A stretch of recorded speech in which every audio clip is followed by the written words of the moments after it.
Alrighty. Let me get everything in order.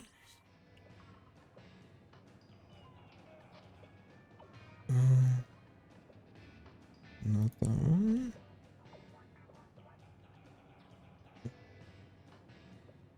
This one.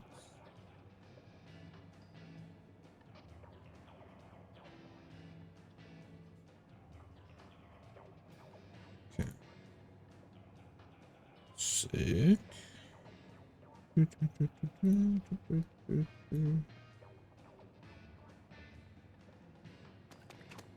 Start typing in the code. This turned on.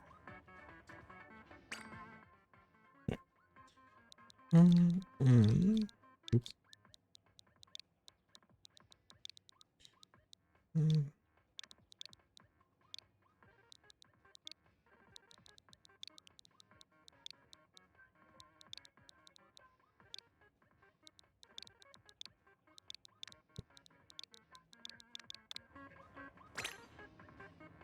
Huzzah.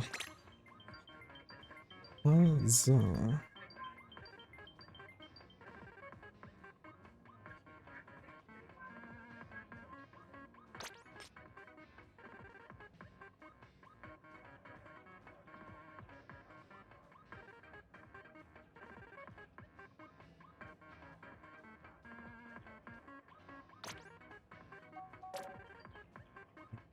Please open. Excellent. That'll have to do. Alrighty.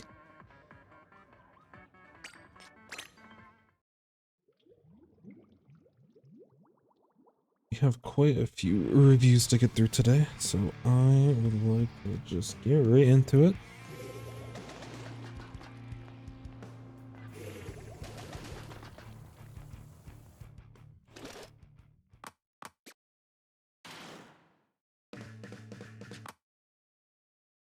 Clammy Blitz. First thing I noticed is our build is almost like we want to use it for another weapon, but it kind of like I can see the thought process. I'm not sure about the Ninja Squid, but everything else I can at least understand. Your hair looks interesting. Yeah. My wife got a hair tool, and I just kind of like I was using it before, and now my hair just like stays up. But we can give it some flair. How you doing, Hecka? How was the nines run? Do you feel a brand new person after it all?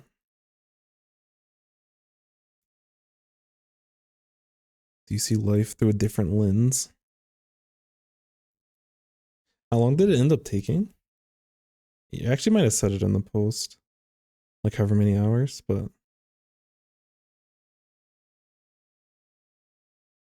either way, super sick. Honestly, it was a pretty fun rotation. I don't know if I could have gotten the nines, but there's still a lot of Grisco weapons. I don't know. I hate using the Grisco Slosher. I'm pretty sure Lomo like loves that weapon, but I have a really hard time getting value out of it. Although it does feel good on grillers. I got it once for grillers. I'm like, ooh, this is nice. Outside of that, I was struggling. There's a couple of bosses that I know I could have done better. It's the same thing with the yeah, machine that just never lands. It feels really weird. The same thing with the stamper.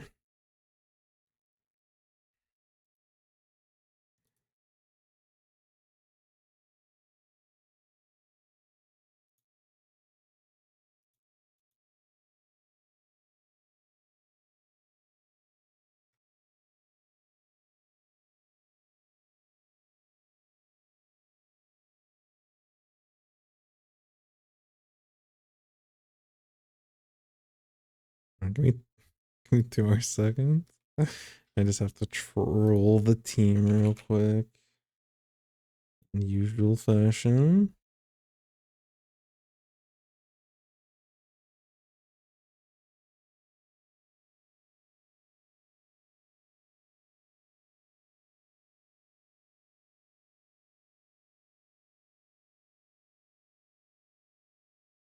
Right, this one.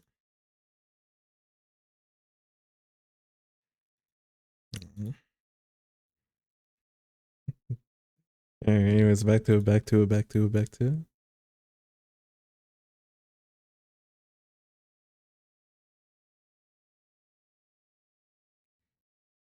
Little less than 12. Holy. Can we drop replay codes in the chat? Yo, what's up, Incognito? My preferred method is the Discord. If you don't use Discord, I can get you a Google form. I just need to stay organized. Because this was like the last one that was done through the chat and I almost forgot about it. I was clearing off my my PC. I'm like, oh yeah, there was this replay code that I forgot about. So, oopsie. But yeah, if you join the Discord, there's a VOD submission channel.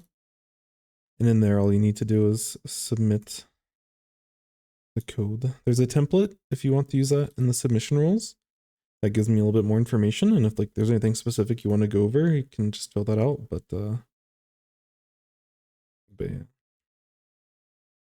If you have any other questions, let me know. But yeah, if you don't want to use Discord, I can send you the Google form, and I got no problems. I just need like a minute to get it all good to go. Oof.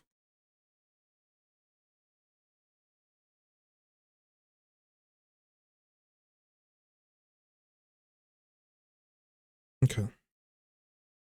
So let us start with our comp. So we're playing ballpoint. I've seen too much ballpoint recently. In a good way though. Actually, I think the weapon's really interesting.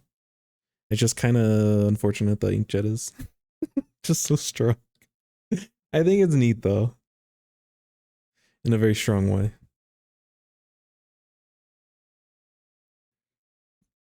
Bab's gonna have to start learning ballpoint so we can run double BP. Sun one tricking it. Sun's played it a little bit. He hasn't like practiced it at all, but he played it in some scrims. It actually went pretty fine. It's like Sun's really good on the ballpoints. Sun's actually throwing with Inkjet. But you know, in time we believe. Honestly, Bab probably could pick it up just out of nowhere. He doesn't have to play. Neo Splash, yeah. Honestly, I might be picking up Neo Splash for some map modes. We'll see how it goes. Anyways, comps. Looking at BP, we have Stamper, Carbon Deco, and Brush. Our team honestly has a lot of threats. We don't have a ton of paint necessarily. Like, we don't paint poorly, but we don't have a lot of like, we don't have a dedicated painter for our Carbon Deco, which may potentially be an issue. But overall, we have a good amount of paint, and all of our specials will pressure the enemy team. So our Carbon Deco is going to have to play extra patient to get value, but they should be able to find opportunities to do that, especially on this map mode. Things can slow down quite a bit, especially like for Clan Blitz. And there's a lot of vantage points that kind of go missing, so that's my only potential concern. When it comes to us and what we're doing, I'll be interested to see how we decide to use our Inkjets.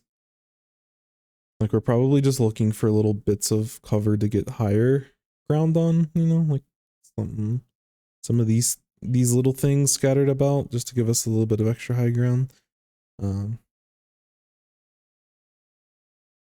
But I think with ballpoint, a lot of it is like what you're playing against.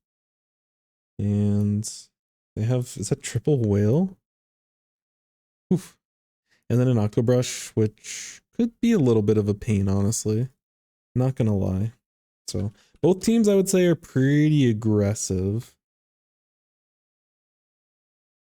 There's like the carbon definitely, and then the enemy octobrush maybe are gonna be a little bit more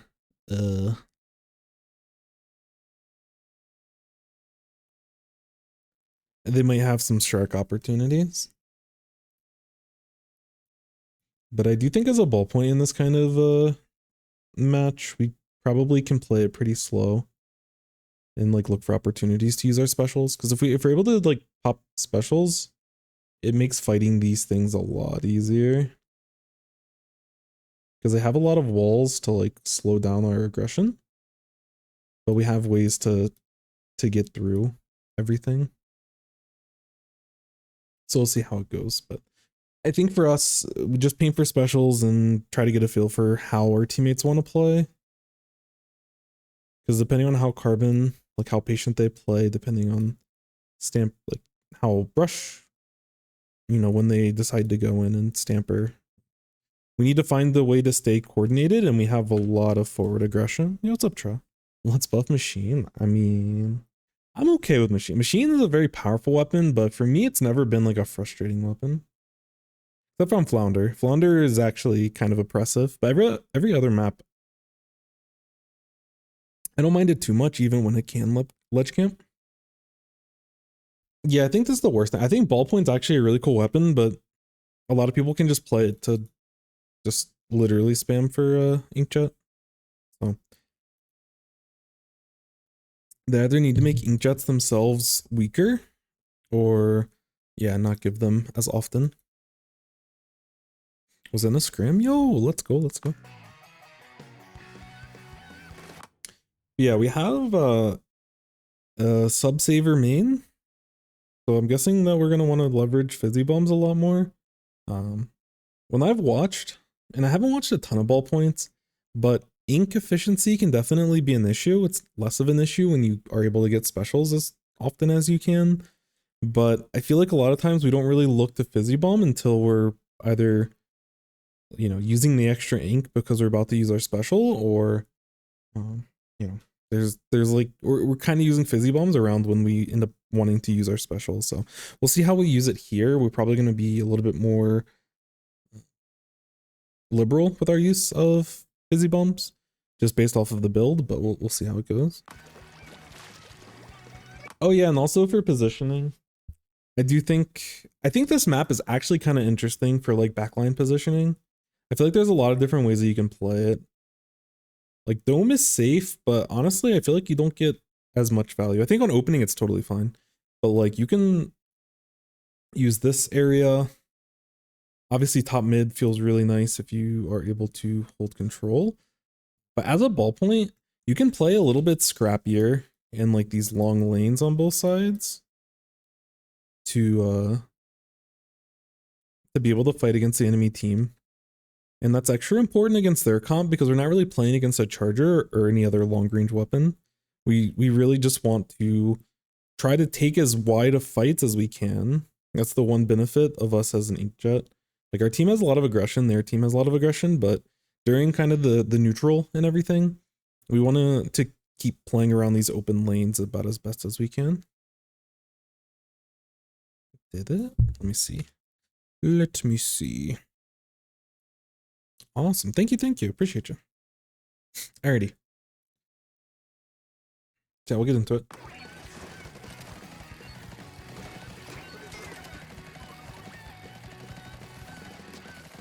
Yeah, the rest of our team's going to want to play very aggressive, so I kind of want to make sure that we're playing aggressive throughout this game. I don't want us to sit on this dome for too long. Like, the enemy has control of mid at this point, so we don't want to, like, start fighting too fast, but we have to be more comfortable outside of just the dome. Nice.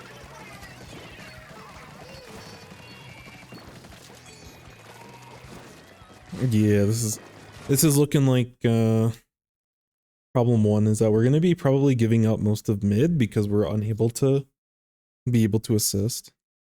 Yo, Soda, hello. Oh, welcome in. How was your LI run? For y'all that don't know, Soda's on Secret Elixir, and they were able to get second today. There was a wild Game 7 Grand Finals. That set was really fun to watch. Y'all had a lot of, honestly, y'all had a lot of really like intense games. I was watching mostly through Curtis' stream. But I don't know. I think there's definitely a lot of positivity with just the, I mean, it seems like your team felt pretty good coming out of it, but the fact that y'all are continuously able to, you know, get to finals just very consistently, I think says a lot about you all as players and just as a team. So definitely good stuff. Hopefully I'll get another chance at Low Ink before, you know, probably getting close to getting banned, but we'll see how it is. But either way, really fun to watch, and yeah, you probably want to chill at this point from all the Splatoon you had to play this weekend.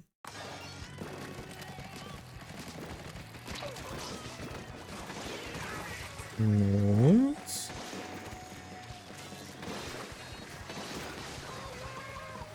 Yeah, it's like we got picks, we need to look to start moving forward. Because the problem about holding this type of position is that the rest of our team's going to be stuck trying to find the angles. Like we can only hold so much coverage with where we're at. Like we can maybe get like, I don't know the full paint of ballpoint, but let's say that we can like cover this amount, maybe a little bit more. We might actually be able to get behind this ledge with like long range form because ballpoint range is kind of wacky, but you know, there's a big part of the map that we can't cover all that well. And the areas that we can cover, like people don't often come through there as much. Like the areas that we want to be fighting them is like one of us over here and then taking fights. Like we want to catch them either here, or if we have full control of mid, then we can catch them as they're coming up this ledge. You know, we're going to want to try to fight them around these types of pillars so that we're playing at like a long range. And most of the actual control of mid happens outside of what we're able to really accomplish here. We do have control of this block, and like this is a good position defensively, but even in neutral, I think we want to look for more opportunities to move forward. I'd rather us move to the like on top of this block or play around this block, or play around here if we're uncomfortable about contesting mid. But at a certain point, we have to just be comfortable and ready to start fighting for mid. And if we have the ability to climb to top mid, I think it's a good option. But again, we can play around this cover and just play this whole lane. We can take fights with anyone on the enemy team and we feel pretty good about it. But we have to like put ourselves in, inject ourselves into the game a little bit more. So hopefully at a certain point, because what'll end up happening otherwise is our teammates are going to constantly try to push past our area of control so that they can contest mid, and they're going to just continuously be at a disadvantage. So either our teammates have to really pop off in order for us to be able to realize a push, or we're constantly going to be on our half and we're going to be losing the paint battle for the entire game. So hopefully we're able to adapt, because we're definitely too comfortable with our position. Which I'm not super sure about Mystic's history. I don't know if they're maybe like a leader main or maybe like a Hydra main. Which both of those I think can sit in the same spots that I was talking about with that I was for ballpoint.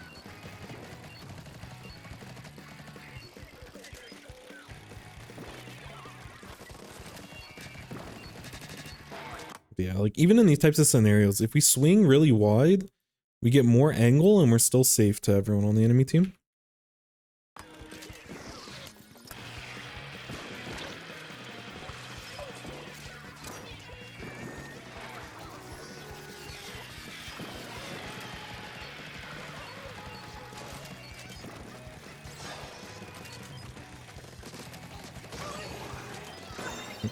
And yeah, like this whole play starts because our teammate was able to find the pick. Now we move forward. Let's see if we can start playing from mid after this push ends. Hopefully we don't go down completely. So how far are we going back? At least hold mid? Okay. What, mid? Mid? No, wait, come back. Alright. This lane's okay.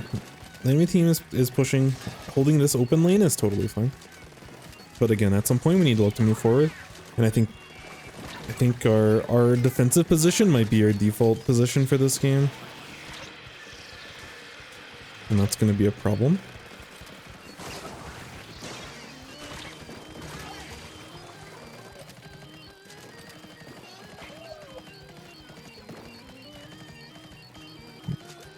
I feel like this is minor, but I really like the way that, like, what we're looking for in terms of our max range shots and everything. Like, we're hitting over ledges, we're hitting like over these types of spots. We're keeping an eye and keeping them honest on some of these ledges that they might want to drop from. So I can respect that. But yeah, we can't sit here all game.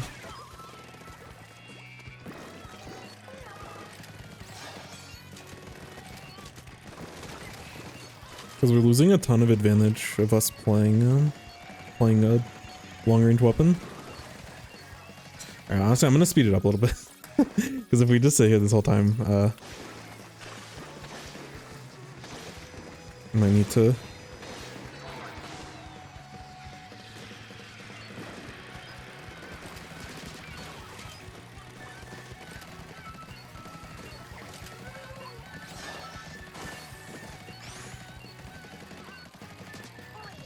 Ooh, the fall off. Yeah, we can actually hit way past what I was initially showing in the overhead. You can definitely hit over the other ledge, which does allow us to paint a little bit more, but you know, we still can't pressure a lot of the map.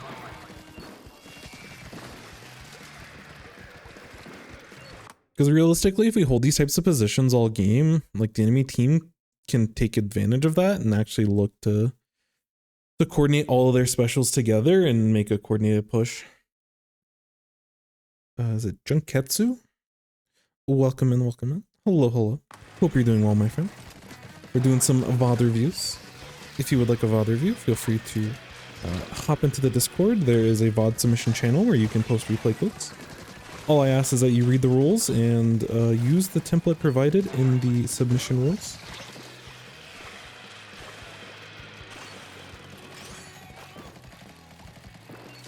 All coaching completely free. And everything that you all do helps me out tremendously. What? Right, now we'll take mid. Okay. So at least we do have like a flowchart of how we need to reposition.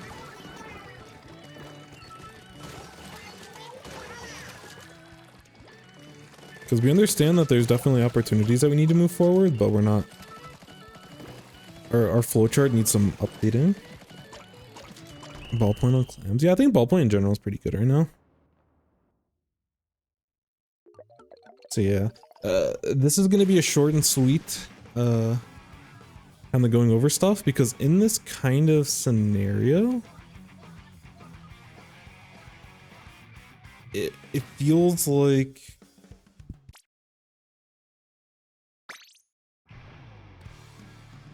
We need to take some more risk before we can get some real in-depth on how we're playing, because we're playing a very defensive game, and it seems like we're comfortable with our game plan, but we need to try to push ourselves to be more uncomfortable. Do you do VODs of Dynamo Roller? Yeah, I mean we do VODs of a little bit of everything. Some weapons I have more experience than others, but mechanically, I'm not the best at Dynamo, but I understand, you know, how it needs to be played reasonably.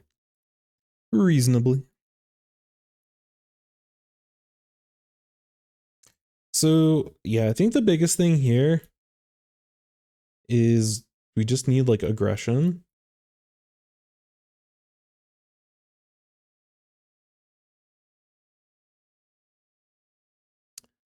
We're playing a little bit too comfortable right now.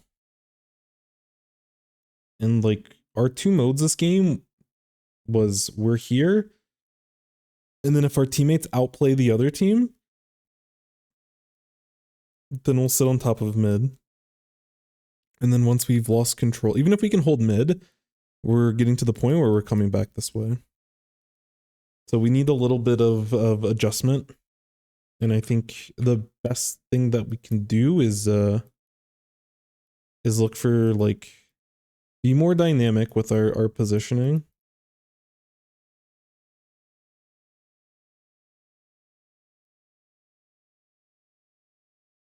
Sometimes, you know, it's okay to just like fish for opportunities, you know?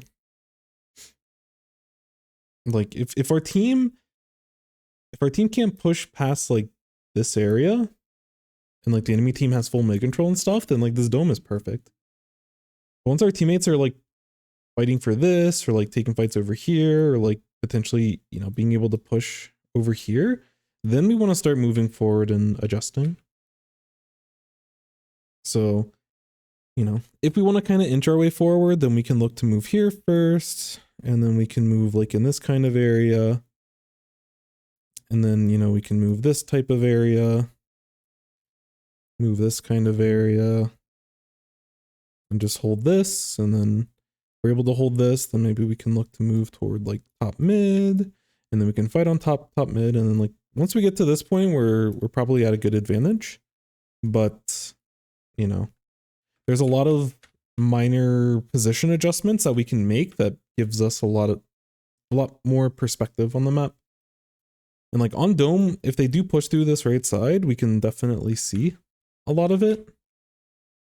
But traditionally, if we are able to sit in this kind of position and we watch this left side, we'll be able to have more overall effect. You know, and if you notice like throughout the game, like they're constantly rushing one side, then we can adapt the way that we play. But I want us to be moving and changing our positions like throughout the match. If there is like a numbers advantage, if we have an advantage, we should be looking to move more aggressively and be looking to push forward.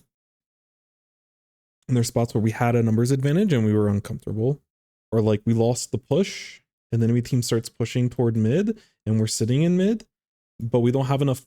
I don't know if it's just not enough confidence or whatever the case is, but we're just moving back to this high ground and we're just sitting on top of our little mountain here. So,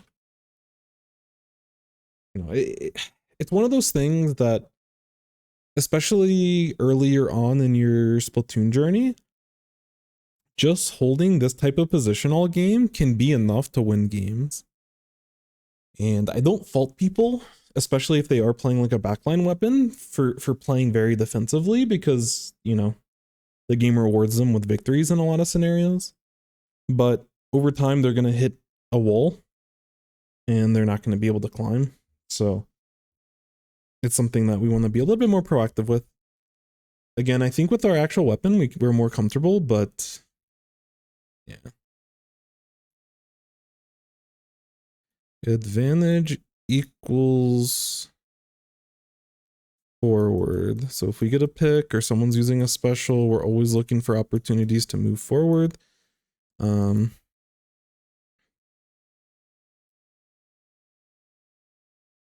would say like hold risky positions on defense. Hold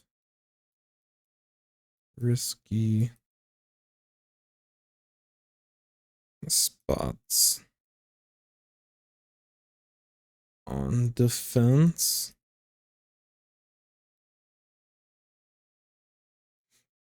Because in this type of scenario, we need to like break out of our shell, basically. That's what I'm getting from this gameplay. Is we're too confident with our passive play, or we're too nervous to move forward. And we just have to understand what it's like to feed. Like, I don't want us to feed all the time, because eventually we need to break out of it, but we need to inject more aggression and offensive pressure into our playstyle. So I would rather us just kind of have like a shock in the system and just play very, very aggressive.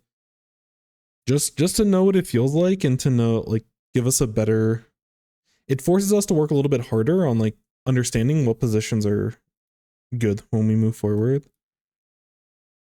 You know, because if we're feeding and we're like, you know, taking fights over here versus someone here, then it's like, oh yeah, like, you know, maybe we're a little bit too close. I feel uncomfortable being this close, and then we can like, you know, hold from back here and then we can like play around cover and be like, oh yeah, like moving around cover, this is actually safer than I would initially feel. And we can start kind of hedging our positions to work best for us. But we're like too scared to get splatted and to like make any mistakes. And playing Splatoon at a high level is fast paced and always looking for opportunities. And we're just a little bit too comfortable not looking for opportunities. And we need to break out of that. And I'd much rather us feed and learn through that than sitting in a very single position and, you know, slowly climbing with our rank because we're able to win more games than not. Because, you know, most games are someone on our team can have a big play and break open the map. And then, you know, I can play defense good enough to be able to hold. But we need to shake this mentality. What else? Honestly, and that's the thing about like this type of gameplay is that there's not a ton of other things that we can do at this point. Yo, Rally, what's up? Thank you for the follow, my friend. Welcome, welcome. Because there's probably a lot more that we need to work on, but like because we're just sitting here and we're shooting at targets that are like running at us, like we did a good job at that. I think we're knowledgeable about what we should be shooting at and everything, but it's really hard to give any more kind of feedback because this thing is really gonna gatekeep us and how far we can push forward. So I'm gonna just leave it at this. I just want to see like pure aggression, and then we can start figuring out other things. But we need to get out of here. You know, like there's definitely things we could have done better with our paint. There's definitely things we could have done better with some of our timings, but none of that's gonna matter until we break out of this initial part of the aggression. So yeah, again, I think the mechanics, I think they're probably in a good spot, but it's hard to give any further feedback until we're actually moving forward and putting ourselves into the game. But thank you for the review, much appreciated. Yeah, 13-0, and like these stats look really nice, but the actual match tells a little bit of a different story. Because I believe it was either the Stamper or maybe the Brush. Could have potentially been them as well. But I think it was like the Stamper that actually broke open the map for us. So even though 7 and 8 doesn't really seem all that impressive, they're the one that actually gave us a scoring opportunity. And yes, we did do a good job at defense, but we can't be that one-dimensional. Aggression is worth a lot more than defense in this game, which is why a weapon like Tetra can exist.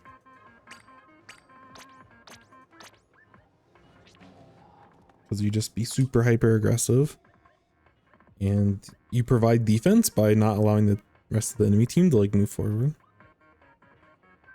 But we didn't allow anything catastrophic to happen, so overall I think we played it all right. But yeah, that's one thing I would like us to see work on as we move forward.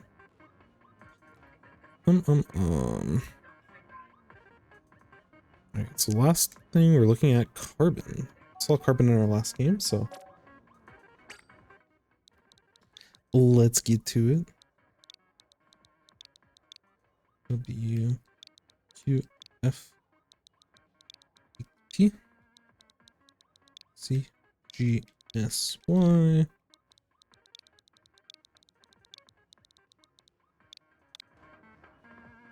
Looks like an X rank battle. Clams on Brine Water, let's go. I think Carbon actually does pretty well. It's not like its favorite map, but I think it can do pretty well on Brine Water. The choke points are awkward enough to where you can actually get some value. Okay, so let me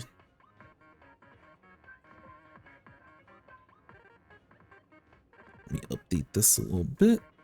Get to this. Tetra, my beloved. So we have quite a few Tetra connoisseurs in the community. We love them all. Carbon Deco. This was X. It's around 2290. And then their max is around, okay, 2290. So we're looking to push past it. What I like to see. All right, so.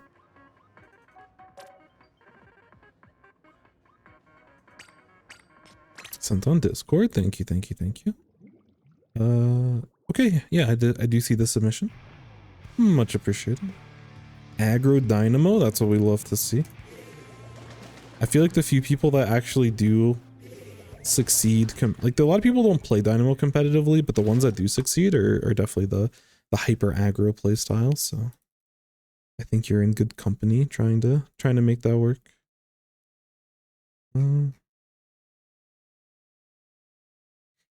So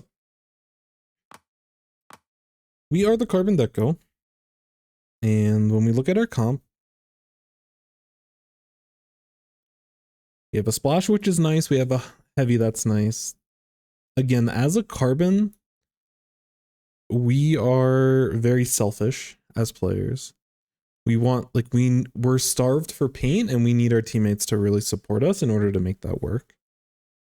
You can do a lot with a little bit, but you know, the more paint you have, the more ability you can move up safer, the more options you have in terms of your angles of approach, in terms of, you know, how you find your way in, allowing the enemy to get a sense of comfort, because, you know, like if we're able to shark over here, for example, and the enemy, you know, if they start moving this way, we can like let them get comfortable and like start trying to take fights over here, and then we can like look to flank around. So again, more paint equals more options when it comes to playing Carbon.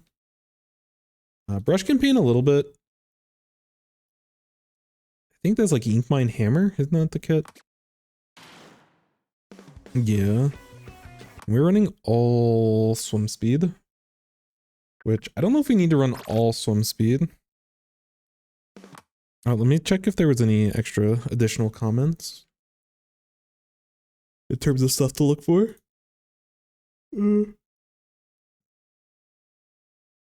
3 mains, 6 subs of swim speed up, so I can play absurdly fast rather than sharking patient Carbon. I think there was times where I acted too slowly, too fast, too reckless. Okay. Huh. Interesting. So the only thing about stacking so much swim speed is that at a certain point, there's a your return on investment gets lower and lower, but yeah. I don't know. I think Ninja Squid helps a lot with us to be able to do like smaller repositions, but you know, again, whatever we're running in terms of our overall kit, I just want us to play that more playstyle. So we're looking to be a lot more aggressive. If we're going to be playing that more aggressive playstyle, then it's important for us to like find things to play with. You know, work off of the aggression that our brush is going to have, work off of their specials, which we should be doing anyways, but you know. But part of being more aggressive is that sometimes we're going to have to move back a little bit because our position is going to be a lot more known in a lot of spots if we're not running Ninja Squid. So we have to be really good with our mechanics and really good with our spacing. The enemy team, like Inkjet's going to be kind of a problem. Whale's going to spot us out in certain spots. And, you know, they can definitely take up a lot of space. So I think overall we're okay. I do think if we're able to take care of this ballpoint, like if we're able to be aggressive and find an opportunity, because ballpoint for the most part is probably going to be sitting up here for a lot of the game. So if there's a way for us to slip through the enemy team and get behind and get a pick on the ballpoint, it makes the rest of our teammates' lives a lot easier. Otherwise, we can just kind of play around our weapons getting special, like our teammates getting specials. And the benefit of playing Deco is that we also have the we do have a Trizuka, so like we can also potentially Trizuka this ballpoint in certain spots. We might be able to snipe them in the air when they're in Inkjet, but that's probably a tough ask.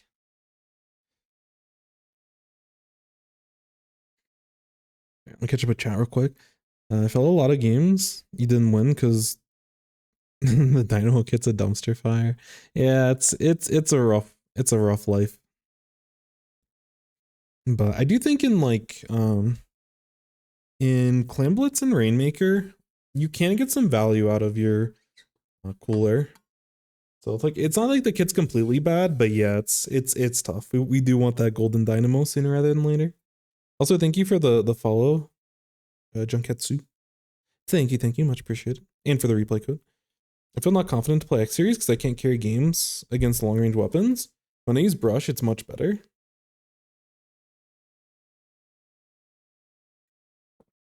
Is that something to throw on people? Spawn's gonna be a whale spam for sure. Roro. Yeah, I mean, I don't think so. Your mentality when you're trying to get in like play a lot of X rank, it really is just for the experience. It's supposed to like harden you as a player. You're supposed to be able to learn and, you know, look to play aggressive, look to take risk. That feeder mentality with the dynamo, like embrace it. Don't focus on winning or losing, just focus on making proper decisions.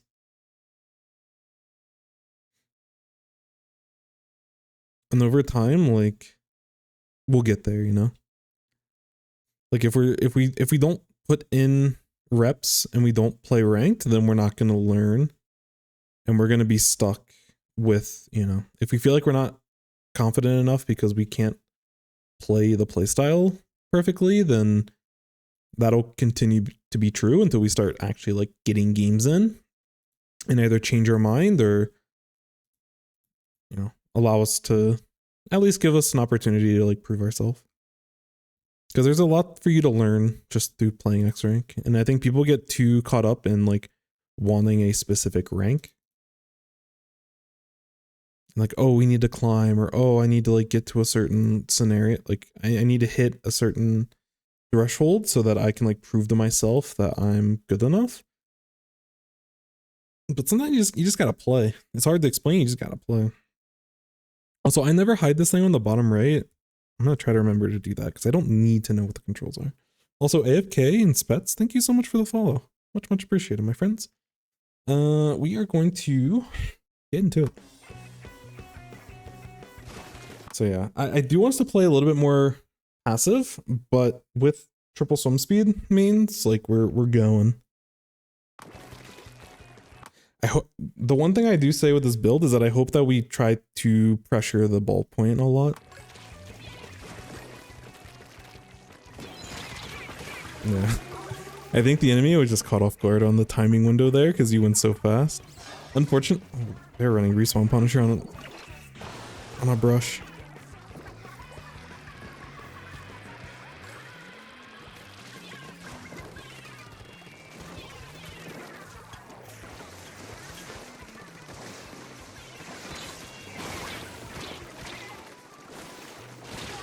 Okay, so we are trying to move forward.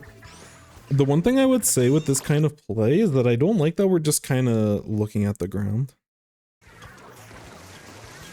We hear the inkjet. I want to get some information on like what the inkjet is like doing. Because this kind of dictates like where the inkjet is right now. If they're focusing on your teammates over here, then we can be a little bit more aggressive. But if they're taking shots at your most forward teammate, then we probably don't want to try to run past them because we might get hit and tagged in the crossfire. Ran into a blue dapples using RP and X yesterday. Yeah, I've had my fair share of dealing with dapples with RP. I've been punished for it too, unfortunately. But get on them. Because yeah, it's like all this is happening and we don't know where this person's shooting. I'm okay with us being aggressive, but we're not able to like try to mitigate risk as best as we can. Because this might be a good play or it might be a bad play, but it's just it's hard to really get a feel for it. Because if we go back through the perspective of the ball point,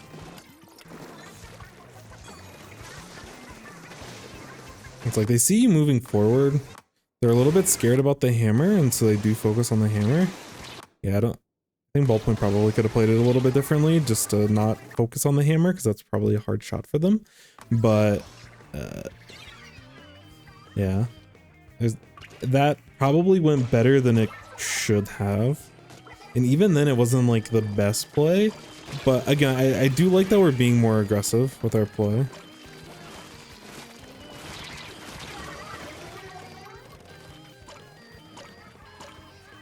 But we're playing a little bit reckless. What did we miss? We're watching some Carbon Deco. Some triple main of swim speed and a whole lot more sub swim speed. But I do like that we're attacking their stage. And we're like constantly looking the pressure over on this left side.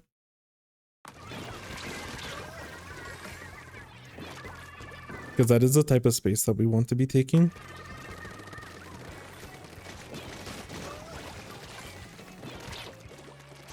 I'm not sure why we went back into mid there. At max range, getting the Trizuka snipe is going to be basically impossible. And then as I say that, we hit the snipe. Let's go. All right. Squiddo Sonic, self real. So yeah, this pick is fine. Two of them are down. We find our target. We go on the target. This brush is coming off of spawn. It's just Ballpoint left over. We should be charging the Ballpoint instead of going back into mid. Because if we just swing around this right side and go for the Ballpoint, we probably get that for free and we get a massive push for it. Yeah, we'll definitely get to your review today, JM. 100%. I got you. I will be playing the zones rotation in about 30 minutes, so it might not be until after the zones rotation, but we will get to it. So I don't like us going back into the line of fire. A, because we don't get a chance to splat this person, and B, it just makes us more vulnerable. So when we're playing fast like this, it's important for us to like have a plan in mind. And like after the initial pick, us going for this is great, but we need to figure out how do we continue the push. And what to continue the push in this kind of scenario, we want to get onto this Ballpoint, because the Ballpoint already has to focus on your teammates coming through this choke area. So you take the self angle on the right side, and then you basically wipe the enemy team. You already have a ball ready to go. You probably like there's a good chance you can actually KO in this kind of situation.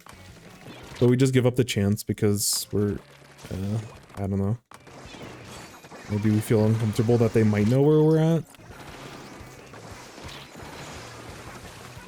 Either way, nice snipe. We love to see it.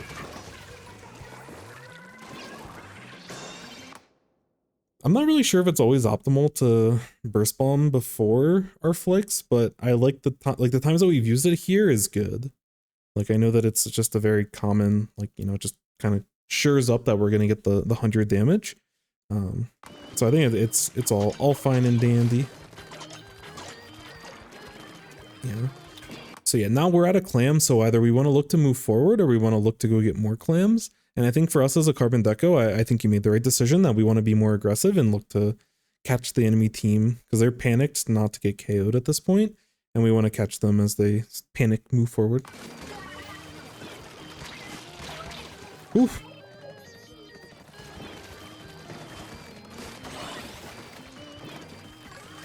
Oh no, that was the KO. Unfortunate. Double unfortunate. Yeah, I still think your play is totally fine. Like, I think in that spot we can trust that our teammates are gonna get enough clams. And it was just unfortunate that they didn't get it. But I think you played your job totally fine. You trusted your teammates, they let you down, and that's okay. They tried their best. Someone was getting clams, someone was trying to score, they just didn't, they weren't able to get it in time. And that's totally okay. That's still a great push.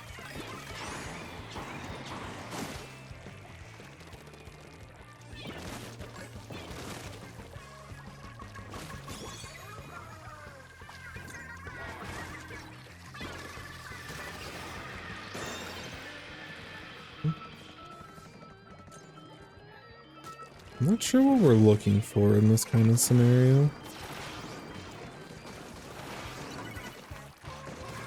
gonna be honest, I think sometimes we lose a little bit of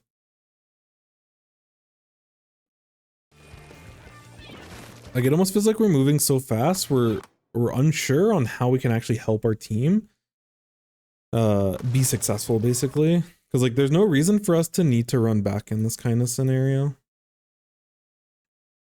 My only thought process with this is that like you're concerned that maybe this ball gets like despawned, which it does anyways, but even if it like it's okay for this to go down. We have plenty either to KO or to hold the basket open long enough to get a few more clams to KO. So in this kind of scenario, we should really be up with our team, especially after we get that initial pick and then we're able to get a second pick. Like we should just, the same aggression that we had throughout the entire game, we need to focus on now. But like we're prioritizing this ball here for no meaningful reason, and it cost us this push.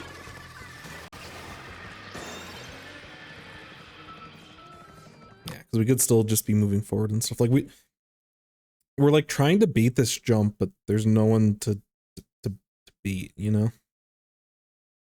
Like no one's looking to like get a pick on this jump, so we can already be moving forward with the rest of our team. IMO.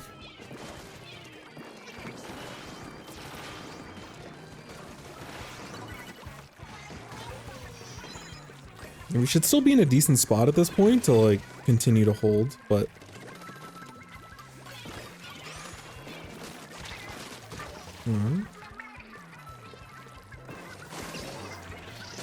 should probably look to, I mean, we have enough clams at this point.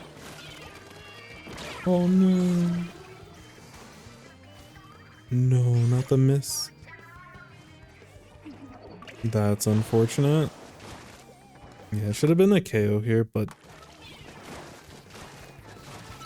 again, I think our priority should be more closely focused on the basket than having to take the fight with the person in mid.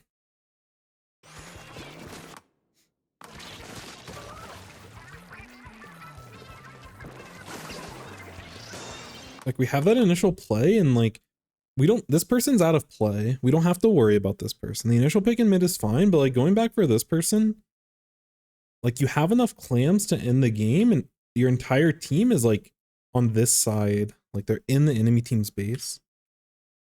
There's no reason, if this person wants to be useful, they either have to jump out, which you'll KO in that time, or they have to swim until they get to this point. So instead of you putting yourself out of the play to chase after them, just, you know, like you initially saw their paint and their bomb and everything, that should give you enough information. Okay, this person completely out of play. We're probably going to KO before they can even have an impact, but, you know, let me look forward, see if I can find a pick in about, you know, give me about 2 seconds to try to find that pick forward. And then if it matters at that point, then I can turn around and look to get the free kill on the T-Tac, because they're, you know, aimlessly moving forward into your entire team that's already set up. But we don't want to run, like we're running away from the actual objective and we're giving this person value. And like your other teammate does that as well. So not great from either of you, but you know, don't. I even had someone that jumped. So yeah, your teammates weren't able to secure all of the clams into the basket because they didn't have the open space in front of the basket, because you dropped off and tried to take a fight into mid.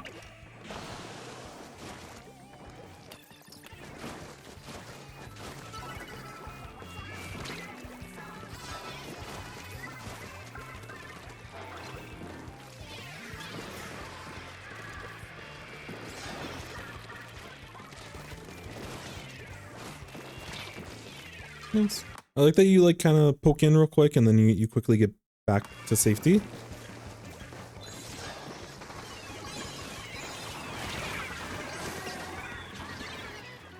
It's okay. We'll let this play out real quick. I think you're like chilling, yeah. So the one thing that I will say, because I play with a Carbon Deco, and when my Carbon Deco does this play, I get sad.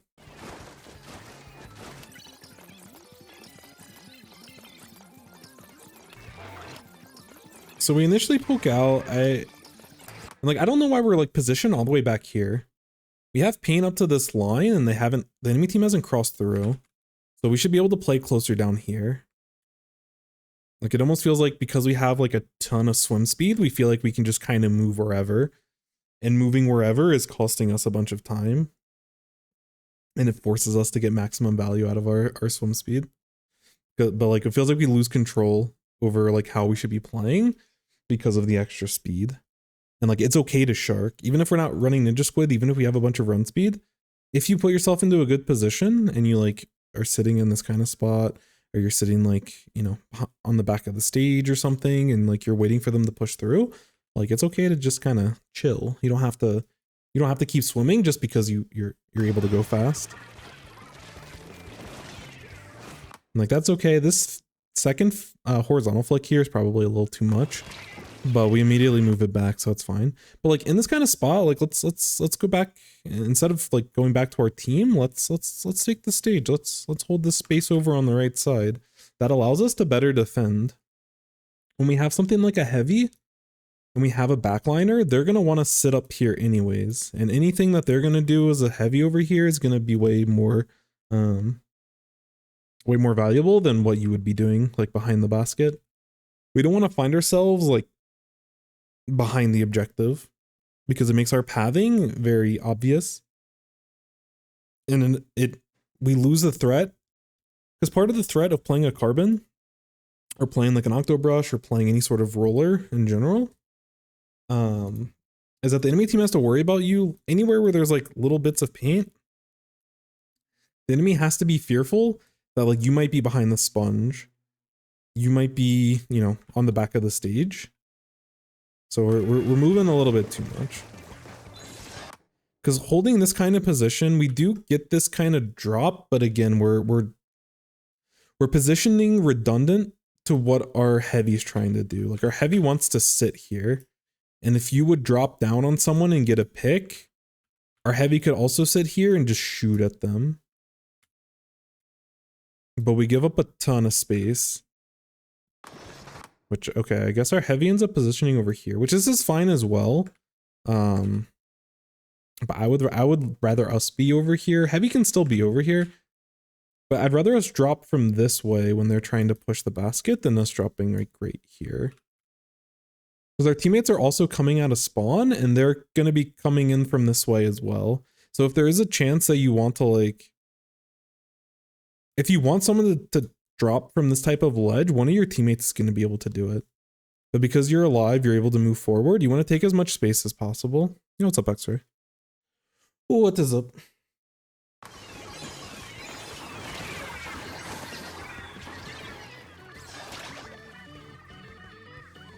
I'm sure the rest of our team's able to get the stop, but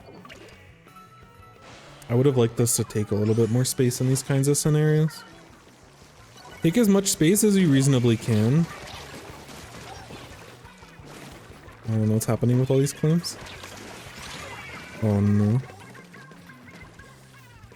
We were probably too far forward in the first place, but we potentially could have been able to shark like higher up on that ramp. Let someone else pick up the objective. Like use the objective as bait instead of getting baited by the objective. Like this pick is great. They're 2 down at this point. There's only 2 of them left. Like we can just chill right here. We have to believe that one of our teammates can pick up the ball and like score. We don't want that to be our job. Because the longer that this ball marinates and the longer it sits there, the 2 enemy teammates, you have to think about it from their perspective. What are they going to be focusing on when they're about to get KO'd and there's a ball next to the basket? If they're going to focus their eyes there, you want to be able to punish that. You don't want to like play into that because you're baiting yourself at this point. You move forward with the hammer, you got this pick, this is super sick. But now all this pain we get from spotting someone, just hold this line. We know that they're going to come out of spawn and move from these positions, so like we just chill here. Just get that second pick and focus on the continuation. Not, you know, if we get our first pick, a lot of times our idea is to keep like to move backwards back to our team. And when we're playing a really aggressive weapon like a Carbon Deco, we want to continue pushes. Not that we have to like feed in order to spawn kill, but like we have all of this space and we're putting ourselves between the objective and the enemy team, which the enemy team's coming out of spawn. And even if there are people that are flanking through this left side and they're pushing this left side, like the rest of your team should be able to hold that. Realistically, your heavy should be able to hold that. But they can't really deal with the people that are coming out of spawn, so I'd rather this person be able to pick up this ball. And even if they don't pick up this ball, it's okay. It's totally fine. Don't worry about it. This person also has 7 clams, the heavy. So even if they don't pick up the ball and it breaks, we're still making another ball. And as long as you get your pick while moving forward, then we still get the KO. But our whole offense is gone when you back up in those spots. And I'm not sure if you feel uncomfortable up there because you're not running Ninja Squid or because you feel like it's better for you to take priority over the ball, but we need to be more concerned about our priorities and what we need to focus on. I think we're really good at like getting these picks. That's a really nice flick. We are very fortunate not to go down there. Yeah, and again, we're using the objective as bait. We should be doing that more. Nice. And that should be KO. Sick. Yeah, so I like your carbon play, but there's a couple of things that we need to tighten up a little bit.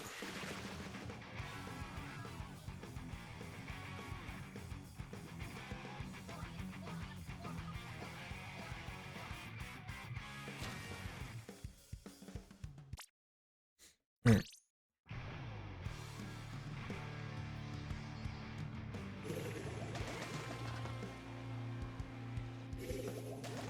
Overall, I think we did a really good job as the carbon, and I actually think that especially in this opening, like we caught the enemy team off guard because we ran so much swim speed, and like we were able to take advantage of the timing window of our slightly unconventional but still, you know, a totally fine build. We could probably accomplish the same thing with just, you know, having some more.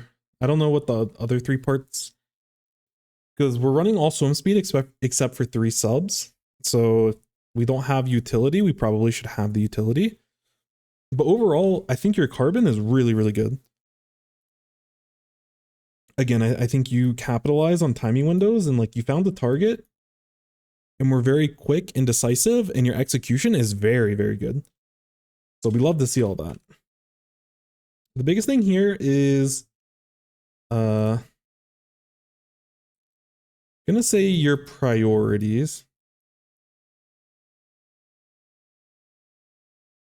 And your priorities as a carbon is slay.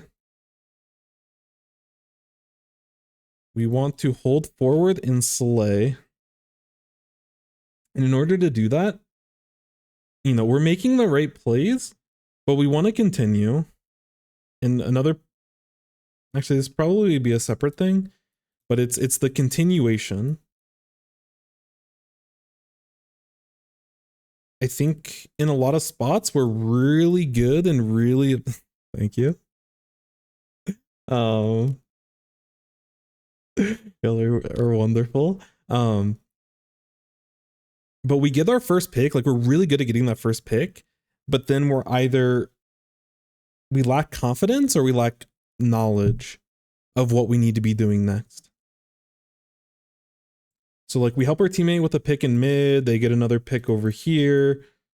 We get this pick on the T-Tech, and then all there's left, so these 3 people are down. The only thing that's left is this ballpoint. And you're in a perfect position to be able to swing around. Because what's your team? Because you're here, the rest of your team is like moving in this way. And then we're trying to push this ballpoint. So if you go around and swing around on the right side, like the ballpoint can focus on both of you. But instead of going for that continuation play to completely wipe and take control, then you end up moving backwards instead. And we're losing out on a ton of value. Yo, what's up, Chaos? In the Discord, you're able to submit. Yo, what's up, Aang? We're praising your carbon play currently. But there's a VOD submission channel, and there's also there's submission rules that hopefully you read those before you submit. But there's a VOD submission channel. If you click the big blue button that says new post, you can work with it from there. Yeah. So yeah, we were talking about there's a lot of situations that you get in that are very like you open up the map very well, but then you either hesitate or, you know, don't try to find those extra picks.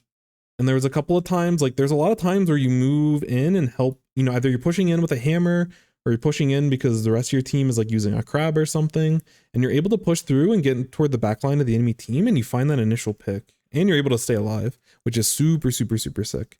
After you get those initial ones, like you have this kind of paint to work with, like all of this is painted in your color, and like the enemy team has to drop out, and I want you to be focusing forward. Don't worry too much about, you know, the ball not getting picked up, or, you know, you threw a ball and then you're compromising your position while the entire game's happening so you can try to go back and pick it up. You know, if balls end up disappearing and despawning and, you know, like all that's okay. As long as we're focusing on control, we want control. Because as a carbon, it should be really hard for you to be able to get into these very aggressive positions. So once we have those aggressive positions and we're in a spot where we can just really frustrate the opponent because they can't drop out of spawn without being concerned that they might immediately get deleted, we don't want to give that up. This kind of reminds me of that episode of SpongeBob where SpongeBob's trying to learn how to be more assertive, and like SpongeBob asked for the ice cream cone, and then Plankton's like, let him have it, and then SpongeBob just gives back the ice cream cone, or gives the ice cream cone to someone else. And in those types of scenarios, we don't want to take the space and then like let the enemy team have it again. Once we are in control, or once we have the space, we want to be able to control it.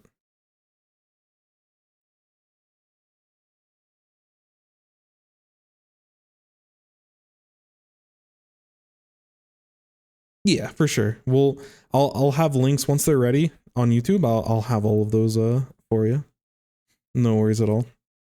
So that's kind of the biggest thing here, is that you're doing the hard part extremely well, and a lot of that is your confidence going in and getting that first pick, or it's your confidence or like your awareness and intuition of like, oh, my teammates have specials, they're pushing forward. This is a great time for me to kind of slip through while there's a lot of you know, chaos that's happening around me. This allows me to get into position really well, which in a lot of cases, professional teams will, if they do run a carbon, they'll play it with like tri-strikes, for example, because there's a lot of chaos around those areas and you can kind of just like swim through. Yeah, no, I got you. But overall, your carbon play is super, super good. And then the thing with objective that might help you a little bit is like, don't focus / don't even do the objective. I'm gonna be honest. It's the one thing as like an actual frontliner, you just have to trust that your teammates do the objective. There was a spot in the game where you did trust your teammates to do the objective, and then they like messed up and they didn't get the basket in, and y'all should have KO'd based off of like the play that you made, but you didn't. But that's okay, you know? In a different scenario with different teammates that are a little bit faster and a little bit more attentive, you get a KO in that spot. And you have to think about the game in that terms. I did what I needed to do for our team to KO. If we don't get the KO, you know, in certain cases, if I play properly, it may cause our team to lose. but that's okay because I'm going to be the stronger carbon player for it.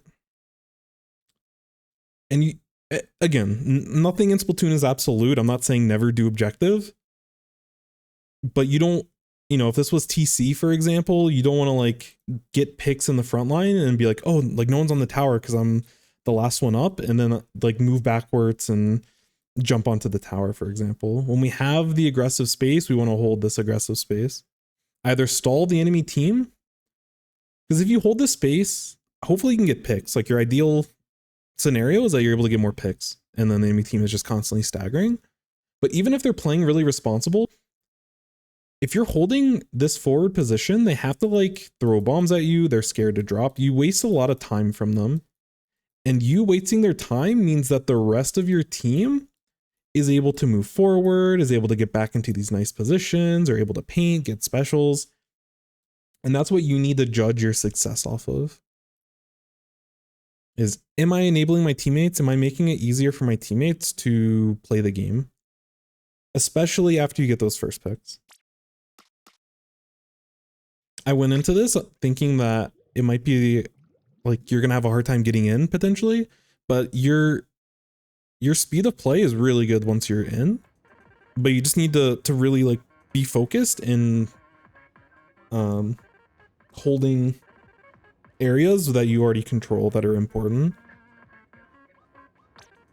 Yeah, I was going to say, I think the stats are probably going to be pretty nice in this this scenario, dropping the 20 bomb. Let's go. Let's go. We love to see it. But yeah, it's a hard thing to say because like as a frontliner, you feel like you always have to be moving. But there's certain scenarios, especially on some like honestly, it can happen in all modes.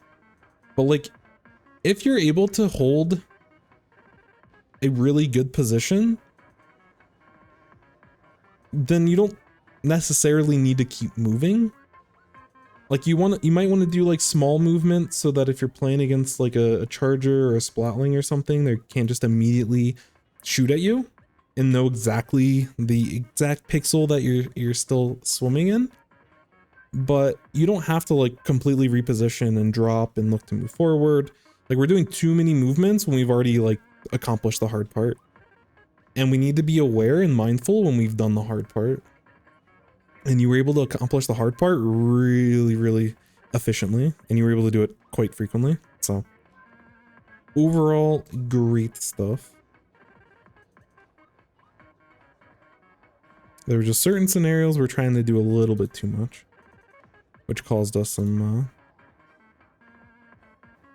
like we made the game harder for ourselves and the rest of our team. Oh shoot. I was supposed to ping when it went live. Oopsie. Me when I don't read the notes. I gotcha for the next time. We can probably come back to the second code at some point. We're gonna keep going through, but I can ping you for the second code when we get some time. I'm gonna mark this as both reviewed and not reviewed. This is Schrodinger's review. I don't know if that's actually the scientific appropriate use of of that idea.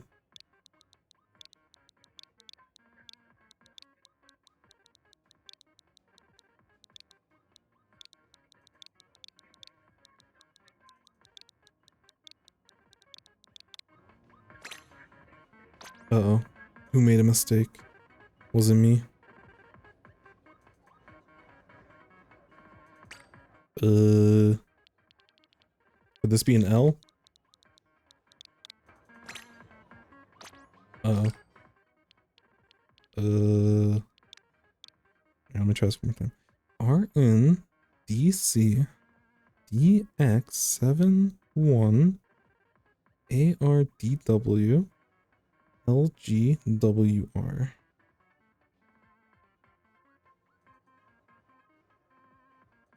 Alright. Is there any letter that may just potentially be wrong? Like, is it easily mistaken? Like, could this L be a 1 potentially? No. Could that be a 1 and this is an L? There's one other thing. I'm gonna guess one of these D's is actually a 0. If this doesn't work, then I'll let them know that this code doesn't work, and then we'll keep moving forward. Oops. Anyways, I wanted to put this as a 0. I don't know why. I'm feeling it. DX71 RW. This works. I'm a genius. Alright, it doesn't. Alright, hi. Alright.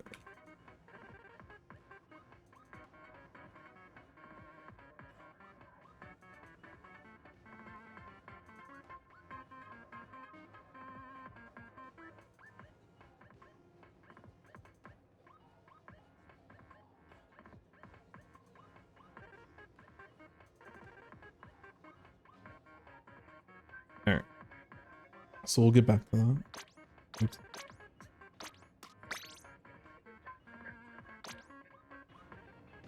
I think we are almost getting to the point where we're hitting our I think in a minute the zones thing happens.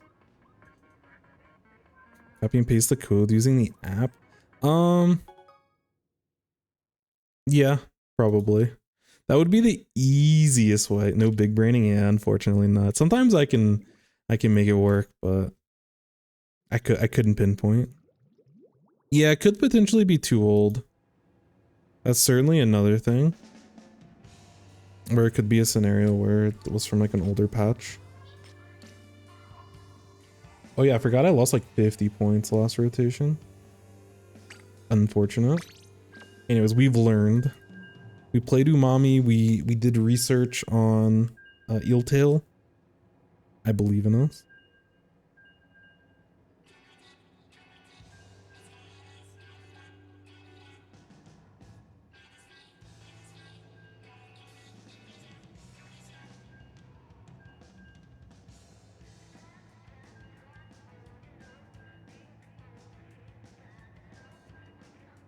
Yeah, I'm trying to learn more Splash Neo. But let's just say my confidence playing with the main weapon of Splash ain't there. I think part of that is speed and part of that is feeling a lack of confidence to take risk moving forward. So that's what we're working on. Obviously we want to be painting for special, but we want to find opportunities to be able to move forward.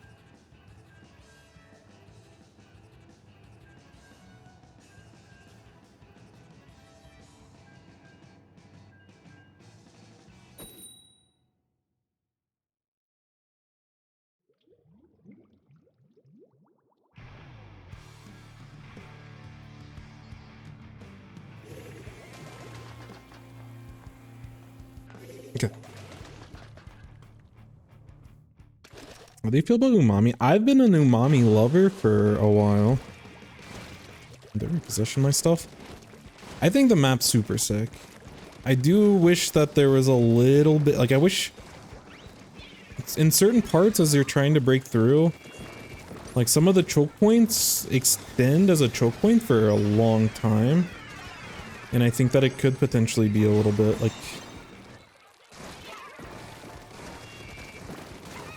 No, we weren't able to get the pick. There's still a roller over there. I don't want to deal with it.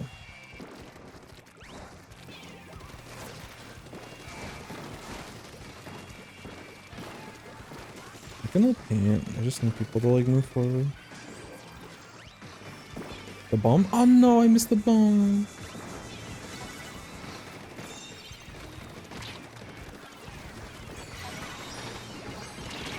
Holy double crab, my bad. My bad. But I think the best way is building confidence in yourself with your weapon. You just gotta play the game. Truthfully.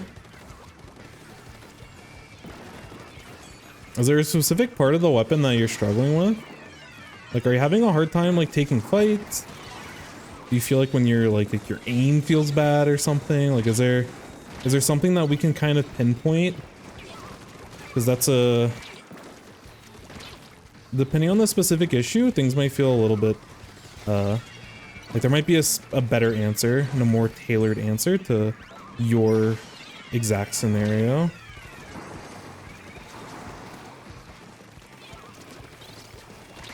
No. Shoot. Ouchie. Better side of the Tetris shaped mouse. Yeah, I think it's cool. I don't know. I laugh at the Tetra memes because it's funny, but I don't know. I don't think the maps are nearly as bad as people think. Or I guess the... Oh, shoot. I guess the other way of putting it is like, I feel like Splatoon maps have never been good.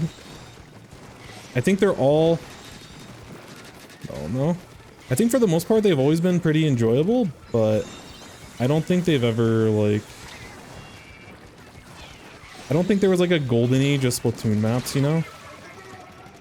I feel like they've always just kind of been mid, and I've just come to accept that. The core gameplay of Splatoon is so good, they can mess up weapon balance, they can mess up maps, they can mess up like, you know, there's a lot of things with like latency. Like the core game of this game is so good. And I don't think the maps are like, honestly, any different or like, okay, they're certainly different. They're objectively different, but they're not like way worse. Like sometimes people talk about Splatoon 3 maps as being so bad, where like, oh, like Splatoon 2 had like these fantastic maps. It's like, no, they did. They didn't. Like I have to cope a little bit of like enjoying some of the maps, but I don't know. Again, like the gameplay itself is so good. I don't. I'm not sure. I'm gonna try to play around the. Oh no. I'm gonna play around this right side and bait for my teammate. Ooh.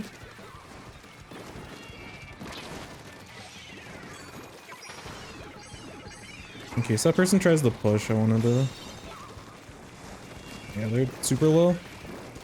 You won't be able to get the pick, unfortunate.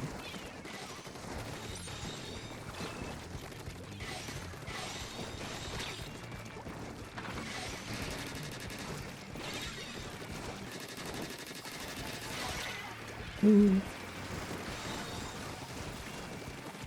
Was someone over here, or was that a... Might have been pinned from something else.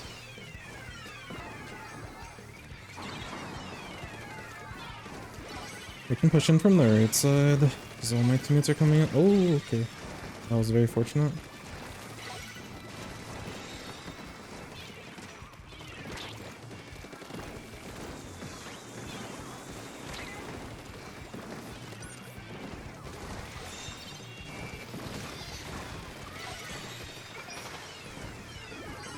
No, I meant to go way farther.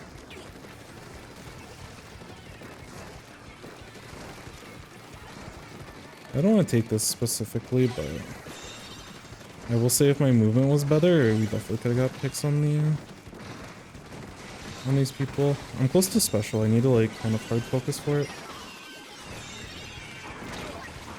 But I was in range of that ball. That's unfortunate. I kind of dropped the ball on that one. Maybe you can use me as bait, Copium.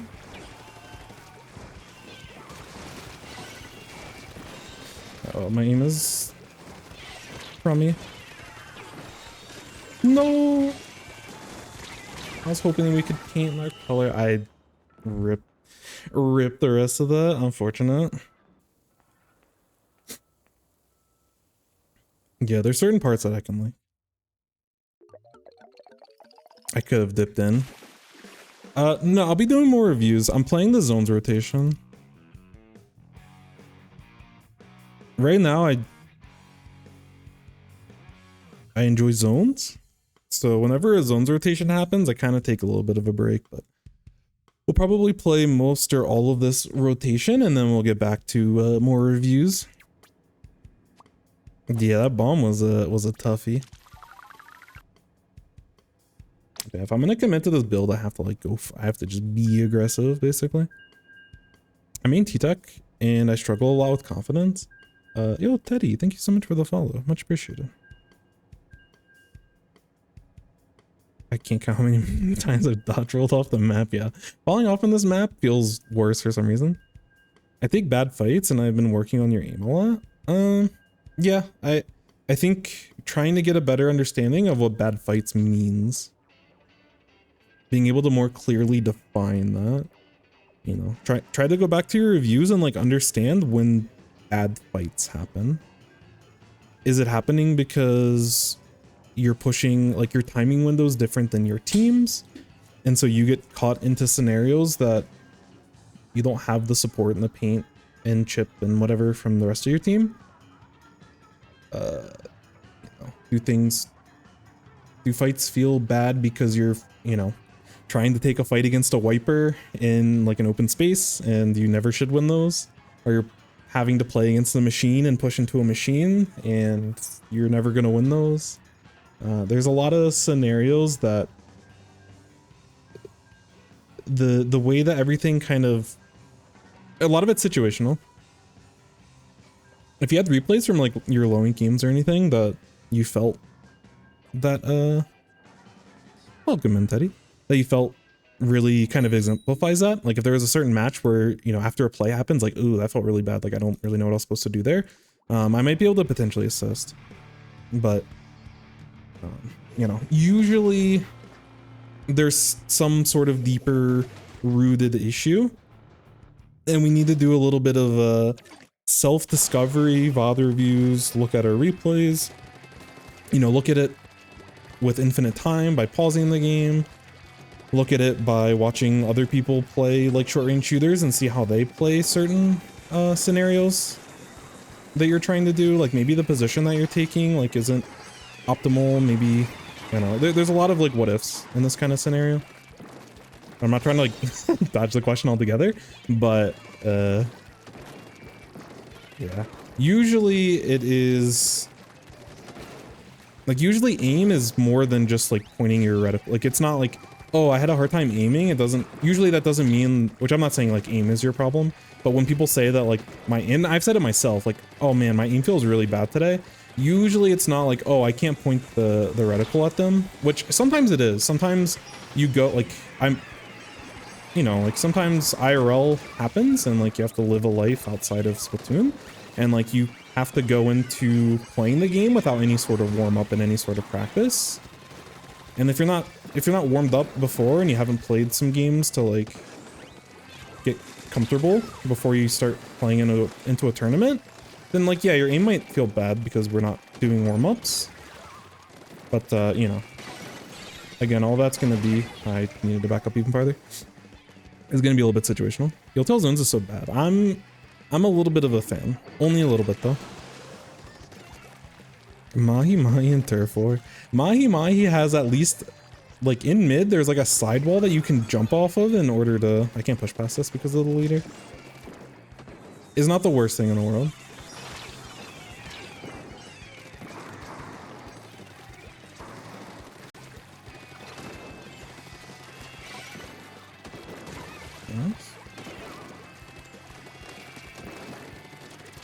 No.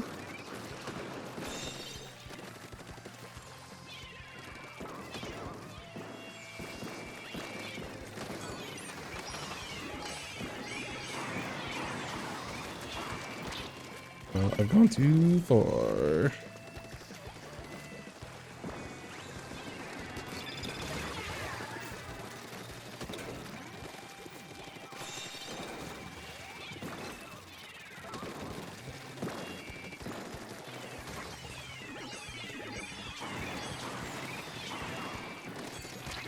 Oh no. Oopsie. I don't feed goats, I just feed.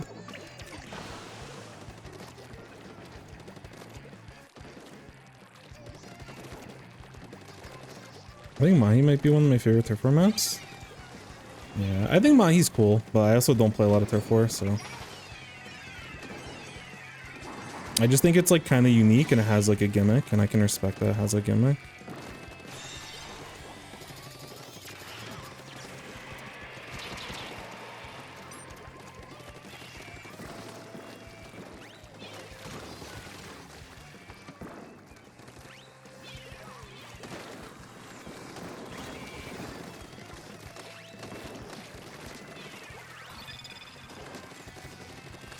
Well, I should not jump there. Nice shot.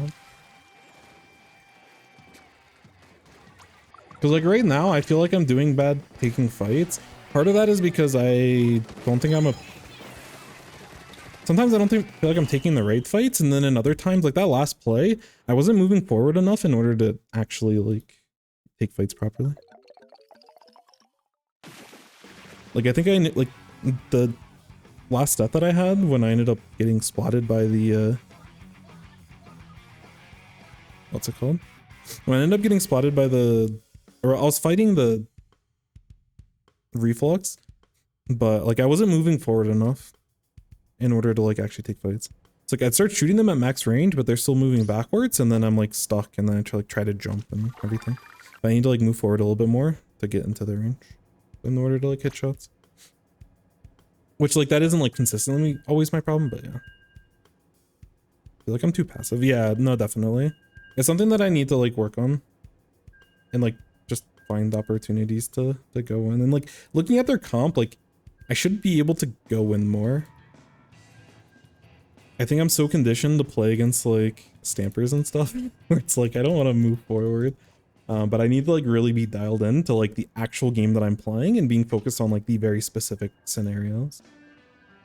Back when Day 9 used to stream a lot of like StarCraft 2, I didn't play a ton of StarCraft 2, but they had like I don't know. A lot of times people will talk about competitive games in a way that's so general that it just makes sense. But one of the topics that he was talking about, I always want to try to find the video again, but I can't ever do it, and I'm not that concerned with finding it. But in a lot of scenarios, like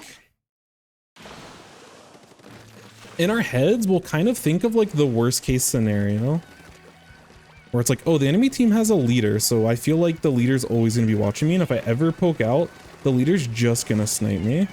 When that's just like not true. Like, yes, you do need to be comfortable playing against the leader, but oops. But we don't have to always respect it, you know? And like we're gonna lose out on a lot of opportunities if we were constantly trying to like respect it.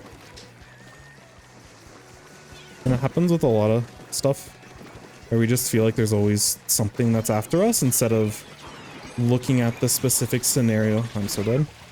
That's ahead of us. I need to get specials for our teammates to break out. Ooh, I need to get my headphone into like max range so I can actually sit in a comfortable spot. Ooh. So I've like turned myself a little bit and it feels really, really awkward. And I still want you all to be able to hear me, but I think this is better.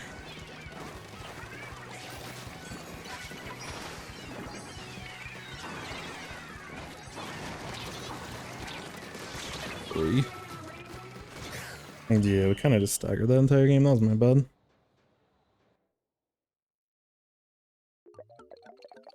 Gotta keep moving and being unpredictable, else they're gonna die. Yeah, for sure, for sure. New to Splatoon, this is my first game. I don't play ranked, but I'm learning to be better. Awesome. That's awesome to hear. If you have any specific questions, definitely feel free to ask.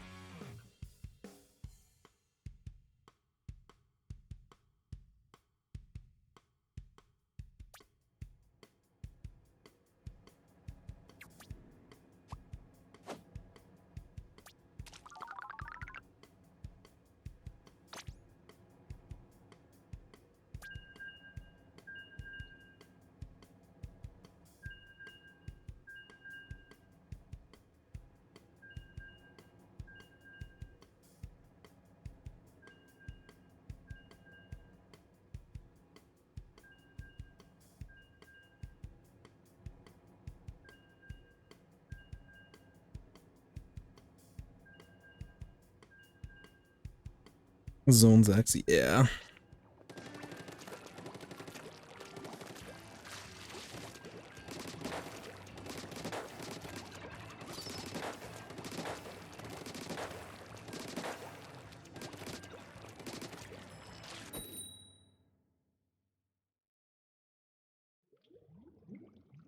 I'm gonna try to be a little bit more deliberate with our, what's it called? Like when I'm using my special, I actually want to like move forward with it, and I need to make a concerted effort to do so. I'm probably gonna start left side. Because leader They might be on their dome, but they're probably gonna start far right, and I don't want to play on that right lane. Oh.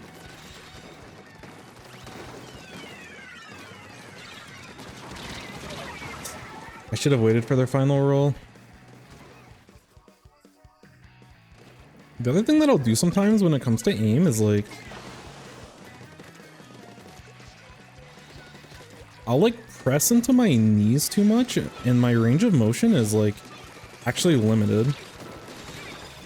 It's hard to explain. Oops.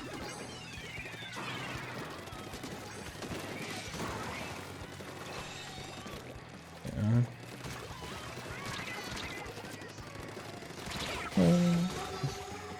I should have been moving around the stall for longer.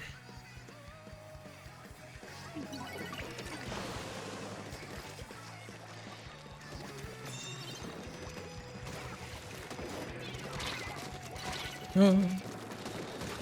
Yikes.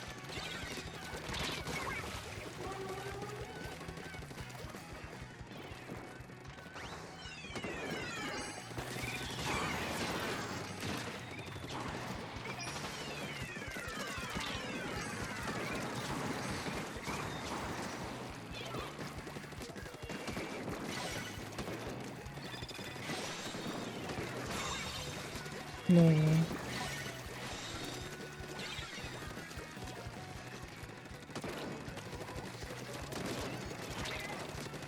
Holy moly. I cannot aim. Crying. I feel like so uncomfortable. I might have to move my headset. And by headset I mean microphone.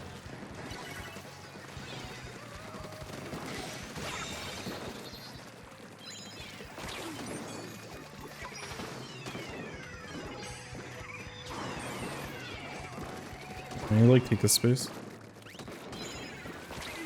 Ouch.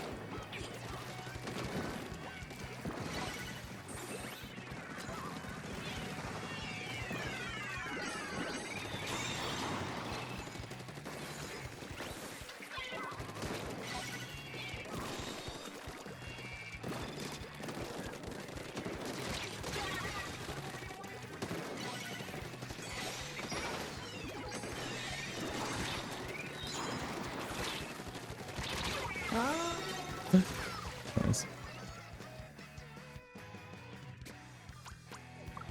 Oh no, not the roll off the map.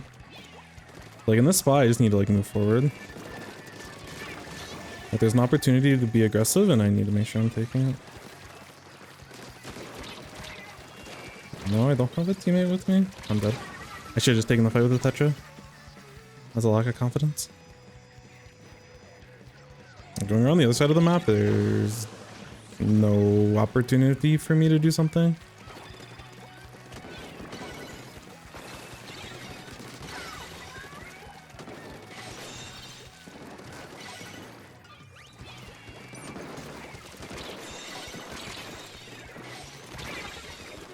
I got beamed.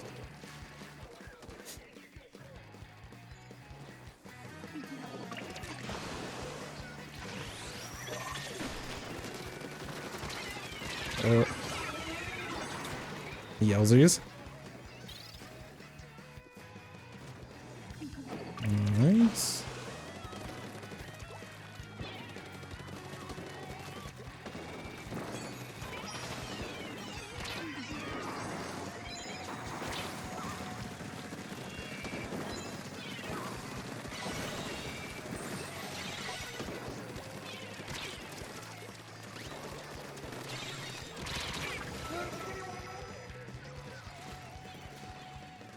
That's a little bit too desperate on my part. I'm playing this so yucky. I feel like super uncomfortable. My mic's probably gonna disconnect for a second, but this will be for the good of us. I'm trying to think of the best place to put this. I wonder if it'd be better if it's not on the edge. I should have figured this out beforehand.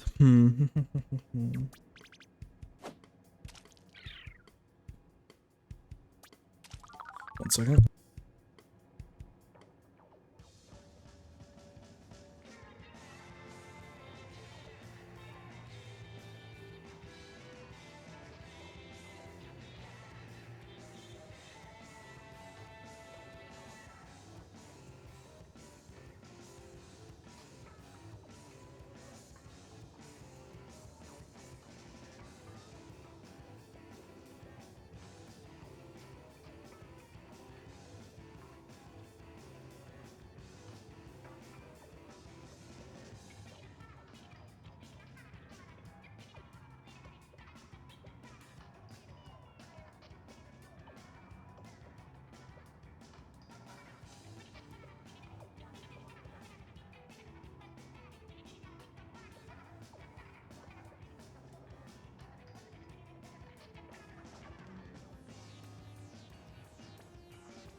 Alright, I think this is probably still a little bit better. It's gonna be a little awkward in some spots, but yeah. Oopsie daisy. This map feels so claustrophobic. Yeah, it's okay. Again, it's definitely a different design decision, and I don't blame anyone for not agreeing with their design decision for these maps, but you know, I've coped.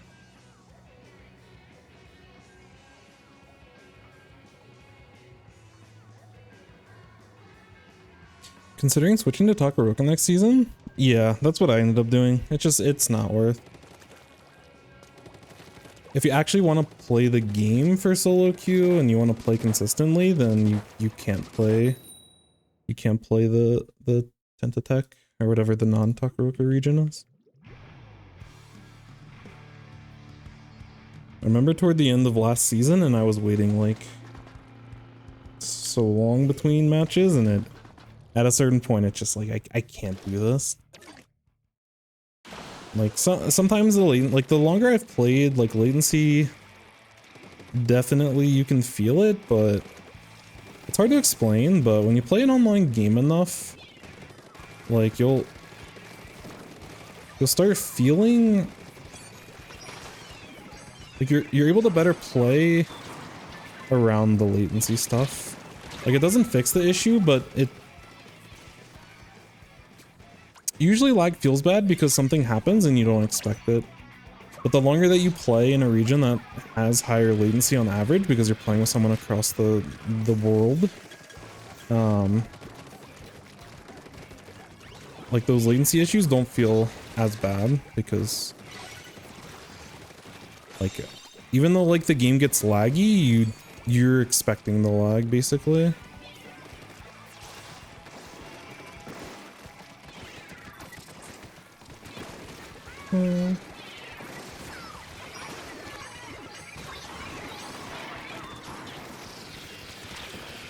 So bad.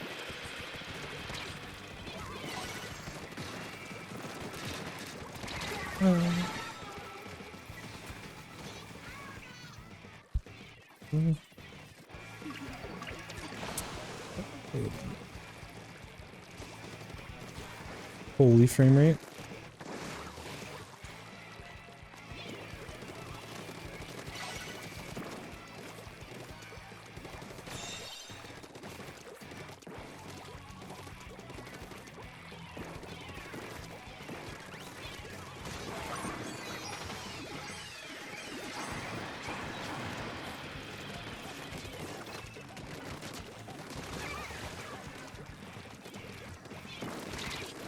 Holy.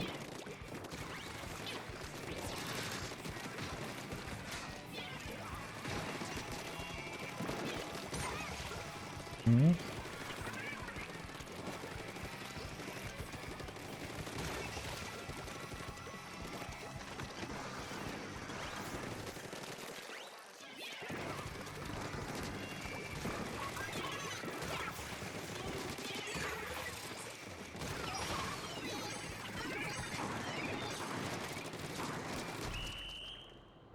Maybe I need to...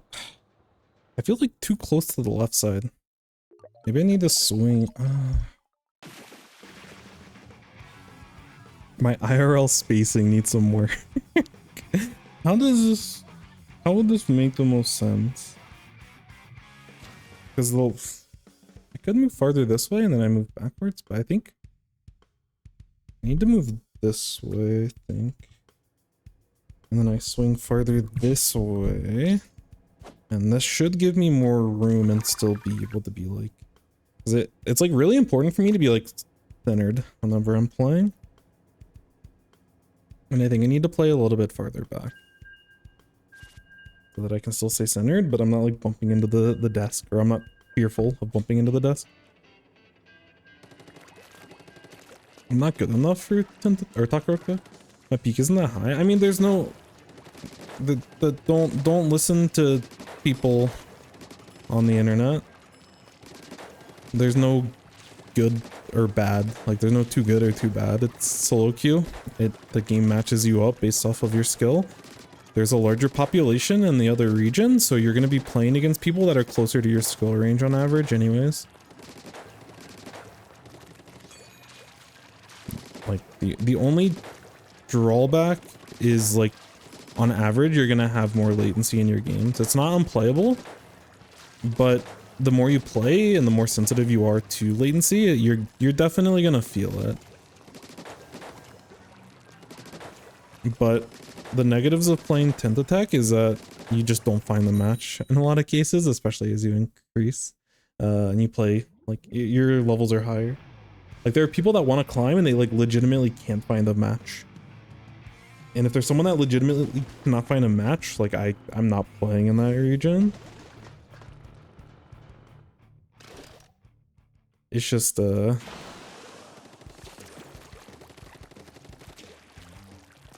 just not, like, why would we do that to ourselves? I would love to play the region that gives me the least amount of latency, but we don't have that choice. Because playing at all is better, even if the quality of match and... Like, the quality of connection is better in Tentatek, but the quality of the matches that you play and the ability to play matches is much better. I'm focusing on the objective too much. Maybe looking to be more aggressive. Yeah. It's like that type of situation is just V-Splash and H3. I should have just dropped anyways.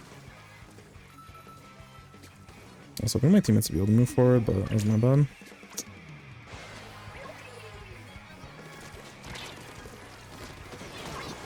Yeah.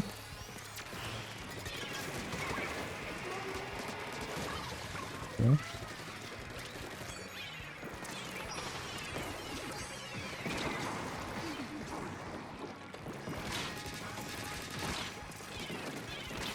No die to the mission? They can paint surely, right? Very cool. Mission. Yeah, there's opportunities for me to move forward, and I'm choosing not to.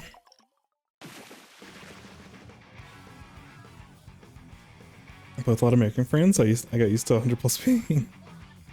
Yeah, like solo queue at the end of the day is for practice. That's the thing that, like, I don't know if you're on like social media and stuff, and you see like the top level players that are like, ooh, people that aren't good enough shouldn't play in Takaroka or whatever. It's just like, just stop. You look foolish. Everyone wants to be the cool kid that gets to play with top JP players, and they want to gatekeep. People do the same thing with weapons, and oh, you shouldn't play this weapon because it's easy to use, and they're trying to invalidate your success in terms of improvement, in terms of results, in terms of whatever. People always find a way to like not want you to find success. It's not that they're necessarily trying to hate, but just there's a very negative, toxic culture in terms of gaming. There's certainly a subset of people that don't get toxic, but you have to like look for it. The most popular post and stuff that you see on twitter.com is salty toxic people that you shouldn't be listening to anyways. Forgot H3 got another kit. Yeah, I want to play H3 unironically, but like I wouldn't be good at it, but I feel like it's a cool weapon. Give it missiles so I can play missiles again, my beloved. My beloved. Honestly, they could give it Super Chomp and then buff Super Chomp, and I'll take it.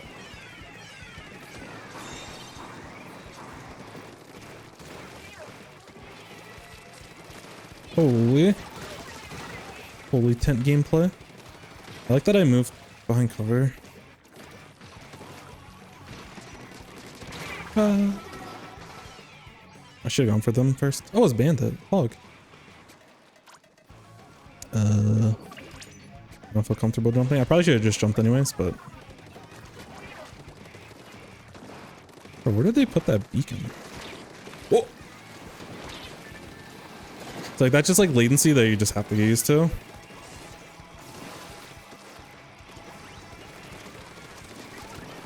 No, I shouldn't have jumped there. Yeah, I didn't move forward long enough, and then I, you know. Hey, what's up, Bob? Let's say missiles. Dude, I love missiles. I unironically love missiles. I hate that it's gatekept behind weapons that I can't play. I want to play missiles. People always want to play the weapons that they find fun and enjoyable. I can't do that. I'm not allowed to play Flinza. The world at large doesn't want to see me. People are praying for my downfall. Or at least that's what I tell myself. Oh no, I should not have got myself caught in that spot. Brother, is that beacon bugged or... I guess it's just in that corner. It looks super funky. I don't know how to approach this. They're two down. And the last two are just backline, so we should be able to just paint.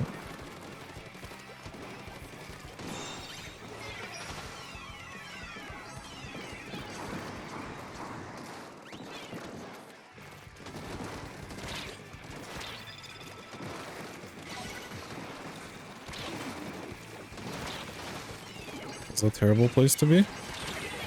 Yeah, I probably should have just gone underneath them. I keep trying, like I keep getting myself stuck in that bottom right spot. Dude, this beacon is like, the way that it looks on my screen is actively annoying me.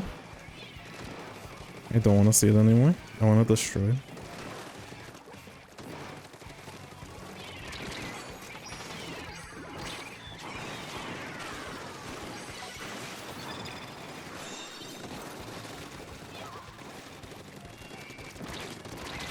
No, I got outplayed. Please, please. Okay. Beacon? Any beacon goers? Any beacon goers?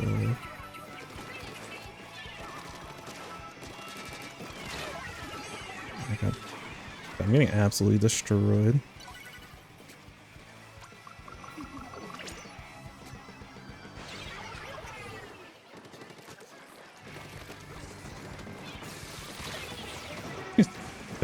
Make it stop.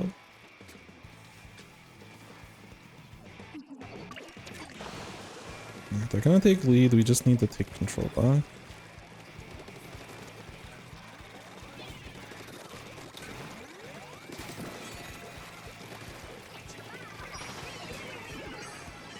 I could have painted zone.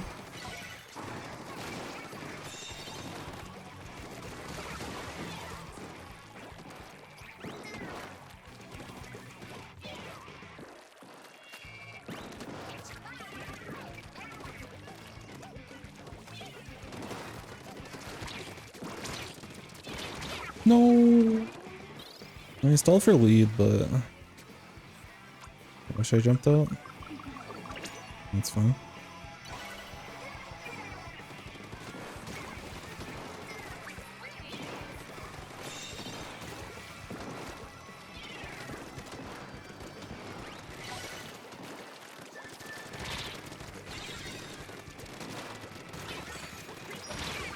Not the fall off, come on.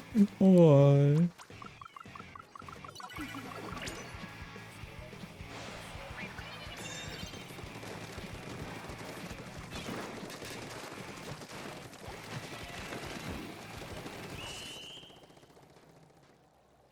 Yeah, I'm getting completely destroyed right now. But I keep going for the same, like, left side play.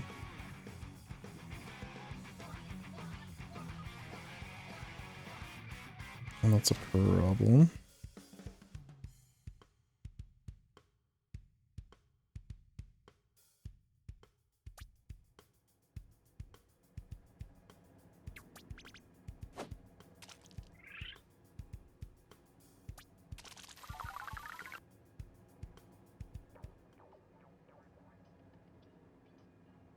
Like, when I start moving forward, my brain... Like, it's not necessarily, like, spatial awareness, but I just, like, I get very uncomfortable. And because I get very uncomfortable, my decision-making is, like, severely compromised.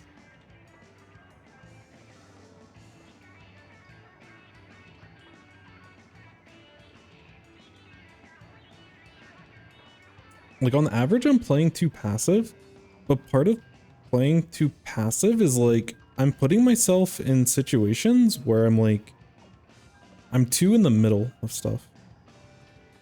Like, I'll focus on zone and I'll, like, put myself in a spot where I have to deal with people from, like, multiple sides.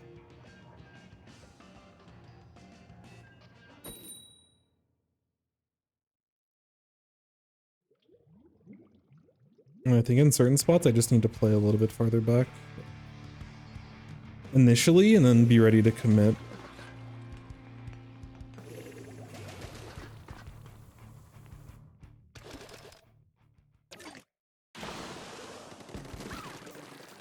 Okay, we have a ton of, both teams have a ton of paint. They have a little bit more range, but we were able to get through them. Be careful about Squeezer. Someone behind. Yeah. This is a best sentence. I don't know why I did that. That was panic. I should have just kept painting and kept moving. Oh well.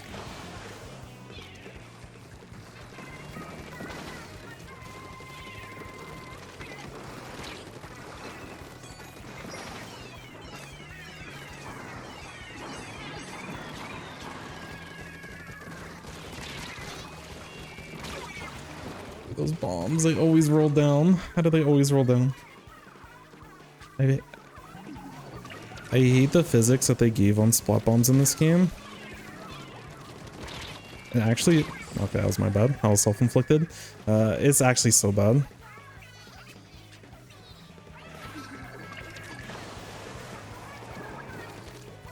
Oops.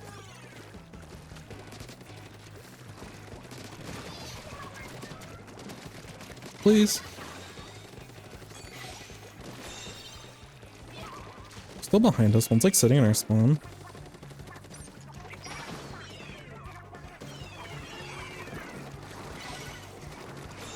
Just have to push that person. Yeah, one's on their dome already. I can push it. It's just a squeezer. What's the worst that can happen?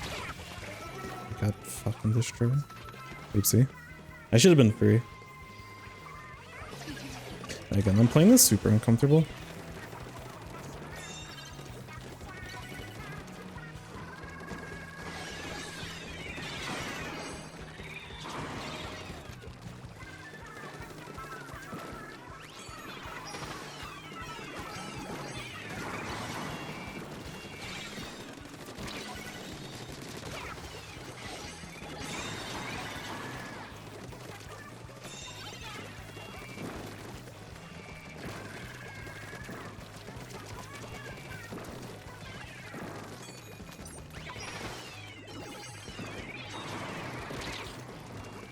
Don't want to get sloshed to death.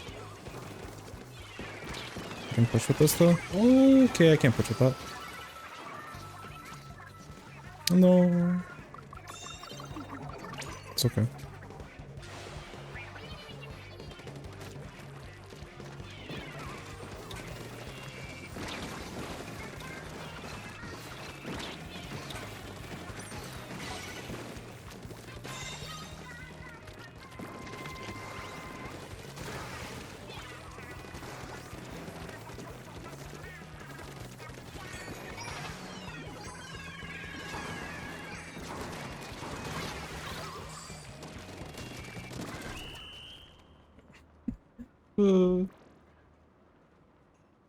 I feel I need to like smoothen out what I'm doing. I think part of it I do need like, so I've been very on and off about proper warm-ups between what I'm doing, and I need to actually like stick to that. I haven't been as responsible lately.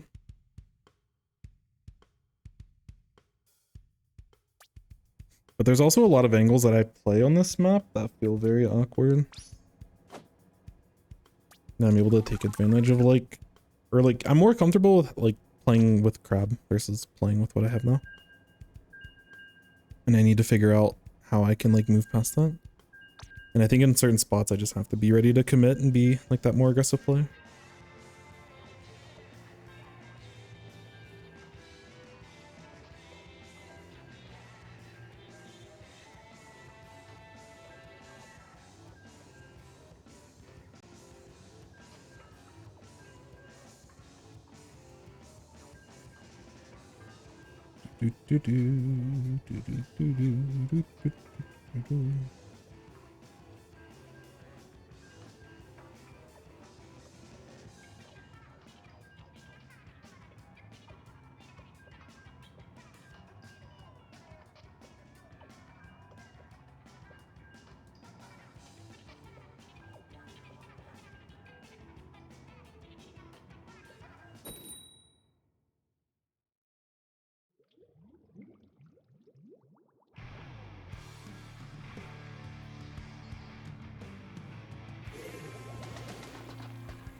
Like for this game I have to be careful about the roller, but other than that, like, oh my bombs.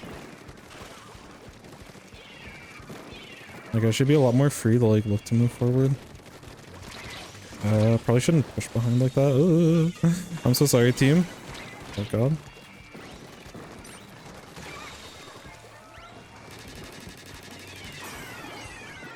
There's a jump. Okay.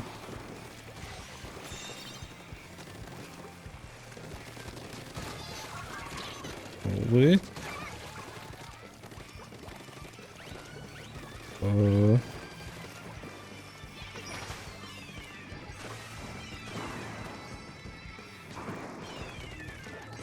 I should have. I saw my teammate moving in. I should have done that faster. Holy bombs. Yeah, I wanna go take foot.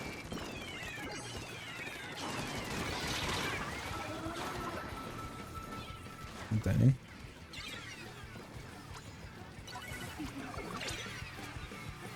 If I had follow-up, that trade would have been okay, but...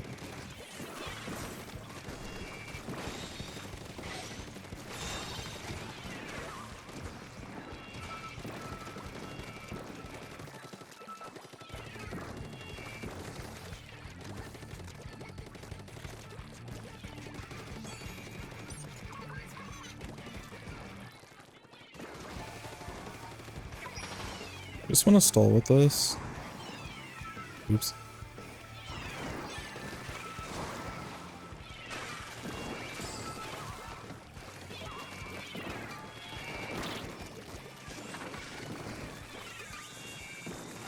It's okay. He just gave us so much space. No, I'm shooting the ledge. That was my bad. I actually needed to back up a little bit, or maybe I could have gotten max jump, but realistically I probably should have just backed up a tiny bit when I was going for that play. Because I had plenty of time to reposition, I just didn't. I need to get paint while we move forward. The roller still exists, so I have to be a little bit careful. Hey. Be down, we should be able to take space.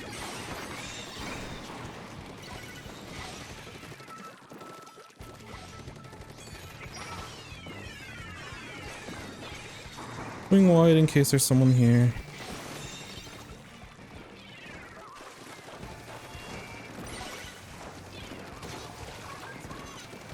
I gave up that space for free. Hey. I was fortunate they missed there.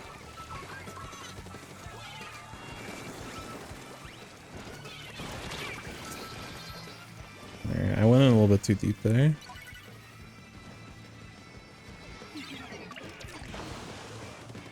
Like I want to punish them for advancing forward after I immediately paint, but that was not the time or place.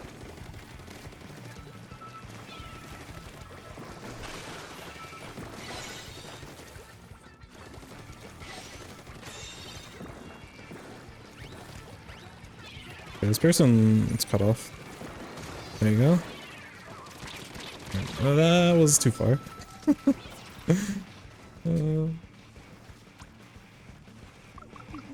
Like the ideas aren't bad, but the timing is not.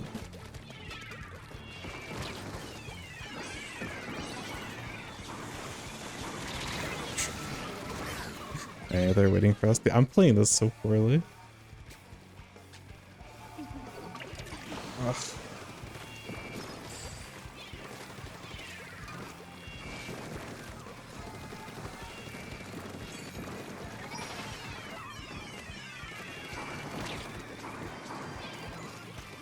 Roller shaking here, nice.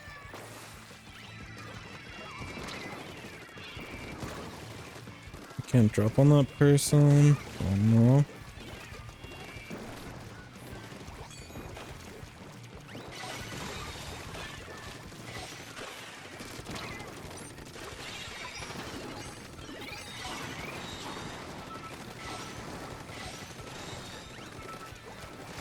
Hey, we didn't. Oh god.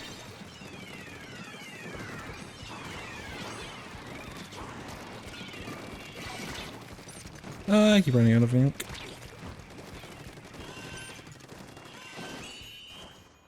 Yeah, it's hard to explain, but I'm not punishing people when, like, there's certain spots that I need to be moving forward in order to, like, because if I'm on the other side as their splash, I'm pushing in scenarios that are comfortable for them, and I'm not pushing in spots where they're, like, uncomfortable.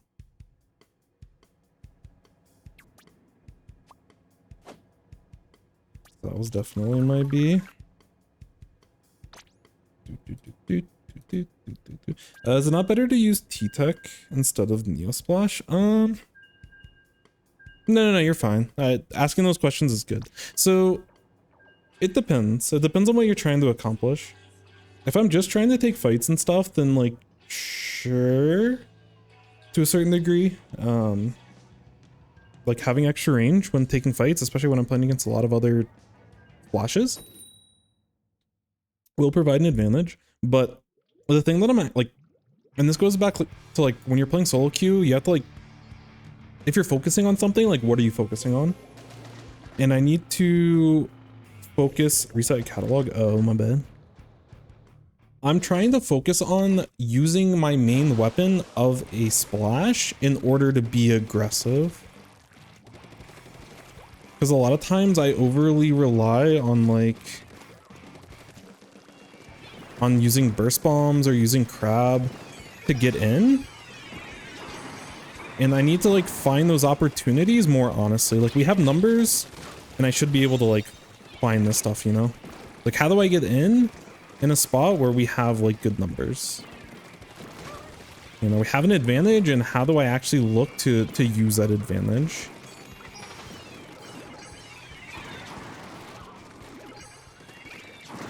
Oh, I should not be close.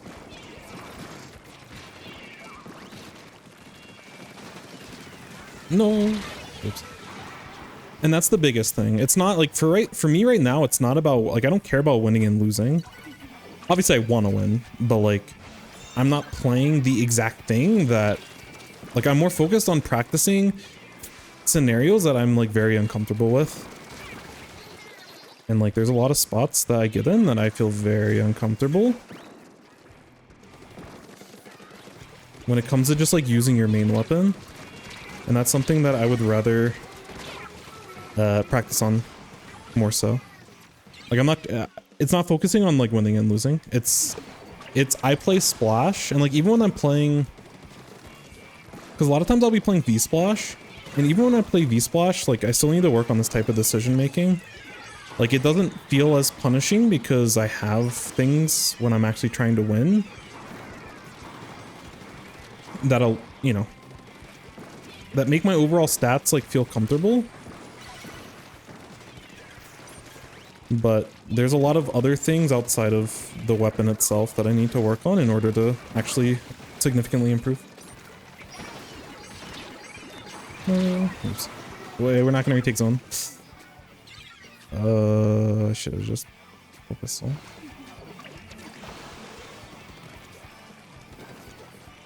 And like my confidence of moving in and out of fights as a splash is very poor.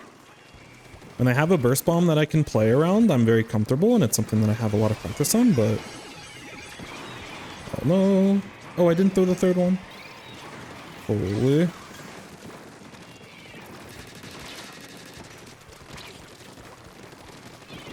Oh.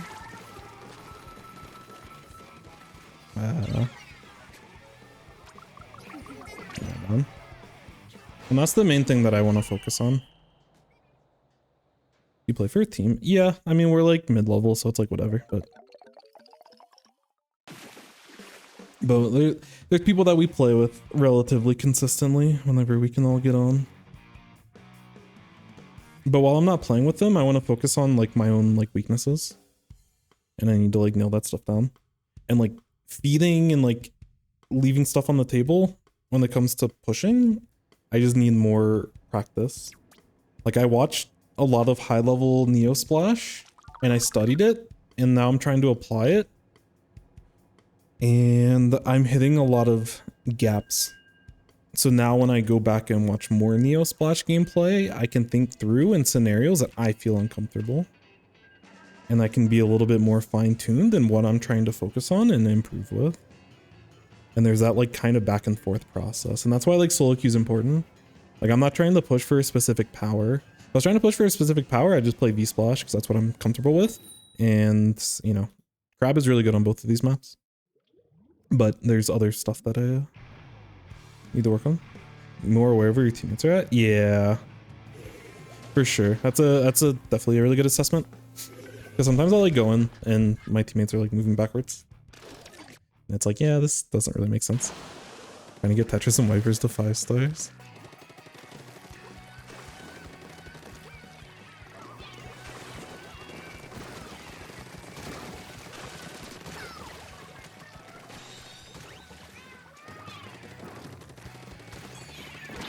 Hey, there's still someone behind us.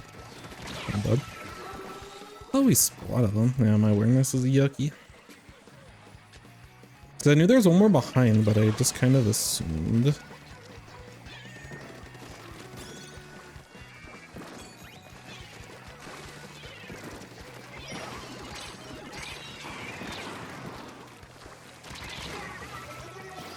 It didn't push back all the way.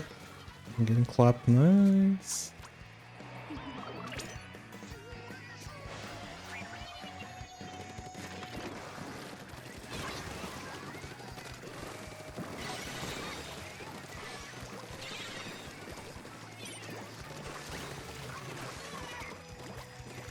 This is tough. I'm trying to stall as long as I can.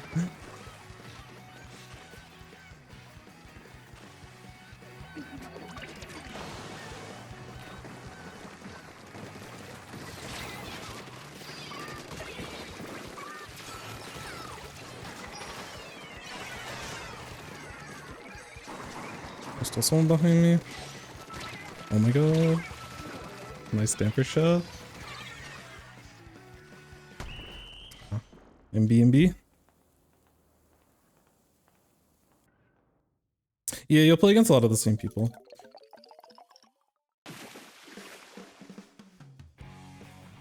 Especially with like the bucket pairing and everything.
Would you recommend JP levels for people who want to get better? I mean, you'll get better by just continually playing, and you have to trust that the matchmaking system is going to match you against better players as you continue to improve.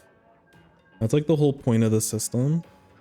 The Takoroka region has a larger population because the amount of people that are in Japan that have this game are way more than what we have. And again, for me, it just goes back to like, you'll improve in both regions, but one region you get to a certain point and you have to wait 20, 30, 45 minutes. You might continually queue up and just not find the match. And to me, that's unacceptable, and I don't want to be in that. So, you know, the current level of skill that I'm like playing at now, I could find the same level of skill in either region. But when I was at 2700 last season, I got to a point where I was unable to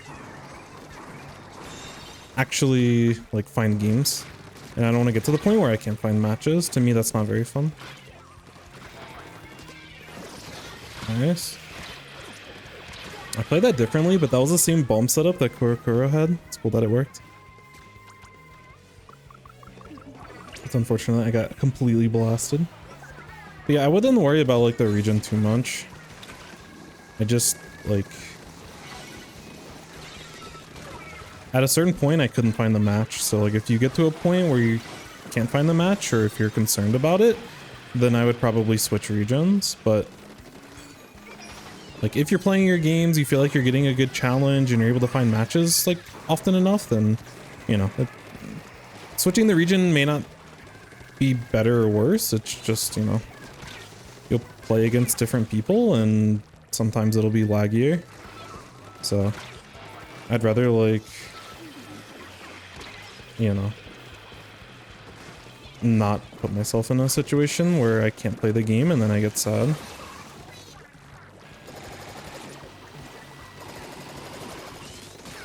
When I have time to play the game, I want to be able to play.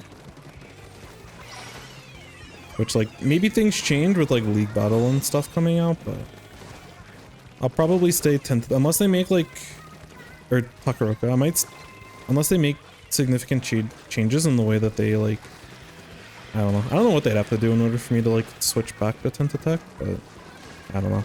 It's not really, like, an elitist thing, because realistically, like, finding high quality enough matches for me doesn't really apply to me, and I think that's the point that people, the high level players that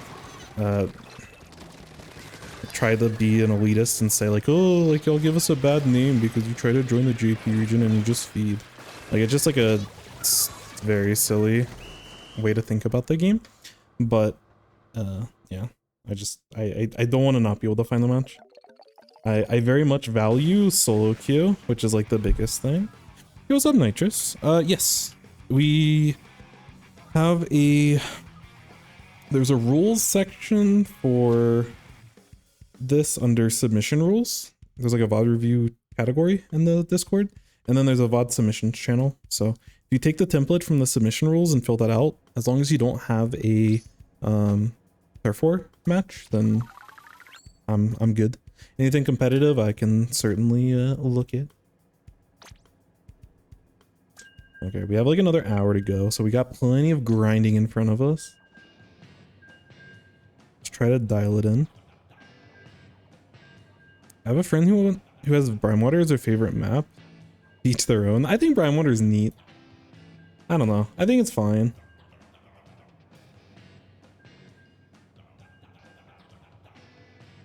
Again, it kind of just goes back to like your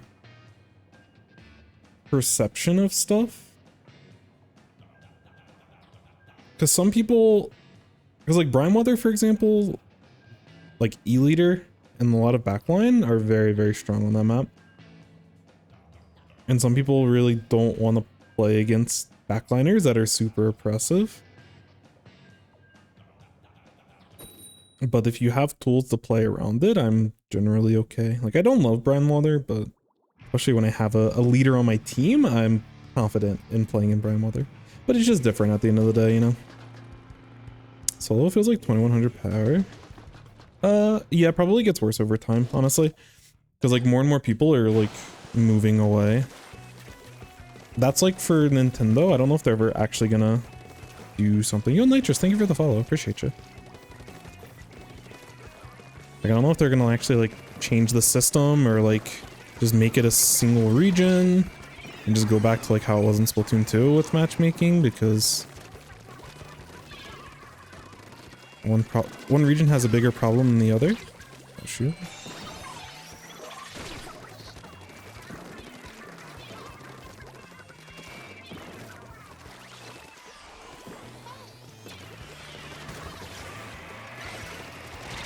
Oh, I should not be sitting here. I should not be alive. Dude, Tenko's crazy.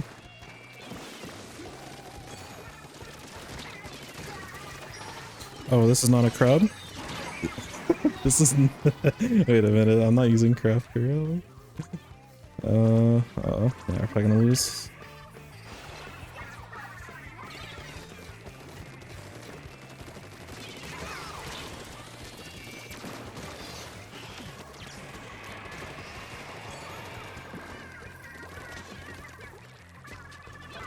Oops.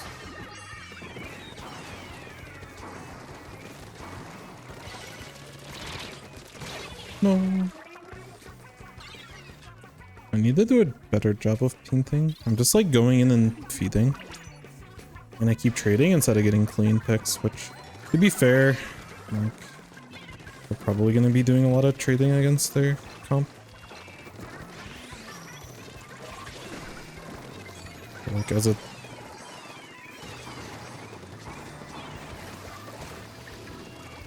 Okay. Yeah, I just need to get value out of... I might have gone away, actually. No. I was gonna say, I just wanted to get value out of Cooler, but I died too fast. That's the other thing with this weapon that I'm really struggling with. Which, some of it might be mentality of, like, the higher ranked region. But when I have to, like, break... Like, I feel like every time Korokoro uses their special, and they use Tri-Strike, because that's what I was watching. They're like just a top-level JP player. When I was watching them play this, they would, like, any time that they decided to use their special, like, they could break the... Like, they couldn't hold control in a lot of spots, but they could guarantee... I thought that was going to be a Tetra. I wasn't even paying attention. Tetra special, that couldn't be them.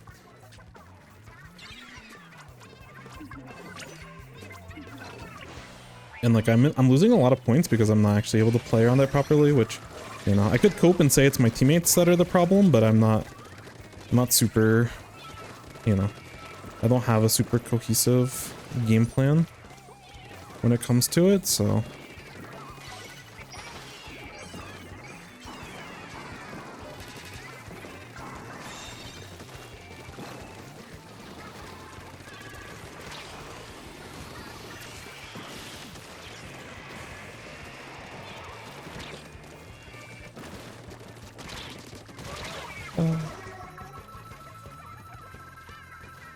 Nice.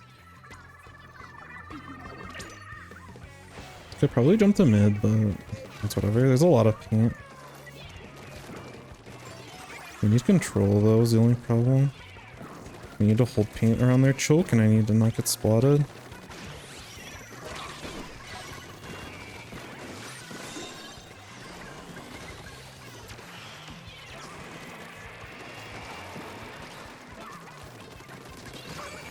Sick.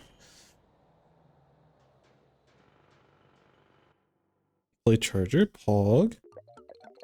Barnacle looks good. I think. Yo, what's up, Reese? Welcome, welcome, welcome. What's up, Mantha?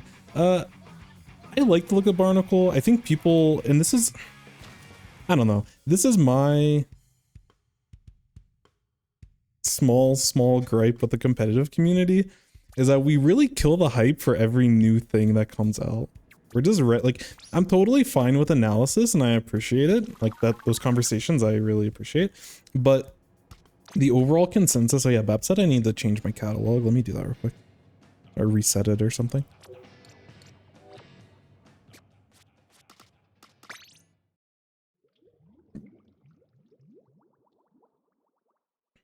But a lot of the people that do like analysis and have like a big voice in the community are ready to just destroy with facts and logic every new thing that comes out in this game. They're just ready to like tell us why this isn't going to be good, or why this isn't going to be fun, or how this is not gaining catalog points. And like I just hate that. Not because they shouldn't be able to express their opinion, but the bigger overall problem is that like we become such a hive mind. Like every community on social media to a certain degree becomes a hive mind, and when the general consensus is that, oh, this thing's bad because no flank routes, like everyone just isn't excited for it. And it's sad that we're not excited for stuff before it comes out. And I know that like once, because this is like the cycle of stuff. I've seen it in plenty of games where like people will overreact either positively or negatively to something before it comes out, and they like tease it and everything. And then it comes out, everyone's always excited because trendy new toys, new things for us to play, everyone's really happy. And then over time, like the reality sets in of all of that, of like, you know, we have experience playing it and then we kind of make our decision. But I think as a community, we're very quick to make judgment. And I think overall the consensus, like, I don't know, like negativity just garners more attraction just generally. And people want more likes and more fame and more clicks, so they say things that are generally negative, and then there's plenty of people that like want to hear that as well. And it's tiring. It's not surprising because it's just the cycle of like everything, but it's just like I don't want to interact with this. And I've started just like unfollowing people because I want to follow everyone. I legitimately want to love everyone in this community. I want everyone to have a good time. I want everyone to be able to learn. Like, that's just where I'm at. It's the kind of person I am. And that's part of the reason, like, why I do, like, part of my motivation around coaching is that sorry, I'm not helping my teammate. I appreciate, like, improvement and the value of improvement and being able to work as a community to improve. And that's part of the reason why I enjoy competitive games. When I first started playing competitive games, I wanted everyone to, you know, I was young and hungry and I want everyone to fail except for me, and I don't care about the community, I just want to win. And at a certain point, like, that just kind of gets old and it's not as exciting as it may feel. And a lot of younger people in the community will have that kind of sentiment, and, you know, wanting to look smart or wanting to be right and having, like, caring about the perception of everyone else in the community is something I think that can eat away at a lot of people. I'm so sorry. This person's gonna juke both of us. I'm gonna be on twitter.com immediately. Oh no, dude. My bad. And I don't know, again, it's just very tired. The Splatoon community isn't unique in that respect. There's a lot of things, like, you know, in terms of the unique factors of the Splatoon community, I say nothing but nice things. But every competitive gaming community has the same core problems. Or like, you know, generally the communities are often just like way too young, unless you play certain card games that are like basically made for boomers. And then people get cranky. Like people get negative, like they're still negative, but they're just like more cranky. Because like, you know, us boomers like need a nap sometimes. But like, you know, you still find like that one community isn't like better than the other in terms of it. It's just like, that's just how social media is. That's why like tabloids and stuff exist, because like negativity is tantalizing. I don't know why we think about that, or like we think that way as a community or like as a society, but it is just kind of the nature of it all, for better or worse. I probably could have kept taking off fight. Come on, it is what it is.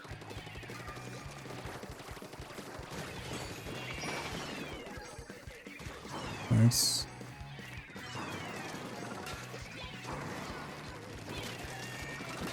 And like, I don't want people to lie, and like if people legitimately don't like things, then, you know, don't say that you enjoy it. I'm not trying to say that people should just pretend everything's fine and Splatoon doesn't, or like Nintendo doesn't make like the worst decisions and stuff, and you know, like there's plenty of things to gripe about, but like complaining about the maps, like it's very clear that they have a certain design decision. We have like translated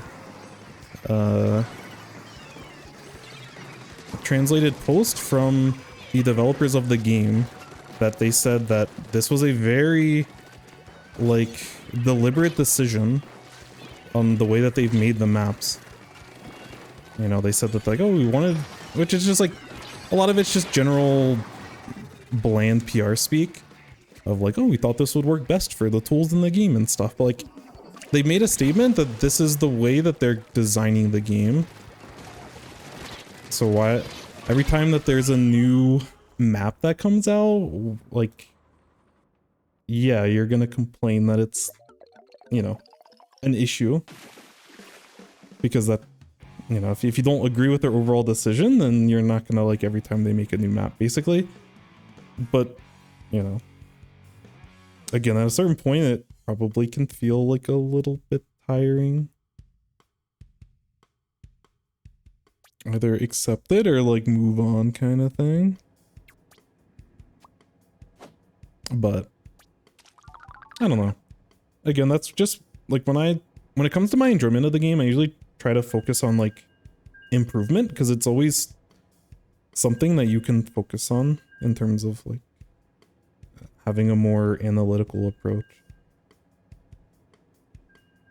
And like analyzing, like I love all the videos, especially early on in the game's life, of people designing and really pinpointing why we as a community didn't resonate with the maps as well, like on average. And I'm sure some people really do enjoy the maps, but on average, people don't necessarily enjoy the maps.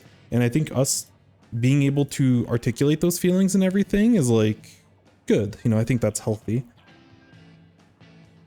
But having that exact same conversation and that exact same tier list of, oh, you know, certain weapons are broken, so they're bad. I don't know. It's not the type of educational content that we like we can do better. I think that's the thing. Is like a lot of times at a certain point, the analysis comes from very thoughtful to like, okay, we've gone through this and now it feels lazy because we're just rehashing the same stuff over and over again. And sometimes lazy stuff can be fun if it's like, you know, it brings energy and it brings like, you know, for me at least, positivity. And, you know, saying that certain weapons are bad and certain kits are bad and certain whatever, like, you know, all those are valid either way, but you're often going to elicit like negative emotions from people with that. And then when the negative emotions build and build and build, it's like, that's just what your perception is just going to be that. And you get to make the decision of how you perceive a scenario. You can perceive the game, not that you have to love it, but you can like perceive it as this is what it is and I want to work and try to optimize and improve, especially as a competitive community. If it was like a purely casual community, then things would be a little bit different. And again, like I would say that the Splatoon community is very casual in terms of like just overall a lot of stuff, and there's definitely benefits to that, but you know, like part of it's not necessarily unexpected, but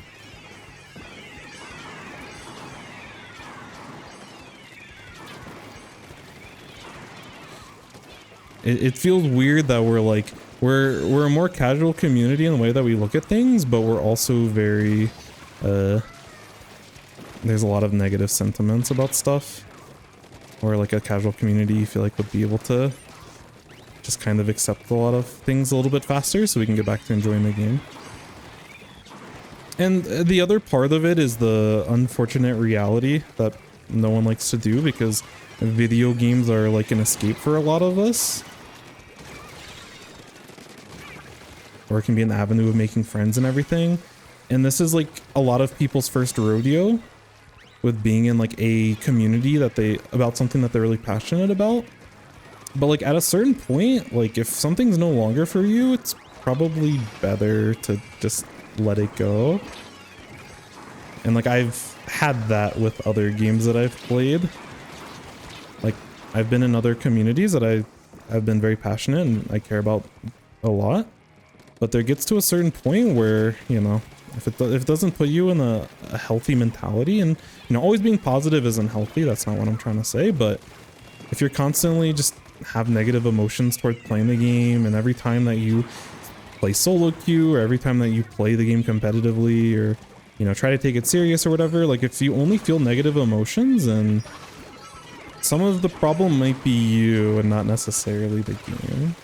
Like the game may not, like it may no longer be what you're looking for, and the game's changed and your taste haven't changed, but it's okay to recognize that and like, you know, develop a new relationship for that thing. And in a lot of cases, like I got very bored and tired of the same stuff and complaining about the same stuff for like long periods of time. And like I understand that. I empathize with the people that constantly complain about this game, but I would really you know, consider that they take a second look at everything and really figure out if spending a bunch of time on something that brings you a lot of negativity is something that you should really be doing. And I would never want someone to stray away from the Splatoon community, because I think there's a lot to love about it, but if that is the energy that you're constantly bringing, then, you know, maybe we should. There's other things to enjoy. There's so much stuff to enjoy about life, and like there's always phases in life as well, you know, like we go through certain phases, we live and grow, we change as people, and then, you know, our interests change, our taste buds change, like life can change. But I think having a proper mentality helps. And again, unfortunately, in like a lot of social media, being the one that's negative, or being the one that's edgy, or being the person that, you know, has the hot take of that everyone else just agrees with is like, you know, Can we second find full way out of spawn? Okay, that's fair. Oh man. Honestly, like I can't disagree with that. But it is what it is, you know? Like at a certain point, it is what it is. Some weapons have a godly kit, others have trash. Yeah, no, that's fair. But like us complaining about it isn't gonna like change stuff, you know? Like we want Nintendo and stuff to listen to us, and like they're not a company that's gonna listen to the players. They may listen to some players, but trust me, it's not us.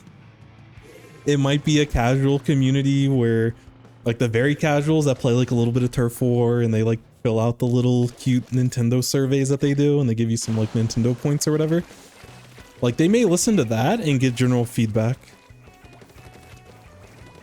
But you know, us writing an essay about what things we want to fix and everything, I don't think they're necessarily lucky to fix that. And again, I could be wrong. You know, there's enough Nintendo events that maybe when there's those live Nintendo events, maybe there are interactions. where people are listening, but I would say on average that the feedback's probably heard. Oh my goodness.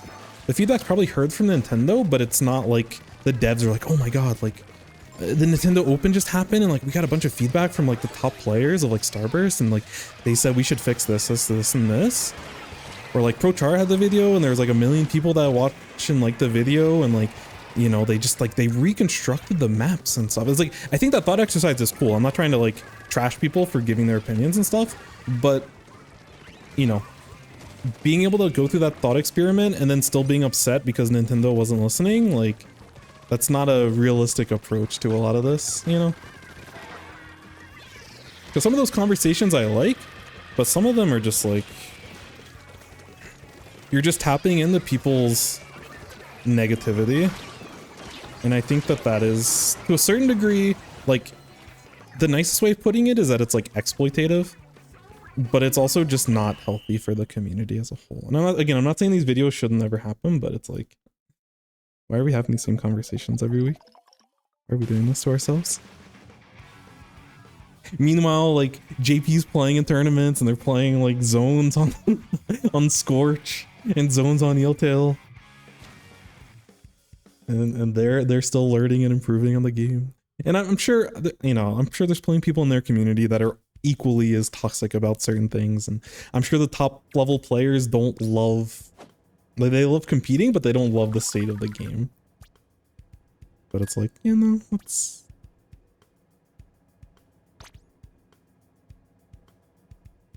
look within ourselves before just throwing out all of our negativity toward others.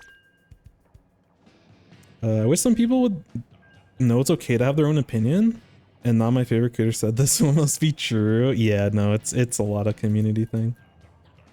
It's tough though, because like if you have those opinions, like you're gonna get trapped. Like that's the other thing, and this is why like the negativity and stuff is because like competitive players that I play with, and again I want to have a good time with the game and I want them to enjoy themselves, they'll find like very casual players talk about this game and have opinions, or like post a clip that they're proud of but they're using stick control and they like splatted one person and it wasn't that impressive from the lens that we see the game, and then like we're quote retweeting it and then we're just bringing a lot of negativity toward them, and it's like, what are we doing? Why can't we all just like share an enjoyment of the game? I should look at it more half cup full than half cup empty. I think negativity is not bad, but it feels like we're overproducing. Yeah, that's the thing. Like within the negativity, like when you dig through the negativity, there's very legitimate criticisms. There's very valid criticisms at the end of it.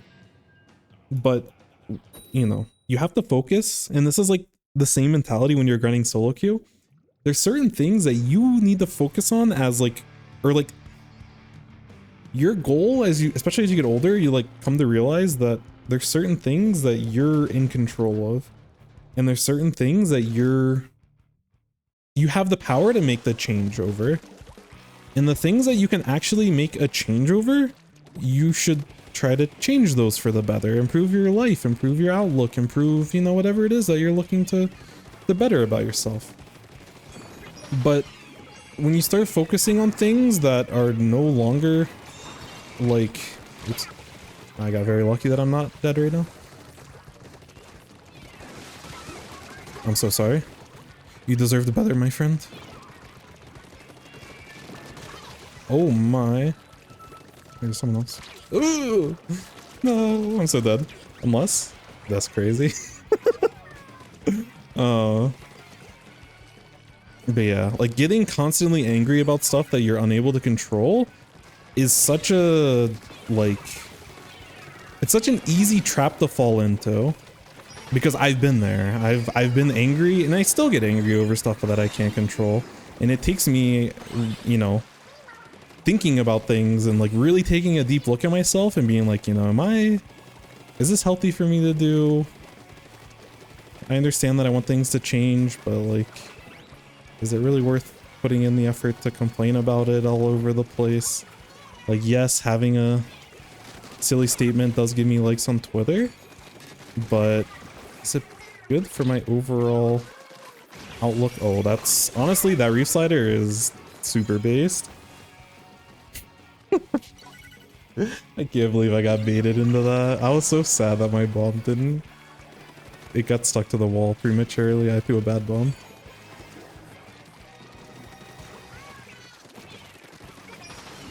But people are I got one tapped. Holy. Oh no, and they're running respawn punisher. People are very quick to want to change things about other people, but are so resistant to change within themselves or change within stuff that they're directly in control of. Which a lot of it, again, is very humanistic, but a lot of it goes back to, you know, what is your overall goal with, like, the conversation?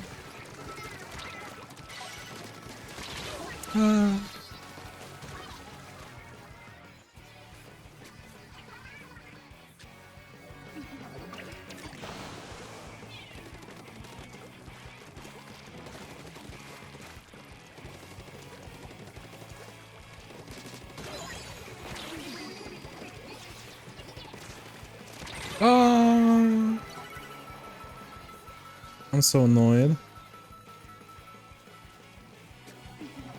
Please.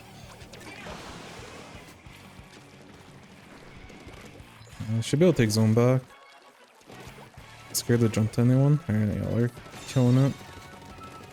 I knew that there might be someone underneath, but I thought I'd be able to make it out. I forgot that they have an H3. And their H3 is absolutely beaming me.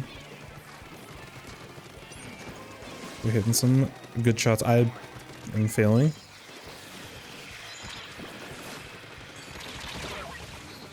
Oopsie.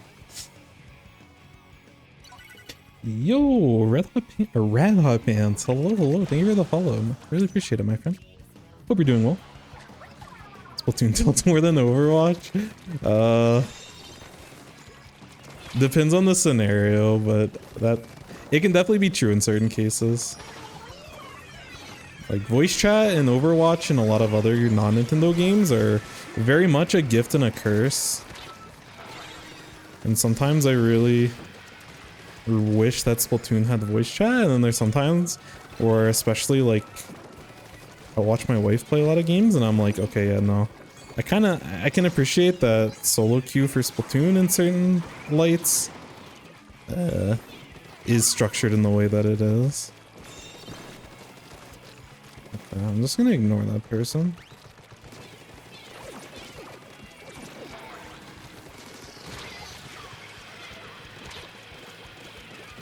Again, this is another game where like the weapons I'm playing against, which to be fair, they're playing very goofy comps. But I should be able to take advantage of it. And even when people are playing non-goofy comps, like I should be able to... There's certain spots where we still have advantages, and I should be able to take advantage. Alright, oh,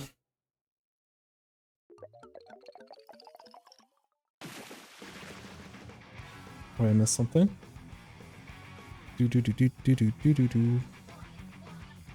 That's highly relatable. The biggest one for me was the whole aim assist argument. I'm extremely glad it isn't in Splatoon. As Splatoon players hate the idea of aim assist so much. I don't know. It's tough. I would be fine with them trying aim assist, but I don't know how I would feel overall. I think they could implement it. But yeah, I don't know. Like I'm always one for more options, and if stick play was more had a like if it introduced and it got more people to play Splatoon and try it out a little bit more competitively and take it more serious with aim assist, then I would be like opening to try it, you know. And this is like a very closed-minded way that I think about this stuff, obviously. Like, I'm very selfish, like, you know, I've gotten used to motion controls, why can't you, kind of thing. But, you know, if it doesn't... If we're so confident that motion controls are like the perfect way to play the game, which I think that I wish that like every console shooter had motion control, or at least the option for it. I think is that good.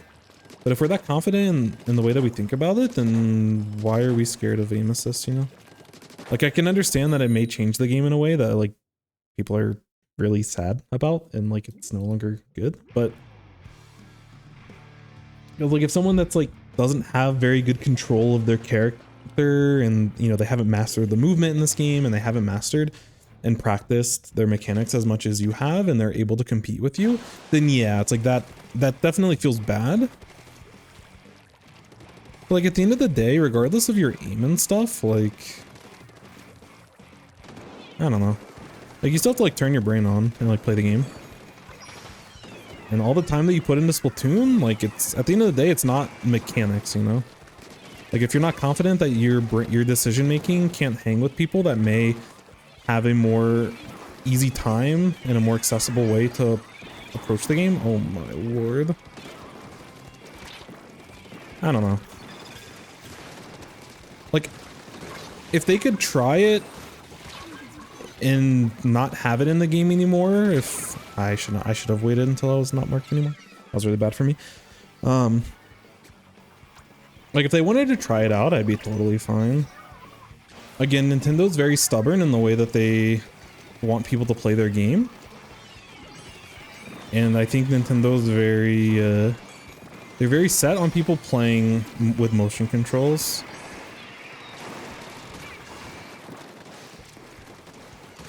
And I don't see them ever changing that outlook, truthfully. Oh, I can't do that against... I could have done that against a leader. I cannot do that against a sloshing machine. So, like, truthfully, I don't think it'll ever happen, but if it makes the game more accessible and there's a significant enough people that, you know, either want to play the game but due to like medical issues or whatever the case is, which there's plenty of competitive players that either can't use sticks or can't use motion, and there might be plenty of people that really enjoy the game but find stick control very frustrating without like an aim assist because it feels awful in this game. And it's been proven time and time again that like console shooters with just stick control can't really function all that well without any sort of aim assist. Like, I don't know. I think it's worth the consideration. And, you know, for people that are stubborn and just, you know, don't want to use motion control because I don't, you know, I'm a Call of Duty player and, you know, motion controls are terrible and, you know, I played the Wii and using motion controls on the Wii was awful and that left a bad taste in people's mouth. It's like, you know, again, the way that they want to play the game is valid regardless. You know, there's no one should be forced to have to play the game in one way or the other, but I don't know. I'd be okay with them giving it a shot, but I also, if it makes the game to a point where I thought that was way past. If it changes the overall like dynamic and the overall meta of the game in a way that's unpleasant, like I think that's the one potential concern, is that the game's gonna change in a way that like I'm not, that would like make me not want to play the game anymore. And change can be very scary. So there's a partial boomer in me that would be scared about them making changes, but I don't know. I don't think it's ever going to happen because Nintendo's had the chance to change it in 3 games, and they've made the decision that they're set on playing the game in a very specific type of way. But I'm more open than most. But it's easy to say I don't want it because it wouldn't affect me. Or like if it would affect me, it's because like, you know, aim assist would be the optimal way to play the game. And I know that there's a lot of PC players. Like there's some games, because I think that, oh, that's a really bad throw from my part. The biggest concern that people have is like, there are games like Apex and there are games, I don't remember all of them, But there's games, Fortnite might have had this problem, I don't really know. But sometimes aim assist, I think Halo Infinite to a certain degree was kind of similar, but that game traditionally has been a console shooter. I needed to focus more on this one.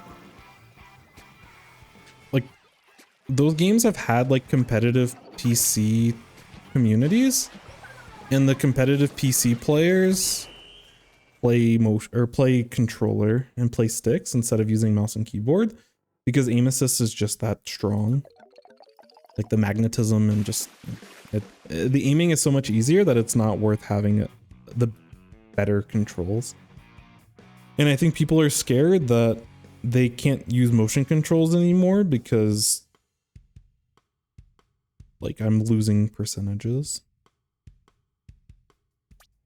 So I can understand that argument, and you know, they could be right. It depends on how, you know, if you trust Nintendo to implement a new system into their game, which depending, you know, they may have lost that trust for you. But I think it'd be something interesting to like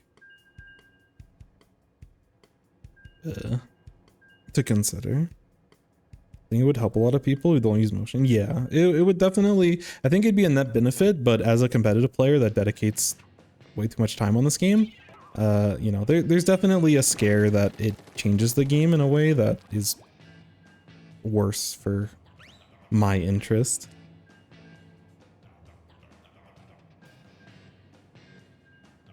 How would aim assist even work? Everything's a projectile. I mean, it would be like aim assist when you're like if you're aiming at a character, like anytime that the little hit marker crosshair comes on, like that's when like the aim assist would like kick in. Like if someone's like sharking an ink and stuff and you can't see them, although I don't know, how does that even look?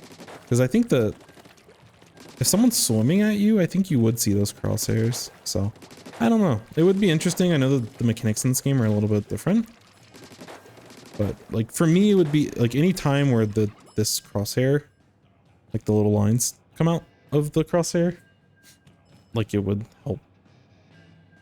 You know, instead of just going through like this normally, it would like kind of stick to it a little bit more and make it a little bit stickier, so it's easier to hit. But there's good and bad ways to implement aim assist. The aim assist path is scary because no matter how much it is, it'll get people angry. It'll never be, yeah, that's the other part, is that yeah, if they made a decision like that, yeah, a lot of people would be really upset, and then the game, like you can't interact with the game for a while because the only conversation, like if they, which again, I don't think this is like a reason. I'm more concerned about the actual implementation of it, but it's like an entire hype season of the game gets completely ruined because you have annoying people that are gonna complain about it nonstop regardless of how it actually gets implemented.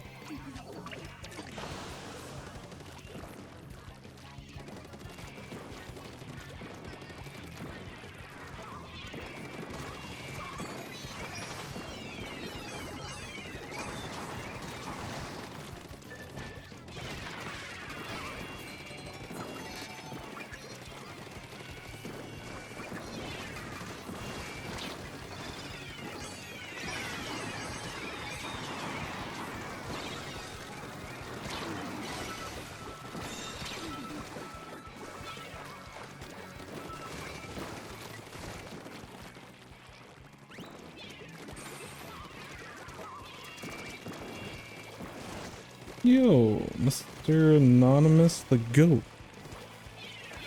Like the name, thank you for the follow, my friend. Hopefully I pronounced that properly, and hopefully you're doing well.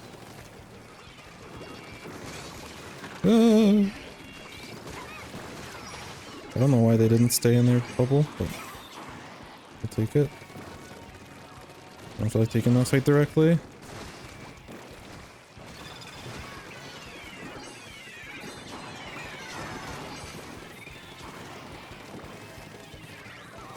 I'm gonna need a pick, yeah.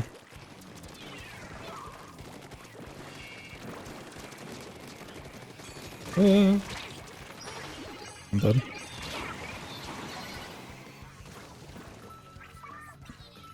This one's a mid. Oh no. Okay, nice. Motion controls is mouse and keyboard.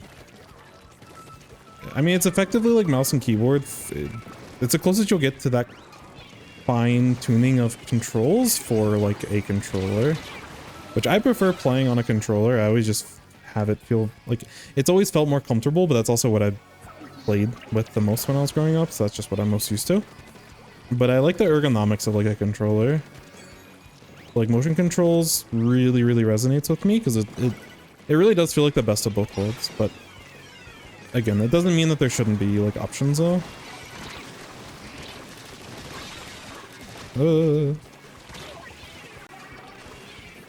I'm impressed that they guessed that way. Maybe my play was more obvious than I thought it was. No, we're feeding. We're not gonna be able to hold the zone. We're gonna lose lead. We're gonna lose the game. Okay.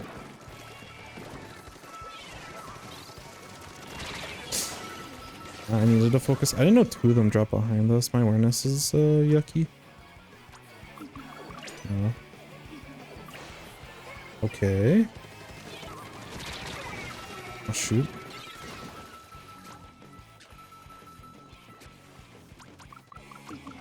Yeah, that one's not gonna work out for us. That's my bad. Talking about me for real? That's why I play not so serious now. That's fair. Complaining my favorite thing to do. Actually.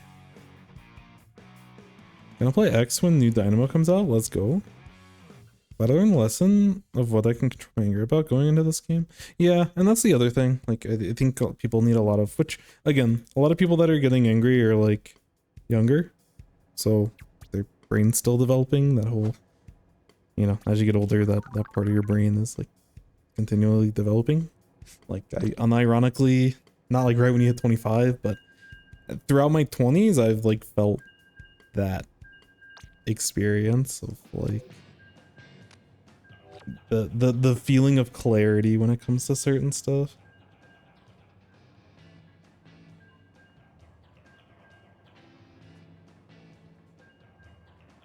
I got GM this month? Yo, nice. Congrats.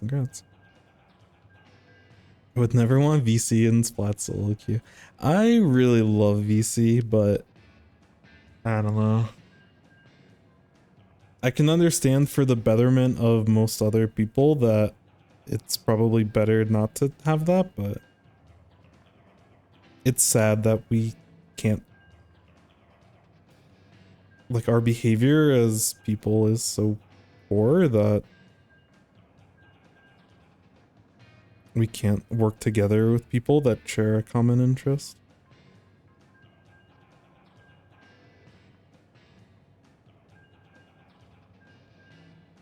But I also, like, you know, I'm quite privileged if in something like voice chat where, you know, I'm not someone with like a, because when I was growing up and I was like a little kid, I had like a very high pitched voice, and that's like when voice chat was like a thing, and like when Xbox Live was like a thing and you could play console games online, and like I would get a lot of flack for having a high-pitched voice, and people older than me would tell me to, like, you know, shut up, and would say, like, even yuckier things than that, you know, trying to keep it tame. But, and again, like, getting the perspective of other people and seeing the harassment that they get from playing those games with the voice chat, like, we can't behave ourselves as people, so I don't blame anyone for not wanting it. I don't blame developers for not adding it. I'm just sad as humanity for not being able to, like, be able to control ourselves. But I understand it, and like that's why, I don't know, that's why I get it. But so many of my like positive interactions and like the most memorable things that have happened in games is from the people that I've like met, you know? And that's the thing that kind of stinks, is like people potentially miss out on that opportunity, but I know there's plenty of people that just want to play the game without having to hear hateful speech or have slurs thrown at them. So, you know, that's their interests are a lot more valid and important than my own, you know. Because some people have the take of like, oh, people just need to like get over it. Like people say bad things. Like, you know, that being able to make that argument comes from a very privileged take. So I'm smart enough to understand that, you know, some interest I'm okay to fight for. Like I'm okay fighting for, but there's some interest of my own that I'm like, yeah, you know, this isn't a fight that, like a hill that I need to die on. Maybe like listening to other people and having empathy for other people is like way more important in this situation, which is a part of that's maturing. Because when you're, you know, in your edgy phase when you're 14, 15, 16, and you think your opinion's always the right one, and you don't listen to other people are stupid because, you know, I know everything. It's like, yeah. Eventually you grow out of that and you have more nuanced takes. Or at least we hope that people grow out of it. Hey, you can push this for free. What are we doing? Oh, my aim. Oh, my aim.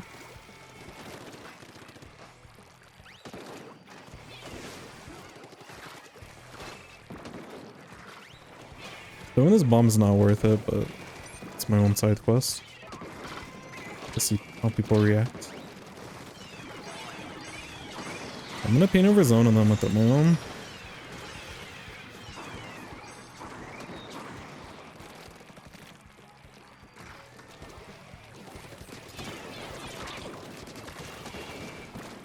Hey, I'm kind of crazy. Hold on. No. Oh god. No. Oh no. I can't hold this. Yeah, I need to survive. Wait, we can't hold it. Wait, we can't hold it. Wait, we can't hold it. No.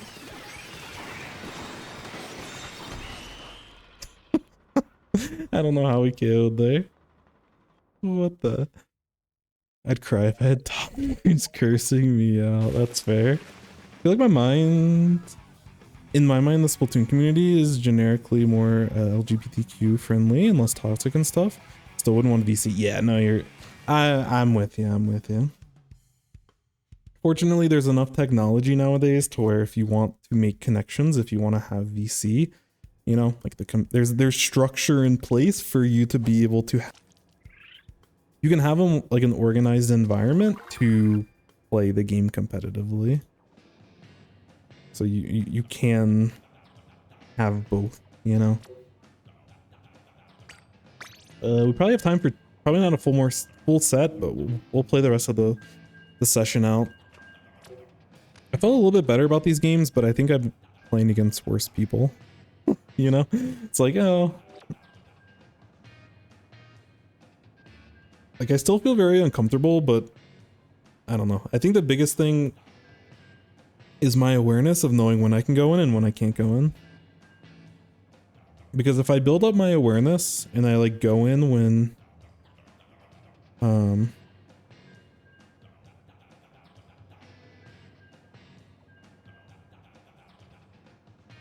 am I trying to say?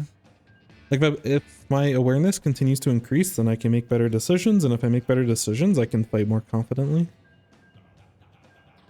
Like going into a fight confidently like changes the way that you're able to aim and everything. It's crazy. Anyways, I still have to catch up with everything.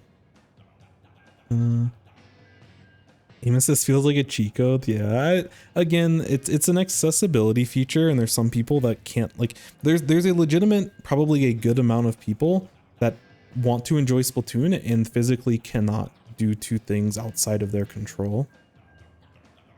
And it does feel pretty selfish from me to say, hey, you people that, you know, have restrictions in the way that you're able to play the game that doesn't allow you to compete and to enjoy the game.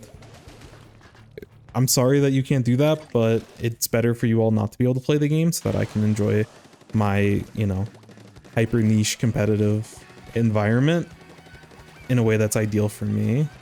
Like there is a certain bit of selfishness, but again, I can understand where people are coming from in terms of like Nintendo might mess it up and everything's gonna feel like way worse, and I don't want this game to feel any worse.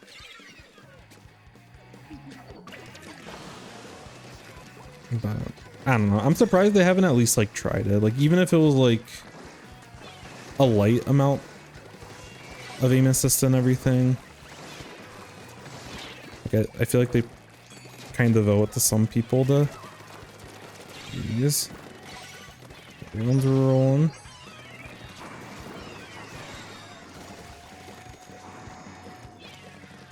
Okay, then.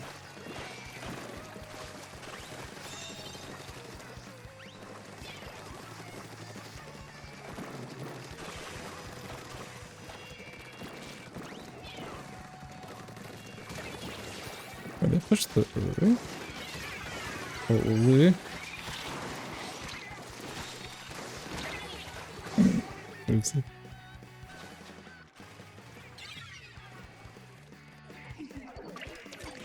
My concern is just wish the community reaction I've learned from other games, no matter how much the aim assist is, it'll set people off. Yeah. And again, part of it is like, I think there's a healthy way for them to implement it where people, like, most people, like, you're never going to make everyone happy, but I feel like you could legitimately do good within the community in the way that you look to add it to the game, but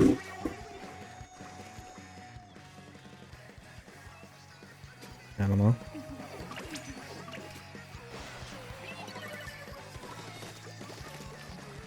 It also goes back to a lot of complaints that I have about Nintendo as a company when it comes to what's it called? When it comes to accessibility options.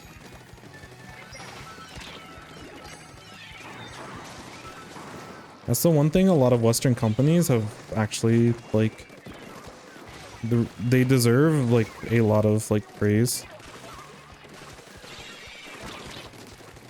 No. It's like actually caring and worrying about accessibility.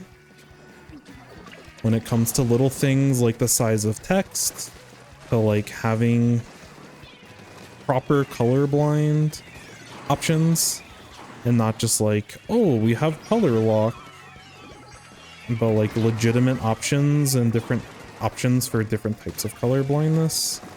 Because like the thing with accessibility is that it ends up being a positive for everyone. Everyone ends up getting value and from more accessible options. Because even though I don't think that I'm colorblind, I still usually always turn those settings on whenever I'm playing the game competitively. Because there's certain games where I have a hard time like seeing stuff like at a distance. And so like, you know, having them outlined in a certain color and being able to see like, I don't know, like more options make the game more enjoyable for me, even though I'm not like the target demographic for why they implemented those things. Which that happens in gaming and it also happens just like in life. Dude, that other splash like diffed me. That was rough. I think aim assist is fine when you're aiming with your thumbs. Yeah. I'm with you. I think it's something that they could certainly like try to implement. IMO.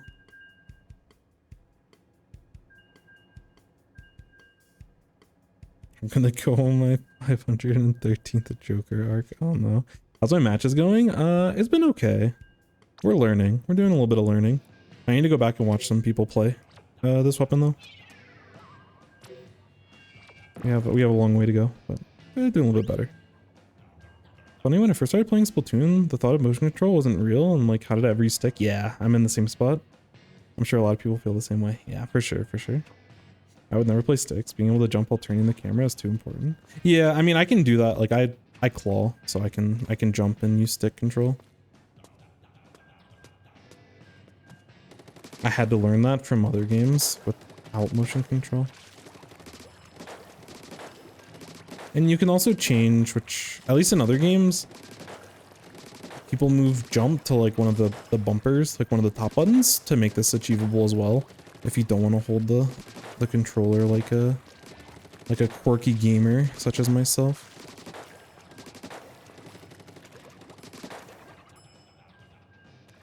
Yeah, or a paddle. Yeah, some controllers have paddles and stuff on the bottom. I've been lurking. You seem like a nice guy. That's so kind of you. I appreciate you. How's your day? I'm chilling. It's Sunday, so, you know, weather was nice outside. Got to spend time with everyone. Life's been good. I'm enjoying myself. I hope you're having a nice one as well. And I apologize for being so late to your comment. Yo, PK Bananas, welcome in. Hello, hello, hello. Hello, hello. Imagine the Sunderland flying. Thank you.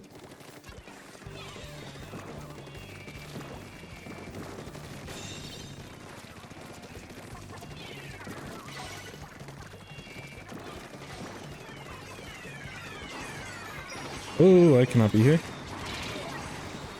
It's tough.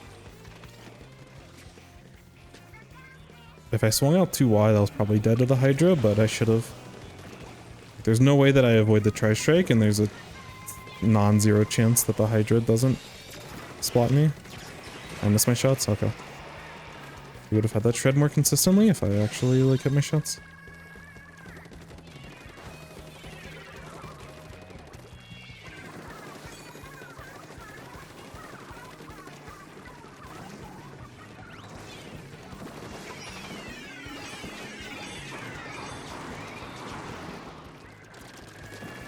No.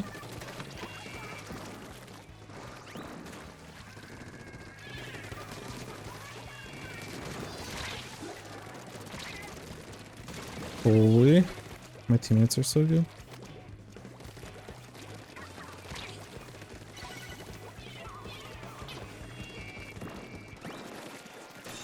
Ooh. Do they have so many spawnings? By so many, they just have to.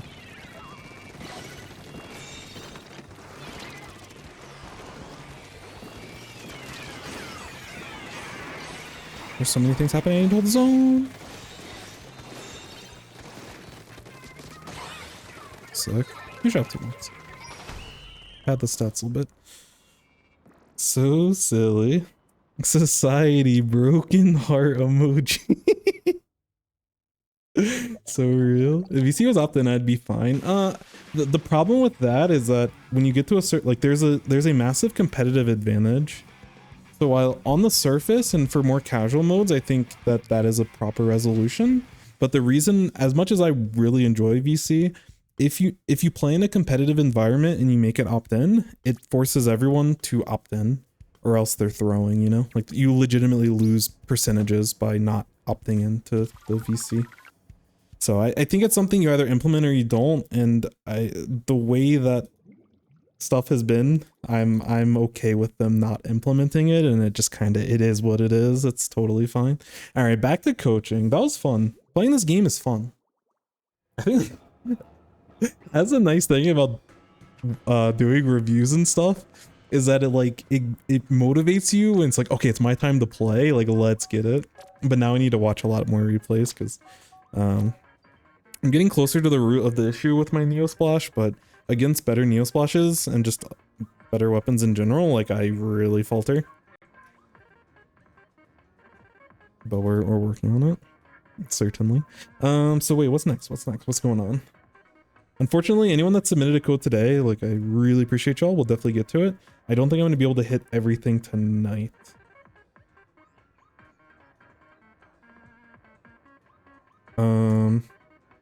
There's Luna Blaster.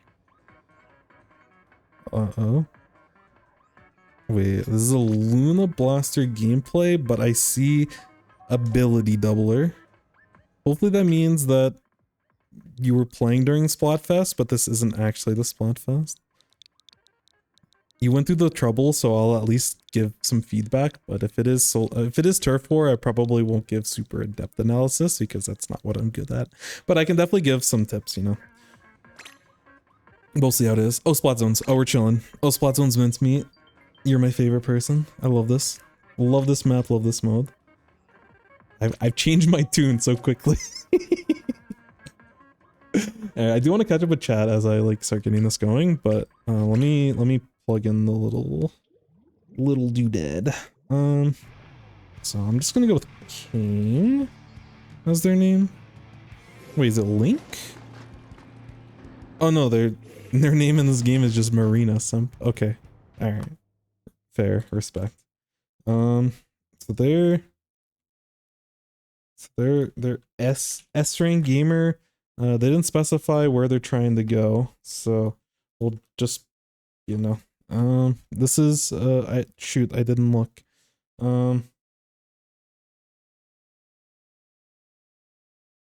I didn't check. I'm just gonna put Anarchy. I don't remember if it was open or not. I didn't actually pay attention.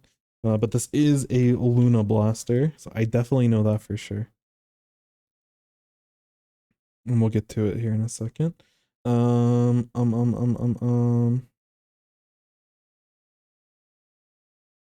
let me catch up real quick. Scrolling down. Love the conversation. If you don't use a shooter and some other weapons, you're gonna have a hard time. Yeah, that's fair.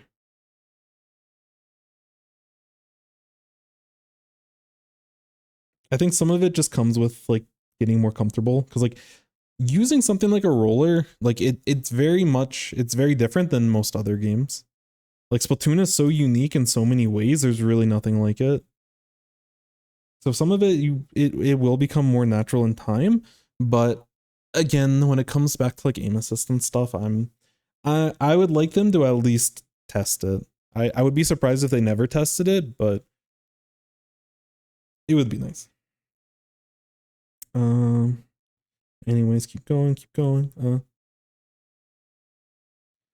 There's been times I've had such a great teammate with no way of asking their Discord or something. Yeah, like there's just like there's so many gray interactions where I miss the human aspect of this game.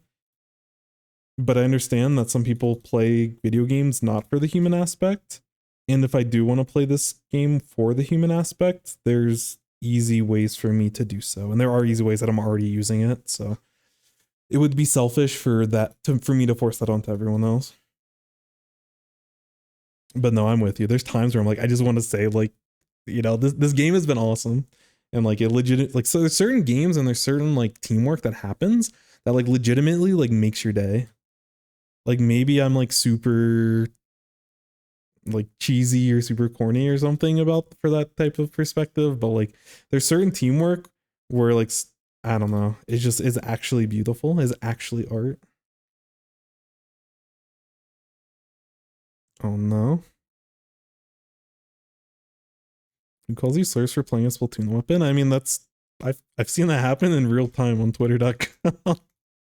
It's usually people are a lot tamer about it, but and some people mask that they're joking, but they still bring negativity toward other people for like the weapon that they play. I play open, and if there's a streamer on my team, the chat just goes crazy. Finally got X rank. Yo, congrats. Congrats. I've seen you in X rank before. Hopefully I didn't feed, but I'm sure I totally did really well. But I hope you're doing well. Welcome in.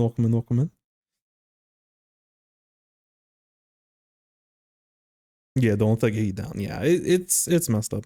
I don't think people often are considerate of the actions that they take and what it means for other people. Honestly, for a game as complex as Splatoon, I don't think aim assist would ever get to a point that it's like meta defining. I mean, you could do it. Like if you intentionally wanted to do it, you could certainly make it happen. But yes, if they added like a little bit of aim assist that happens, even some of the more advanced and like more assisty aim assist in a lot of games, it there's a way they can implement it, but it doesn't, you know, ruin the skill gap. And you know, there's certain players that you might play currently that don't, you know, that don't use aim assist, and then you play against them and they'll have an easier time against you, and I think that's fair. Like if it squishes the gap a little bit for everyone, I think that's a good compromise. If it allows people that, whether due to health issues or you know, other concerns, can't play this game competitively otherwise, I think allowing them in and giving some compromise on the competitive side of things is totally fine. Because like you said, I think there's a lot of interesting decisions that us as a community need to do a better job of analyzing, and I'm trying to do that, and I need to get better at it myself, but that's why we're here and that's why we're doing all these reviews. But you know, I understand people's concerns, but I think that there is like, I think there's a way that you could add that in and it still not ruin the overall sanctity and purity of Splatoon as a game. I mean, we deal with online, so like, you know, there's only so much complaining you can do when like people are playing with certain ping and certain connection, you know, or like it matching us against people like halfway around the world. It's like, yeah, we're already compromising plenty of stuff. It's not that serious, but there is a point where they could implement aim assist and it actually ruin the experience for, you know, selfishly for my minority of demographic of this game that take this game very seriously. But there's plenty of ways that you could implement it and it not do that, or it do that a little bit, but it, you know, the best teams overall and people that understand Splatoon and understand the game of Splatoon the most will still overall do better. Movement more important? Yeah, for sure. Movement's crazy in this game. In a good way. Aim assist will probably do nothing with how fast the game is. Yeah, I mean, that's the other thing. Like, there's a lot of spots where aim assist, like, isn't gonna help, you know? Which, that doesn't mean that they shouldn't implement it. But, like, yeah, there's a lot of scenarios where you're still gonna be very much struggling. But, again, options are always good. Even if Nintendo doesn't implement them. It would have to be minor enough to not be picked over motion. Yeah, no, I'm totally with you. Totally. Love to see aim assist on like a Bloblobber. I still would not be able to succeed with that weapon, realistically. I don't know how well aim assist would work anyways, so you have to lead your shots on most weapons. Yeah, that's fair too. And I'm sure like they could like where they target the aim assist, they might be able to aim with, or they might be able to help with that. But there are other games like, again, with Apex, I could probably ask my wife, but like with a game like Apex, like if you're shooting at long distances, you have to like lead your shots as well. But aim assist is still very strong in that game, so it still definitely matters. But you know, 10 years Vine chat. I'm trying to catch up. I'm sorry. When you plan on ending stream, we're gonna get through at least the ones, anything that's submitted today I probably won't be able to get to, truthfully. But there's at least 2 more. There's yours and then the one they're doing now that are like the last 2. So I'll definitely get through those. I promise that. So I'll make sure that we do that. But I'll probably have to call it after that. How is your hand not cramped up and broken and busted? It's not that hard. Like basically like, I don't know. All you do is like kind of put your finger like this. You're just using the outside of your index finger to press the buttons. Like it's not like this where like you're still poking the buttons. You're using like this part of your finger, like this part right here, and you're just like sliding it across the buttons. I don't know. It's not as bad as a lot of other stuff. I played Guitar Hero. That thing, the alt strumming on that game, that did some damage to my to my wrist. But clawing hasn't really cramped up anything. Can't say it for other people, but at least for myself, it's been fine. To me, it actually feels more comfortable. I see many videos on Splatoon just throwing it down beyond belief. I interpret that statement in a completely different way. I'm in a silly, goofy mood. If you hate it so much, then why do you play it? No, yeah, I can understand that, or like understand like the point you're trying to make with bringing, like going back to like bringing negativity and stuff. Because I'm not a fan of the negativity. Either remember it's a video game and that people are human too. Know the updated cycle sucks, but just try to enjoy it. If your favorite mode's zones and your main is splash, then it's probably why it's so boring to you. Hey, you talked about me, but I love this game. No, I'm kidding. I mean, you're not wrong. Like, I am a zones player and I do main splash, but I love this game. There's so much to learn. People just don't know what to be like, what to look for. That's why I'm relearning Big Swing and Tintambrella. Wait, is this a copy pasta? I'm so confused. I'm with you. If you're saying this unironically, I feel you.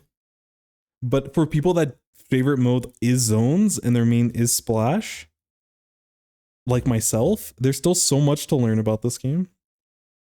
Because again, I always talk about it, but there's weapon knowledge and there's like a ton of stuff. But then there's also just like general Splatoon knowledge, and there's a ton of stuff. And the reason why people usually say stuff is boring is because it's like, oh, weapon knowledge. If I play Splash, I run at them, I shoot at them. There's no RNG. I get to move fast. There's no end lag. I'm chilling. And like, they're not wrong, but like, there's this whole, like, there's still plenty of stuff to learn about Splash specifically. But there's all this big part of the game. And whenever, especially, you know, not that like, I feel like everyone that has like gotten reviews and stuff has been super like, you know, open-minded about wanting to learn the game. So this isn't toward you, but for people that complain about this game, there's so much Splatoon specific knowledge that's outside of your weapon.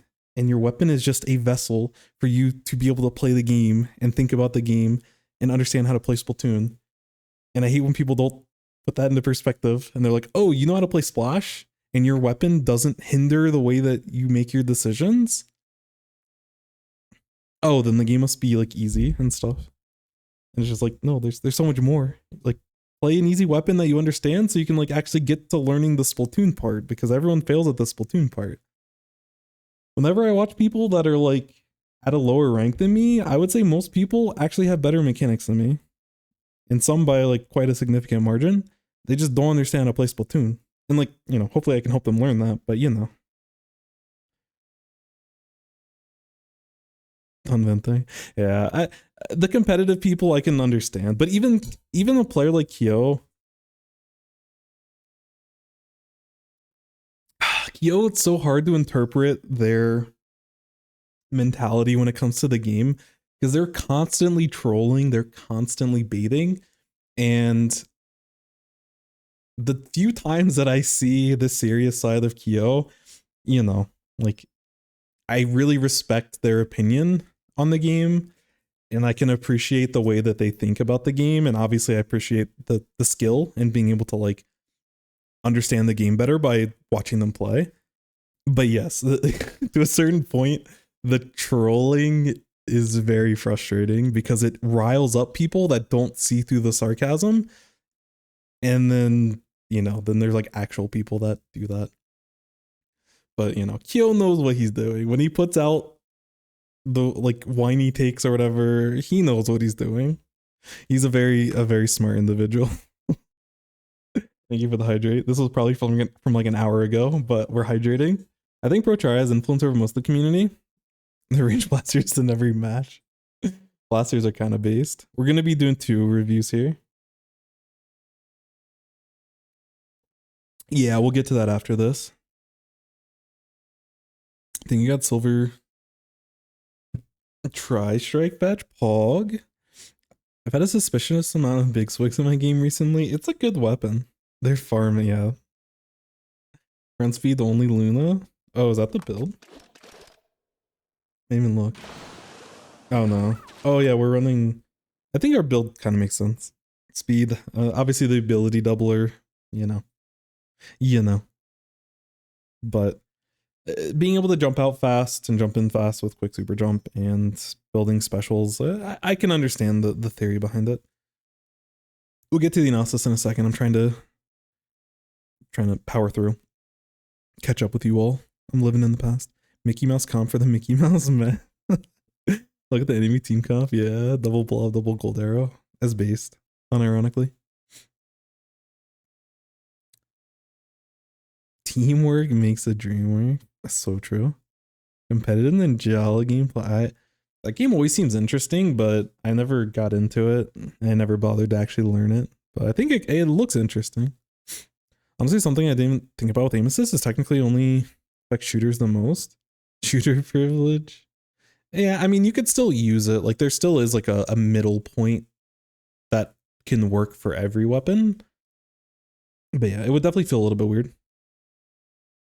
Yeah, we'll get to yours. I'm sorry. We'll definitely we'll get to it next time. I can't do that. He has more than 5 figures. Nah, we're chilling. So yeah, Bav and I are on the same wavelength about that. 5 a.m.'s too late for this. Oh no.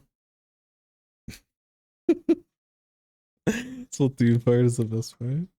Love him for that. Yeah, welcome in everyone. Hello, hello. All right, we're caught up. We did it. Round of applause for all of us for making this moment happen. We found an arbitrary point where we've caught up. Let's do it. Wait, you got the new Zelda game? Hey, yo. Wait, that's hype. Yeah, let me get some water and then we'll...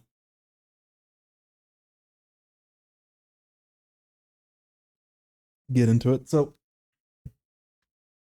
this is an interesting comp all around. I like our comp way better than the other team's comp. We're this Luna Blaster here. And we have a lot of painting. As a Luna, we don't paint very much and we don't have good range. So we need other people to paint for us in order for us to actually like be able to move forward and do stuff. Caught up in chat. The time it took to download the game. Come on. Shout out the Doctor Who phone box. I wish I watched the show and could understand that reference. Maybe one day. That show was so like, I feel like I'd probably enjoy it, but there's been like so many seasons of it. I don't even know where I would start. I'm not going to go on a tangent, but the show looks cool. I've heard good things about it. Anyways, so yeah, the rest of our team can like paint pretty well, either really well to decently well. So we should be able to move around.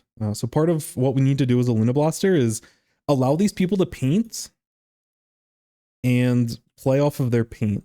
We can also play off their specials. Whale, Inkjet, and Rain all do a phenomenal job of allowing us to move forward. Oh, you know the phone box? I gotcha. With their comp, they can focus a lot of paint in specific areas. So like we don't want to run at them just without other distractions.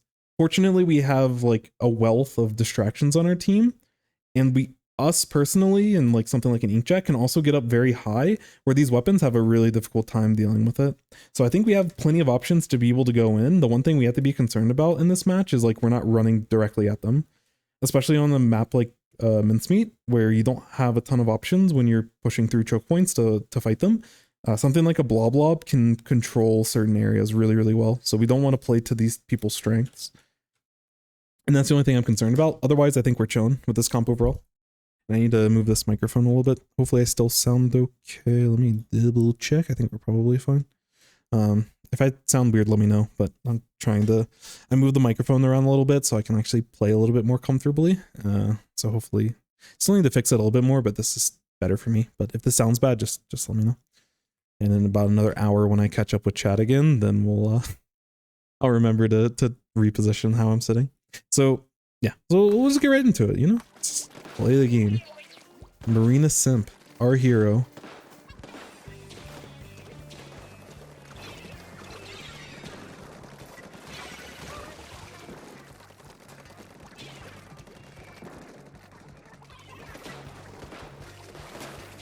Okay.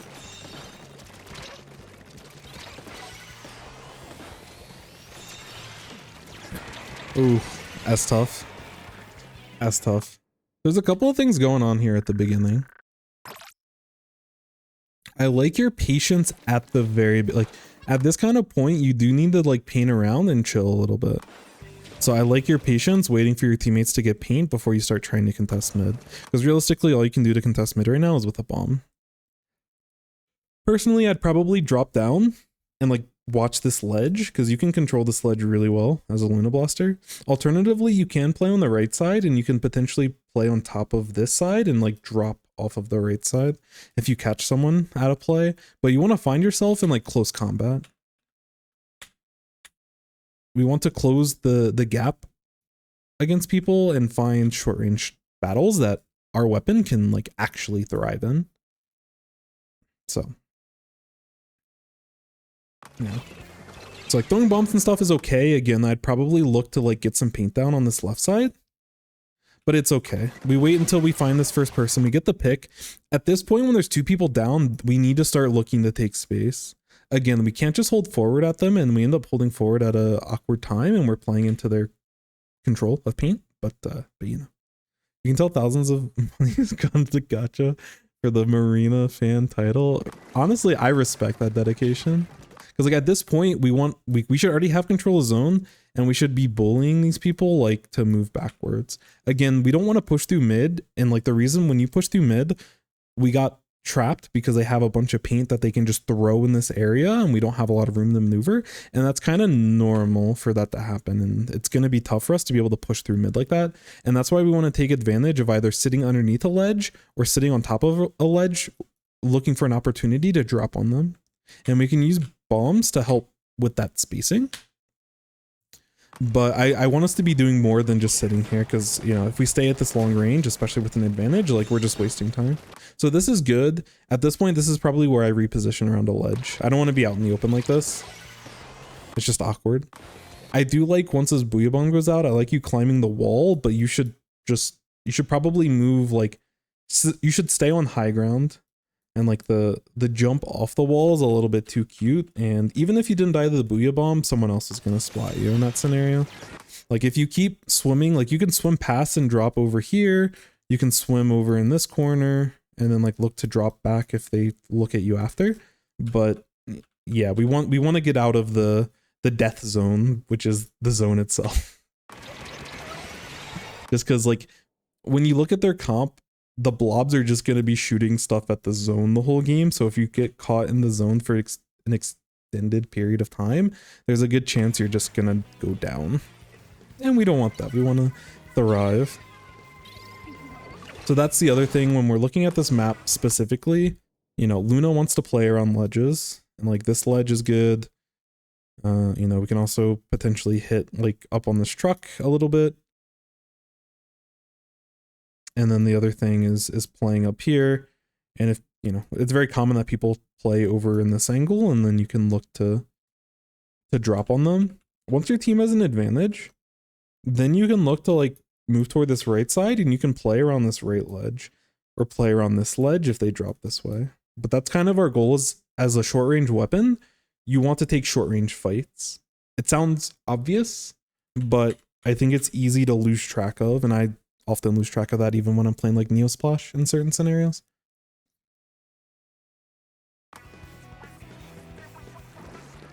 Otherwise, we got to take it a little bit slow and just work with our teammates.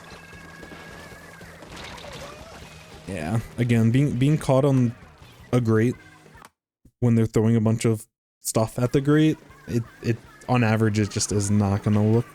It's not gonna be a good look for you. It ends up very difficult for you to do anything. You can't really outplay. Like if you're walking on top of a grate, you can't really outplay the blob as a short range weapon.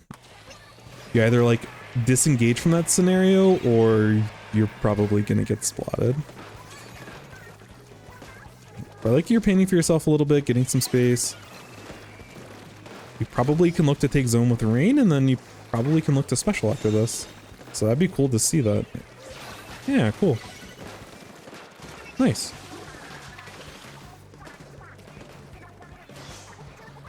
Yeah, I mean, hey, we got some value out of it.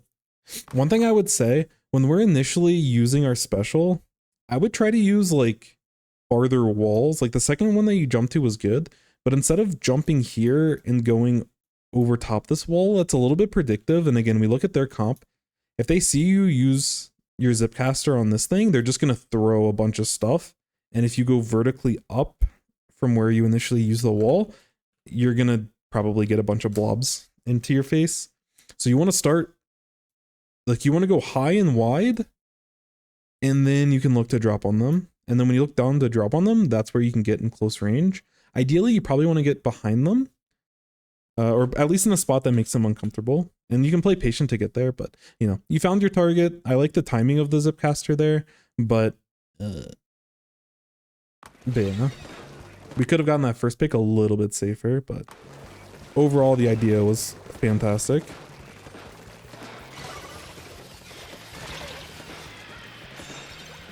Okay. And in this spot, this is where I'm looking to do, because like we can't even really help the zone all that much in terms of paint because Luna Blaster. So this is where like when we have a numbers advantage like this is where I would look to use like the sides of the map basically.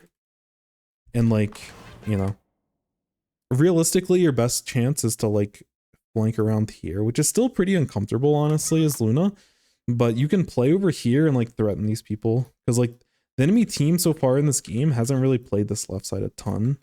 A lot of them are comfortable being over here and just like shooting their stuff. So I would take advantage of the space that they're not really painting all that much, and then you can look for close range fights that way. But alternatively, you can get underneath them and like try to flank through, but that's very dangerous. So taking like the wider flanks on this map will probably help you find the fights you're looking for. But again, this height advantage is good because again, people, if they want to start contesting the zone, they have to move closer to the zone. And if instead of looking this way, if we were sitting right here, for example, or, you know, there's this little uninkable area that's kind of slow for us to get past. But, you know, if we were playing here instead, then this could be an opportunity for us to drop down, you know, lead with a bomb and look to get a pick and isolate targets that way. But we'll see how you play it. Blobs are slow enough that you walking across gray like that's honestly probably okay. Nice, nice. That's awesome. There's still that, yeah, I was gonna say, there's still the person over on left side that we don't want to lose track of. Sick. Right, so because we just wiped them, I would push underneath their ledge. Again, playing under ledges is good, so I would use this time when they're still coming out of spawn. Like there's definitely a window there after you wipe to cross this area safely. And you can start playing underneath these ledges. You can shark here, you can shark over here, you can shark right here. There's a lot of spots where you can be very annoying. And if we can take this plat to waste their time, we definitely want to do so. Because if they don't respect you, then you get a bunch of free picks because you're a Luna Blaster. But setting up that wipe there is awesome.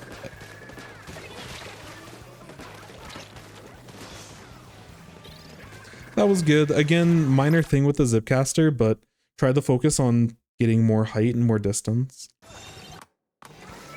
Because their weapons, like when you get to a certain height, their weapons can't do anything. So like if you, instead of Zipcastering to like here on this pillow, if we Zipcaster up here instead, or if we like Zipcaster over here, then we can look like we're behind them initially, and then we can like drop on them and like look for our combo. But doing everything like directly in front of them is putting you at risk. Unfortunately, you didn't get splatted, but you probably should have got splatted. And as you continue to climb and get better and play against better opponents, you will get splatted in this type of scenario. But I like that you keep moving, you find a target, and you know, you go for it. I think your Zipcasters are very, very solid.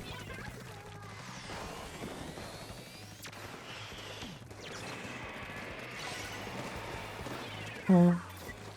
Unfortunate. But again, we're playing very patient, and we're taking interesting ways through it, but we're playing around the ledges, which is nice. I wish we were playing underneath the ledges, or we were playing over top someone that's underneath the ledge and dropping on them, versus like going from on top of the truck and jumping in the air to hit this person. In certain opportunities, it's okay, but that leaves us in uncomfortable spots. Like once we like jump, take our shot, and we like land here, things get very uncomfortable for us afterwards. And sometimes we're jumping onto people and taking shots where other people on their team can react, whether we get the splat or not. Like we're probably not surviving after that whole scenario.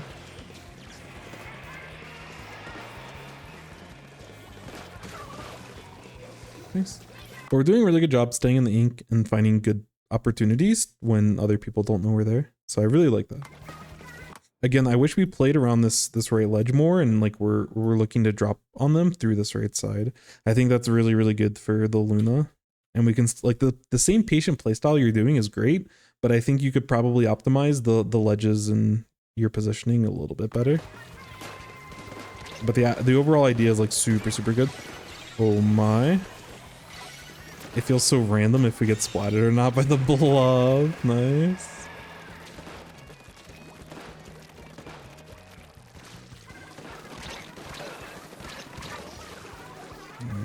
Unfortunate. Again, taking fights in those open spaces, you're gonna take a lot of chip, and it's gonna be tough on whether you end up getting the play or not. So I'd avoid those situations altogether, and just when y'all have a two-person advantage, if you can push through all the way, just commit to pushing through. So we'll go back a little bit just so I can give an actual like visual of that scenario. But like in this kind of scenario, 2 of them are down and we know one of them's here. So like if you want to move forward, commit to moving forward. If one of them's still swimming out of spawn and one of them we know went to the right side, like if we want to get underneath the enemy team, like let's just commit to going over here, you know? Let's just play underneath. Either play underneath this or climb on top of this truck and like sit back here, or we can play over here. But like if we want to move forward, let's just move forward, you know? If we do want to take this fight, let's just throw the bomb and like let's just go. I don't like that we like slowly are poking at them because they, well, I don't know if we outrange the arrow spray necessarily, but you know, in general, if we're just taking a bunch of shots and we're just sitting out in the open like this, there's going to be so many people that can splat us from so many different areas, which we know this left side's clear currently, but we're getting shot. We're sitting out in the open. We're getting shot at by everyone. So we want to use this open space to like push to wherever it is that we're trying to go, you know, whatever our end goal is. This shouldn't be the destination. This is like the avenue to get us to where we're trying to go.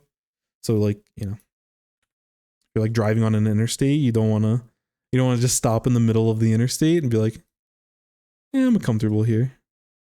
It's enough driving for me for today. Like we want to keep going and make it to our destination, wherever that is. And we should be thinking about in this kind of scenario, you know, where do we want to end up being? And, you know, being underneath this ledge to any capacity is like potentially very strong. So this is like one thing that we can, like some positions that we can look to do.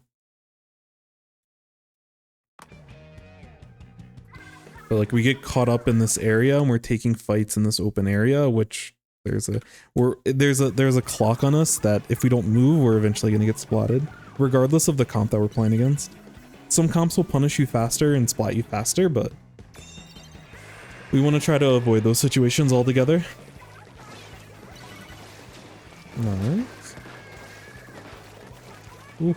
Again, this is another great opportunity for us to sit right here and look to drop down on them. We're like a little bit too center focused and we can't really focus on the center well. And fortunately for our comp, like the rest of our team, so outside of us, like the rest of our team can focus on the center super, super well. So let them do what they do well, and then look, you do what you can do well, you know? Play over here and look up here. But, you know, looking for splats through the sides of the map helps with the objective, even if you're not directly painting the objective or directly moving them off of the objective. We just want to find advantages around the map, wherever that may be. Oh no. Yeah, it's tough, it's tough.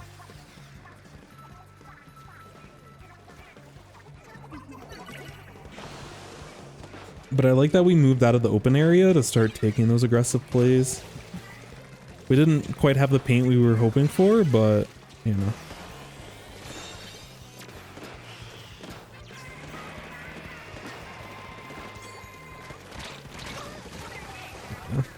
You probably could have gotten that in that scenario, but this is one of those spots where when we're looking at where we want to drop. So when we're looking at dropping, this is why I've been saying like we want to focus this to drop down over dropping here. This is bad and this is good. And the reason why this is good is for what we end up seeing in this exact scenario. Like this demonstrates it beautifully. Is that if we sit right here, if we want to drop, we have to get past this giant uninkable area that's slow for us. And if we're slow as a short range weapon, the enemy has more time to move and reposition, and we're just kind of stuck out in the open. And that's kind of what happens here. Like we're stuck up here. The other person can move around and paint.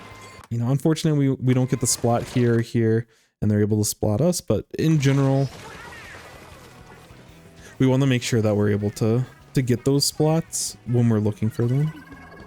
So ideally, we don't want to drop on an uninkable area. At least with the way this map is. Sometimes it's okay, but here it's not. Oh, if we don't, this is like, again, super minor. I wouldn't focus on this. But this is like, this is a tip that I think everyone can get a little bit better. We can't see the, we can't see the rain on this, unfortunate, because the replay is silly. Hopefully the rain comes back. Okay. The one thing that I think a lot of players can get better at, and a player like Volty does it really, really well. In this spot, I don't know, like there isn't a proper term for it, or if there is, I don't know the term, but there is, I call it chunky paint. And what I mean by chunky paint is scenarios where you're like, you're stuck in this, like, it's half our color, half the other. It's like very, I guess spotted paint is probably a better, a more accurate description, but I like chunky paint. That's what I called it initially. Cause like your movement gets very chunky. But in this kind of spot, the more comfortable you are playing around this like amalgamation of like our paint and their paint and like these weird patterns, and especially playing against rain specifically, you can just swim through this type of paint. Just like full speed ahead, you're totally fine.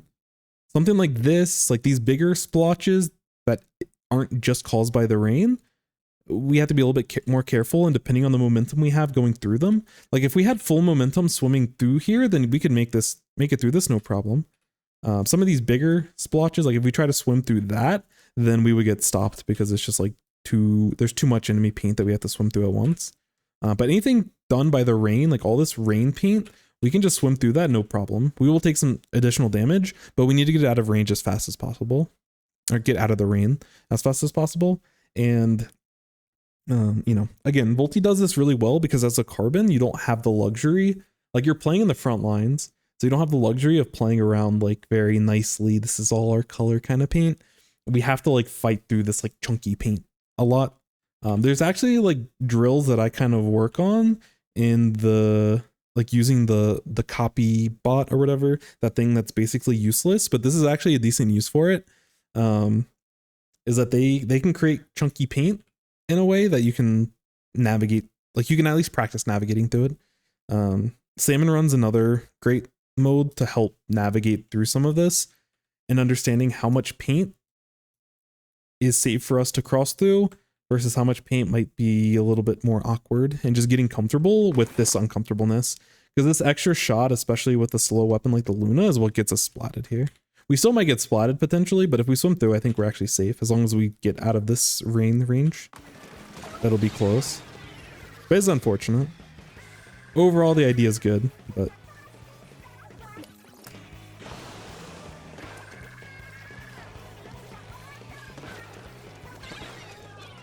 now I don't want us to move too far forward.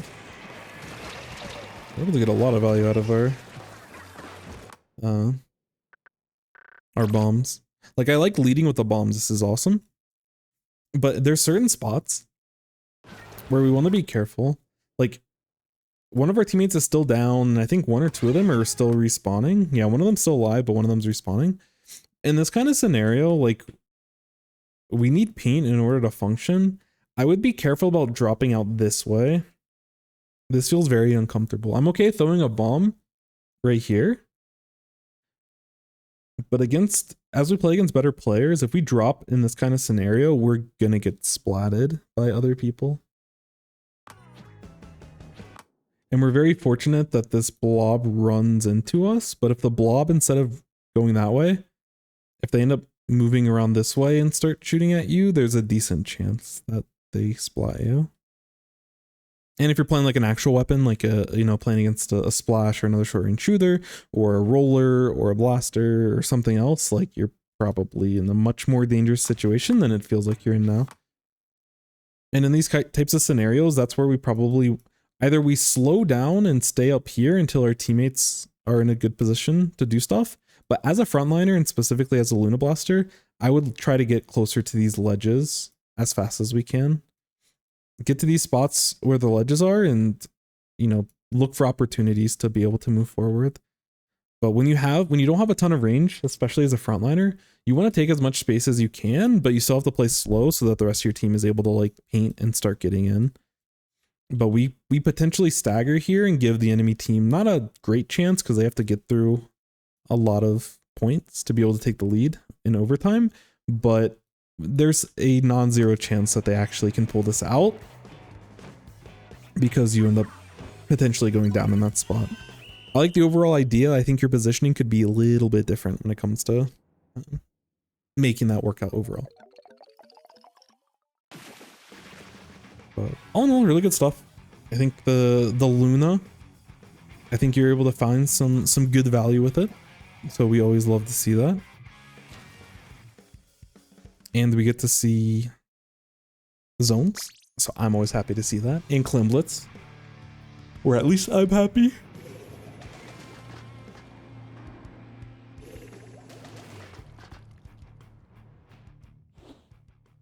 Okay.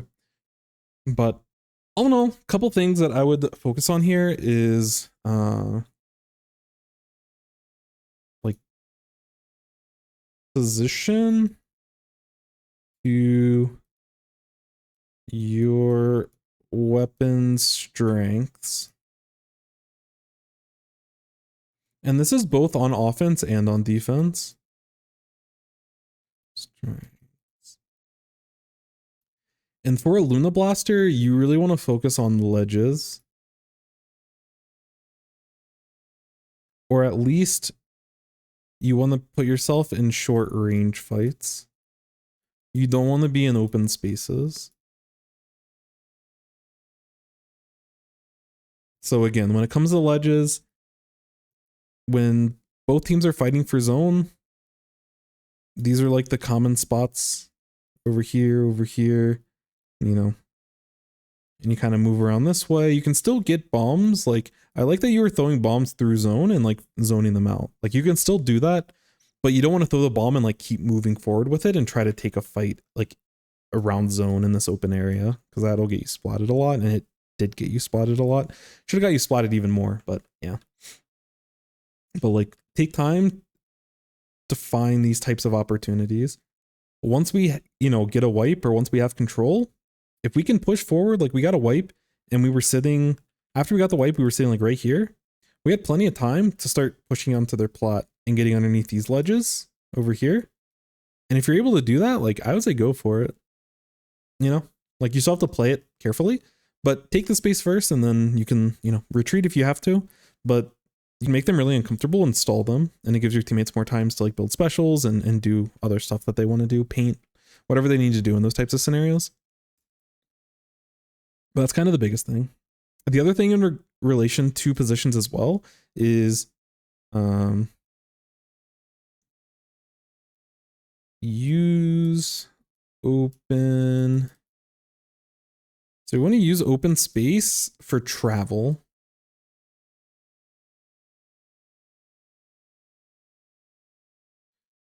Not for fights.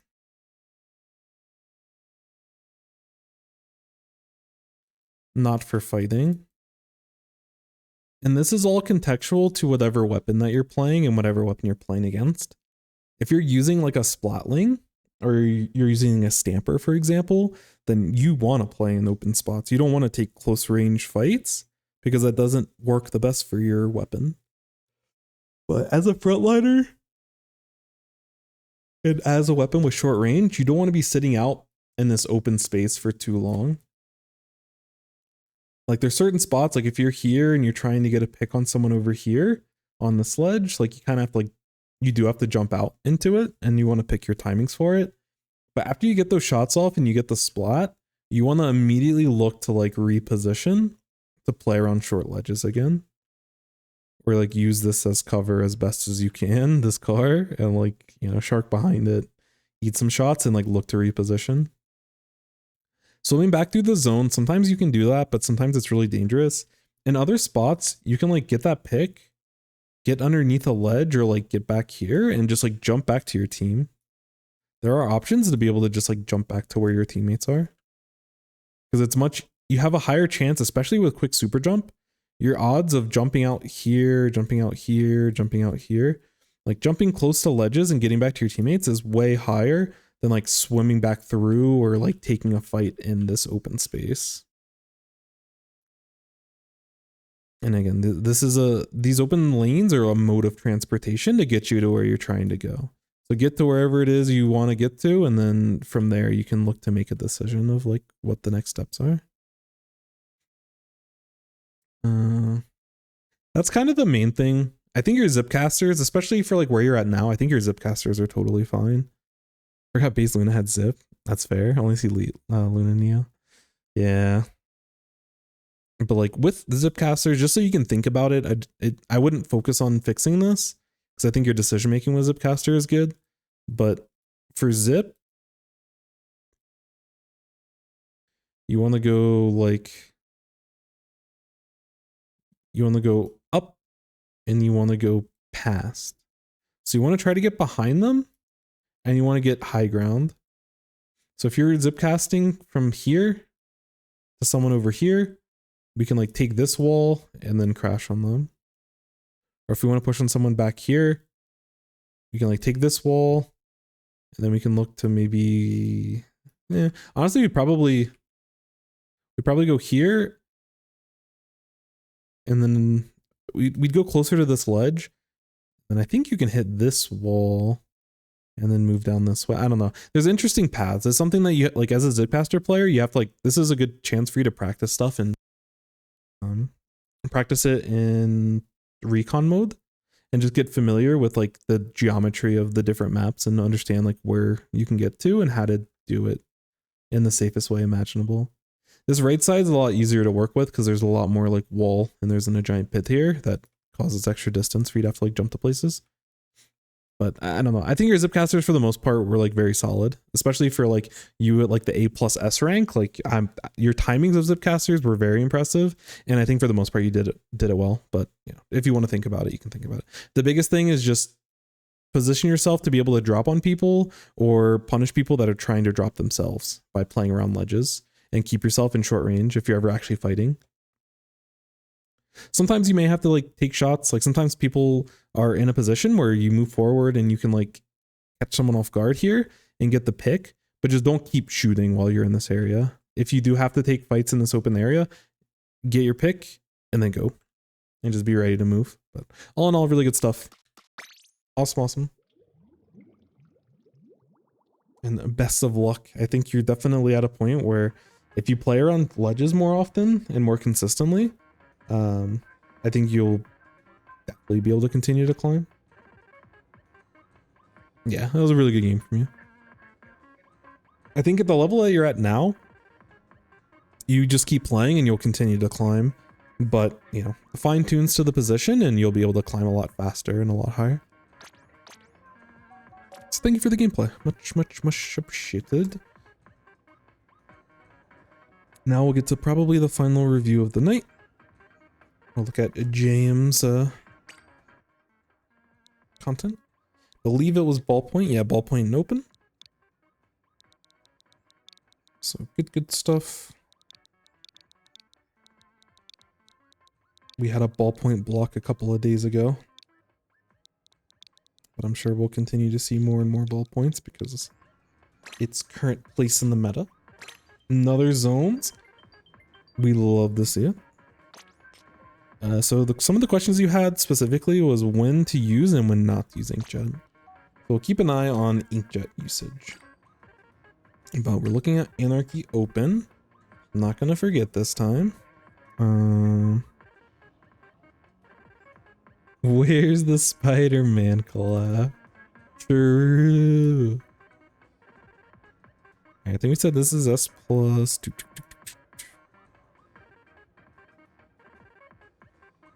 S+4. We said S+5 is your highest, so we're chilling.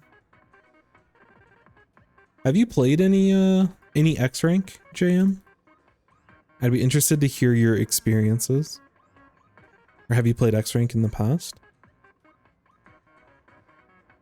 This is open. How was that experience for you? 1900 to 2K? Gotcha. Cool. 22. All right, all right. Respect, respect. Rainmaker the highest. Let's go. We love ourselves a Rainmaker champion. So good. We're playing Ballpoint. We saw a little bit of Ballpoint earlier in the stream, and I think one consistent thing when it comes to Ballpoint is that obviously we want to take space, play in long ranges as compared to what we were looking at before with Luna, where they're wanting to play around ledges and short range opportunities. We want to play in long ranges as a Ballpoint, but we also want to be flexible with our positioning because we're very flexible as a weapon, and by extension, our positioning can also be quite flexible. Because we can thrive and move forward in a lot of spots, and you know, that also goes back to incorporating Inkjet into our game plan. Getting back into it. Hope I did sort of well. All right, I believe. So anyways, we're looking at the comp overall, and this is zones, which we played some games before. So this is us, Ballpoint. Our team, we have a decent amount of painting. I'd say overall we've got solid painting. Blob probably going to want to sit on high ground and just kind of target certain areas. Wiper is going to want to be taking fights probably around these sides. Or potentially out in the open here. But they want to look through like, you know, long lanes on this map and look for opportunities to take fights there. If they're able to push onto the enemy bridge, they can like control the bridge pretty well. There's a lot of lanes. You can control lanes as well, but you're not quite as quick as something like a Wiper. So you want to make sure that you're not getting overwhelmed with positioning. And then your splash will be doing a lot of painting and will find opportunities for crabs. And when it's safe, they can like push forward as well. So like when you're using Inkjet, when it comes to like, should I use Inkjet or not? In certain cases, like being able to have your front line, which in this case is basically Wiper and Splash, you want them to be able to follow up on what you're doing. So you don't have to like direct people and get splats that way. You can, you know, work together and be able to do that. So looking for opportunities where it's advantageous for your entire team. Both because it like Inkjet provides an opportunity for your teammates to move forward, and it provides your team an opportunity to get splats. And that's the two things we want to keep in mind and when we're looking to position with Inkjet. And I don't fully know all of the Inkjet spots that we're looking to play. Like we might be able to Inkjet up here.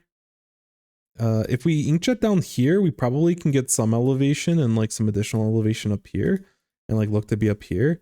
But, you know, the more aggressive and the more out in the open that we look to Inkjet, we have to make sure that we have a target in mind and we're not going to get, you know, splatted by going into the air. So when we look at their team, they have like kind of a backliner, which I think, I don't know the matchup between Bamboo and Wiper. Bamboo should have more range. I would imagine that it's probably better for the Bamboo, but I haven't seen that play out as much. But they also have good ways to control lanes. They don't have good aggression. They have like good counter aggression. But like your team isn't trying to like be super aggressive either. So it's okay, but we have to be careful. We can't commit to fights against the Bamboo too much. For you specifically as the Ballpoint, it's okay because you outrange it. But for like your splashes and Wipers and Blob, if it decides to go forward, they have to be careful of not playing into the Bamboo range. Because if you get stuck, you're in some trouble. But they also have quite good paint as well. So we'll see how it goes. But I think that there's a lot of spots for you to be able to use Inkjet. So we'll see how you play it. Part of using Inkjet is getting good paint overall and being able to like spam it pretty frequently. So as you're coming into mid, I'd like to see you get a lot of paint down for the initial Inkjet. Yeah, we got stuck in these weird spots. Yeah, mid-range does really well if you're sitting on these types of ledges. You know, like a Squeezer, a Nautilus, a Bamboo, they're going to be able to like potentially splat you there. So it's a little bit fortunate that you're able to even survive in that spot, but I would like to see you get more paint around the sides. So like as you're moving forward, like getting some paint over here or paint over here, paint out of your spawn. Like you do overall want to like move forward and get into position quickly, but I wouldn't focus immediately on just like, I need to hit long range and like try to start taking fights. I think it's okay early on to establish like a good area of paint around you with your short range. Because it would be nice for you to be close. Like there's a good, you should be able to have special around this time or earlier. Because again, it helps with your teammates. Ouch. Ouch. Because yeah, everyone's getting their specials and you're not able to fully play. You have to play a more honest game when everyone's getting crabs and tridukas and vacuums and hammers, and it just makes it a little bit tougher to compete. Nice hammer from your teammate. I like the jump. Again, do what you can to help your teammates. I wouldn't try for that fall off. Again, this is a scenario. Instead of like, I know the jump is there and we want to be able to deal with it, but we can deal with it through like good painting. Keep painting, get special. We know that there's 3 of them. Because like when that person's jumping in, we know there's 3 of them on low ground. And if we had an inkjet ready, we can like punish them super hard with an inkjet. Because we can space them out and have complete high ground over them.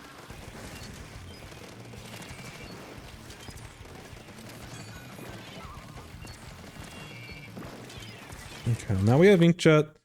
I would be looking for opportunities to find a target, and approaching them with inkjet can be difficult, but like with the paint that you're at, I would probably look to swim a little bit more aggressively here. I don't think I'd drop on the ledge because you might actually get spotted, but I would swim a little bit closer over here and like try to throw a fizzy bomb. Like if you want to focus on like a specific target, throw a fizzy bomb toward them and then like immediately pop your jet after, and like that gives you some paint and some damage and some information when you're first going in. That makes getting value out of your inkjet a little bit better. Because I wouldn't want to just like pop inkjet in this kind of scenario, but dangerous play, but a good job with the pick. But I think we should be going ahead and just kind of popping our like our team does enough paint overall that I just want us to get our inkjet out and just start making these people move. They can't focus on getting zone, and there's a good chance that you probably can get splats because mid can be a little bit awkward and there aren't a ton of options when it comes to movement. So if you find someone that's like sitting over here, they're kind of trapped and it limits their options of movement, and you should have a higher chance of getting a splat with your inkjet. But again, I think this is totally fine. I would have liked to see something like this a little bit earlier, but like where you did it, you had a target in mind. Like all this is sick. Love this. Nice. And this is where, as a ballpoint, you want to be flexible with your movement, and you have to be aware and like play around your teammates. Because if you can get up onto this bridge, like that's really good. Otherwise, you just want to get some general paint. So like getting some paint over here, a little bit on the bridge, but just make it awkward for them. And yeah, if you can find the bamboo in a spot like this where you outrange them and you have a long lane to play around, I think going for that pick is totally fine. Just be careful because there's a lot of ledges they can be dropping around, and we don't want to get caught in like a weird spot where we're overcommitting. But you're doing a good job of not overcommitting to anything, so we're chilling.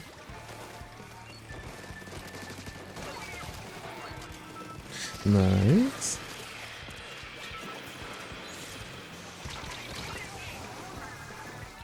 Oops.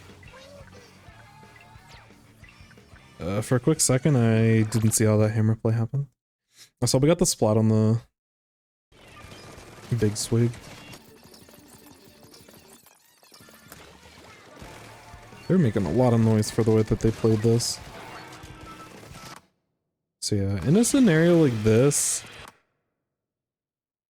it's hard to tell.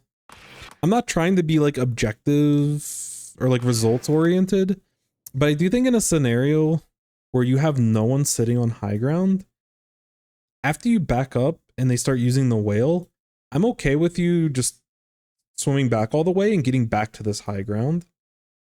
so that you can keep a good distance and a good range. Because it's hard to get a lot of honest open fights. Like short versus mid range, they can do a good job here. But mid versus long range, which you're long range versus mid range, like there's too many objects and there's too many opportunities for people to potentially drop on you. So I would feel a little bit more comfortable for you to just move back up here against their comp and with you playing ballpoint. But if you were like a wiper and you were fighting against like a bunch of splashes and short range shooters, for example, then we could look to take these like wide plays. We could sit back here and we're chilling. But I'm okay with this being our comfort area because on this map, you can still participate with mid quite a bit. And you're participating with mid at ranges that you're comfortable with. And you don't have to worry about an E-leader. You're like the highest range weapon on the map. So I would feel a little bit more comfortable in that spot, but you can certainly maneuver in these types of areas. Like I don't want you to just sit here. I like that you're like, especially when you all have an advantage, you're dropping, you're moving forward. I love that. But when they start using their specials and they're, you know, they have their advantage and they're taking space toward you, I would look to potentially reposition in that kind of spot. It also gives you more time to react against something like a hammer, but yeah, you get caught in that kind of spot. It's tough. Thinking of moving back to top, but then decided to on left, change your mind to go top. But yeah, no, you're fine. But that's kind of the thing you have to weigh. And again, a lot of these decisions on positioning is relative to the weapon you're playing, the weapon on the enemy team, special situation, and what's going on there. So there's a lot that you have to consider. But I like that I can see the wheels turning in your head. I'm like, you know, should I go here? Should I not go here? These are the good questions to ask. But when it comes to actually playing in the game, you definitely want to like commit to a certain decision. I struggle with that a lot. Is like debating on multiple decisions like in the middle of the match. And just committing to one decision and then analyzing it later is probably best. In this spot, again, they do have quite a bit of mid-range between basically everything on their team except for the V-shot. All of the mid-range does really well on this map for people that lurk on these ledges for too long, and like you over here. So any scenario where you're sitting over a ledge, and like this pick is sick. This pick, awesome. And then you saw the big swig, and I think because we know that there's no one coming from this way, I think fighting that swig and getting shots is totally fine. But like at this point, we don't have this clear play on them. I want us to start moving and repositioning. We just need to like be more proactive with our just general movement. We don't want to get stuck laser beaming someone for too long because there's so much redundancy on their team of long range weapons that can punish you. And that's what ends up happening. I think the initial shots is fine, but like once they're behind the shield and your chances of getting a splat there is non-existent, just reposition. I'd probably look to get back up to this spot, but you know, you can just generally move around and get paint. You know, you can get paint on this ledge with short form and your short range form and just like shooting over these ledges and still playing safe and still collecting information. But when you overstay around ledges for too long, you'll get eaten up by mid-range weapons. Again, I say this as someone that gets eaten up by mid-range weapons all the time on this map.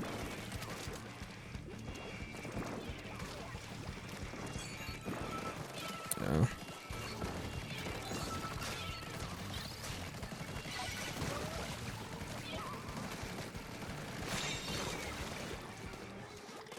I don't love our priorities here. I do like that we're not immediately popping inkjet, and I like that we're not immediately dropping on them and trying to take fights.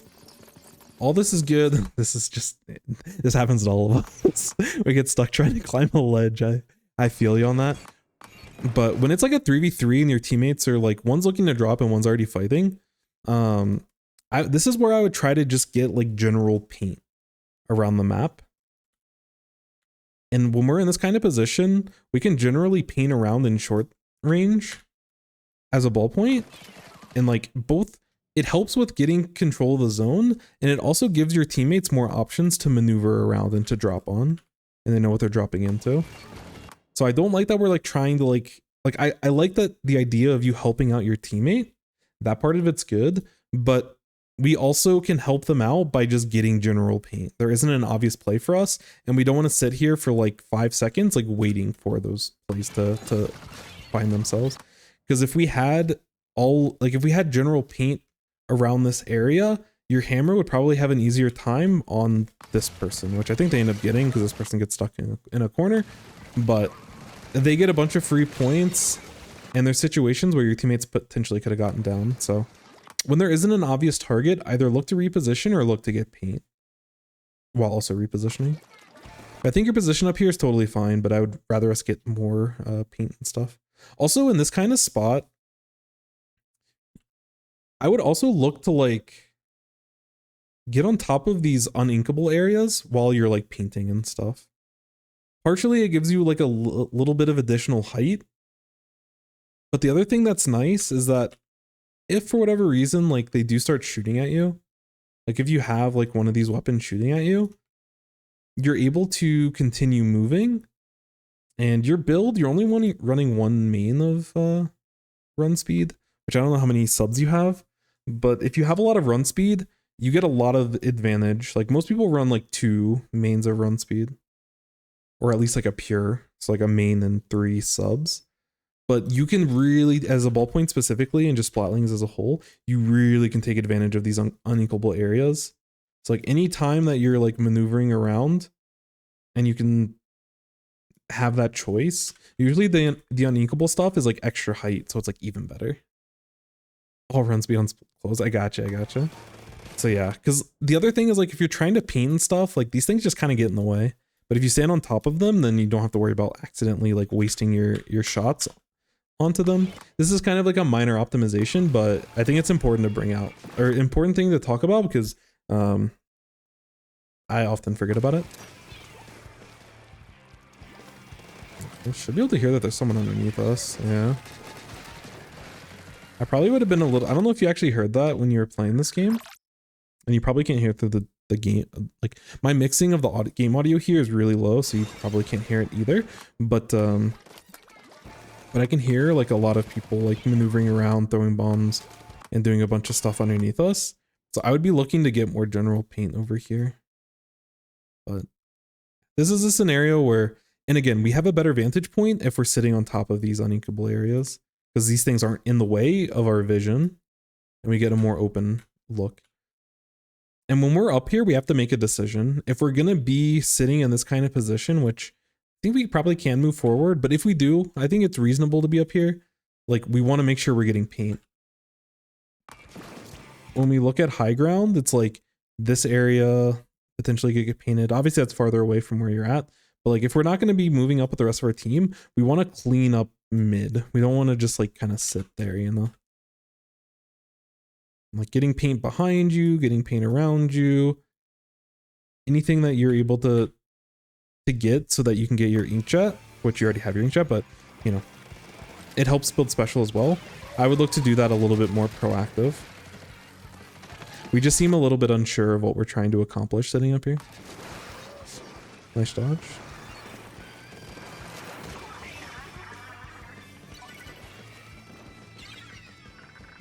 But yeah, when it comes back to like using inkjet versus not using inkjet, I think we probably can be a little bit more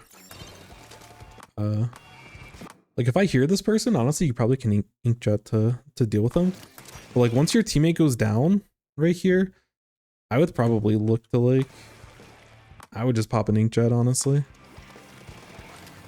Just get the pick, it's totally okay.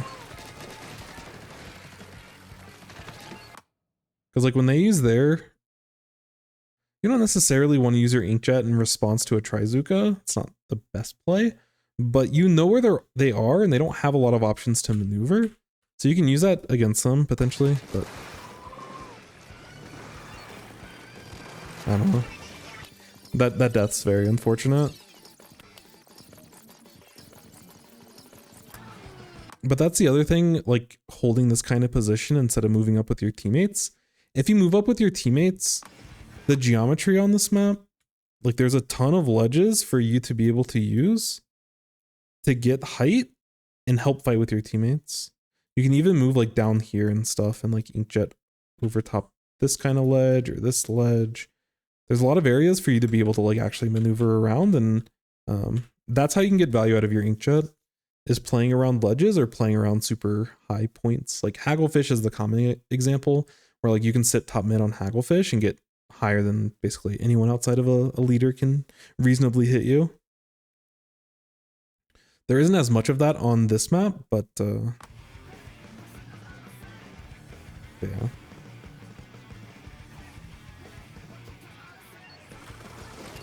No one will get this reference. This is me just my brain all over the place. No one else will get this reference, but when this person uses whale, I thought that I forgot what game I was watching. I thought someone used a Jhin ult, like Jhin in League of Legends. It looks like someone popped a Jhin ult, which if anyone doesn't play League of Legends, Jhin has like an animation. When they pop their ult, they get these giant sight lines that like show on everyone's screen, and they can start shooting like really long range shots inside of that cone that pops out at the beginning. And when this whale gets used right here, when this thing expands, this is like the exact Jhin animation. This is a joke for nobody except for me, or a reference, but I'd never noticed that before. It's kind of funny. But this is good here. Again, take our high ground here, so it's easier to paint this, and it's easier to paint around this.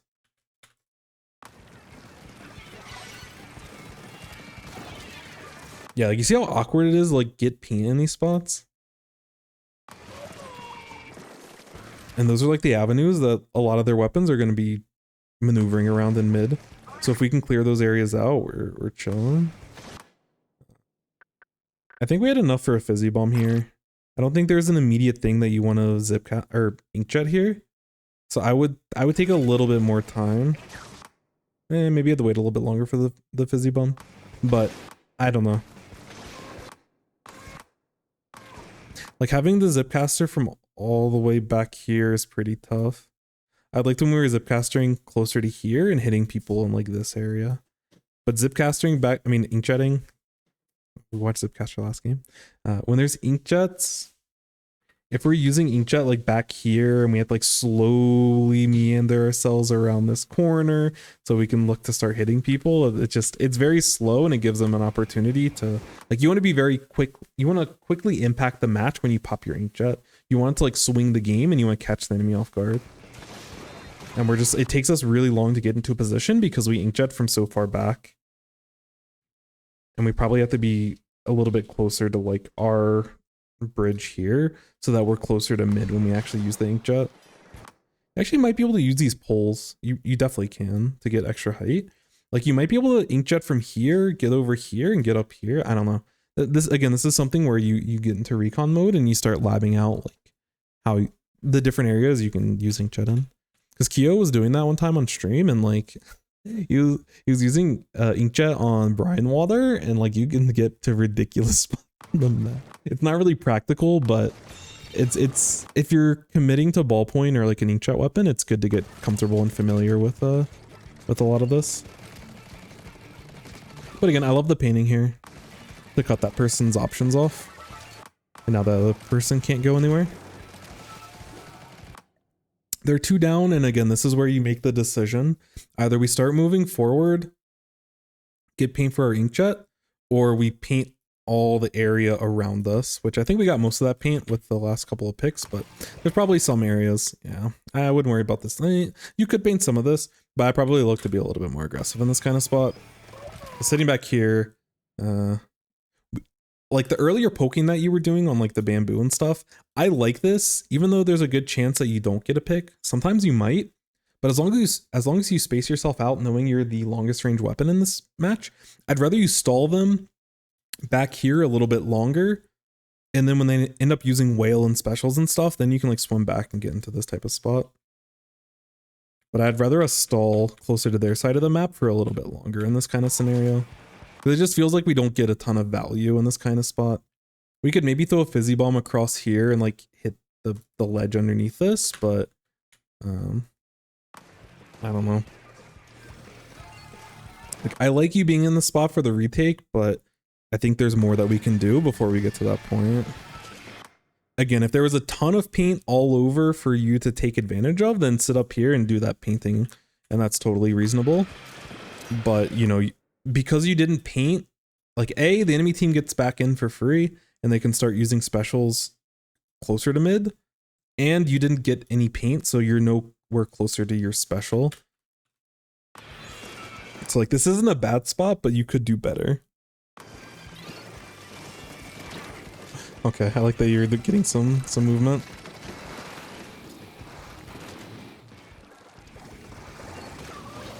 And yeah, like right there, or before you dropped, you were sitting on top of the stop block, which is good. You know, it makes it easy to drop off so you don't get stuck with enemy paint on your feet, which can happen if you get shot at by like a bamboo or something. Ugh, that's pain. It happens though. All right, so there should be a ton of base paint. Yeah, there's a ton of base paint. Y'all are in control for most of the game. So I want you to get your special like as you're moving in. Y'all just need one break and you have a good amount of time. So in a situation like this, I want us to have our inkjet for whatever the final play is.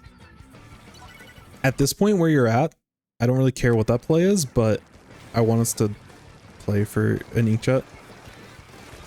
Which we can still paint for it in mid, but I want us to be painting for it. Yeah, like right, again, here, there's more paint around mid for us to like get our inkjet faster, and I want us to have like inkjet ready. It's relatively inconsequential in this kind of scenario. Like, looks like y'all are just in control, but especially in zones, like there's a lot of times where you're just gonna, like there's a chance for you to sit there and do nothing. And I want us to find more valuable ways to, with that time effectively. But overall, I think you have a pretty good game sense of, you know, how the game plays, and obviously your rank reflects that knowledge. So, a couple things I'd say. Some of it's a little bit nitpicky, but again, where you're at, there's some more general things, but then there are some of those other things that because you've progressed to a certain point in like your X rank, and I can see a lot of your skills already developed. There's some of those things that I think will get you a lot of value. So I think the biggest thing is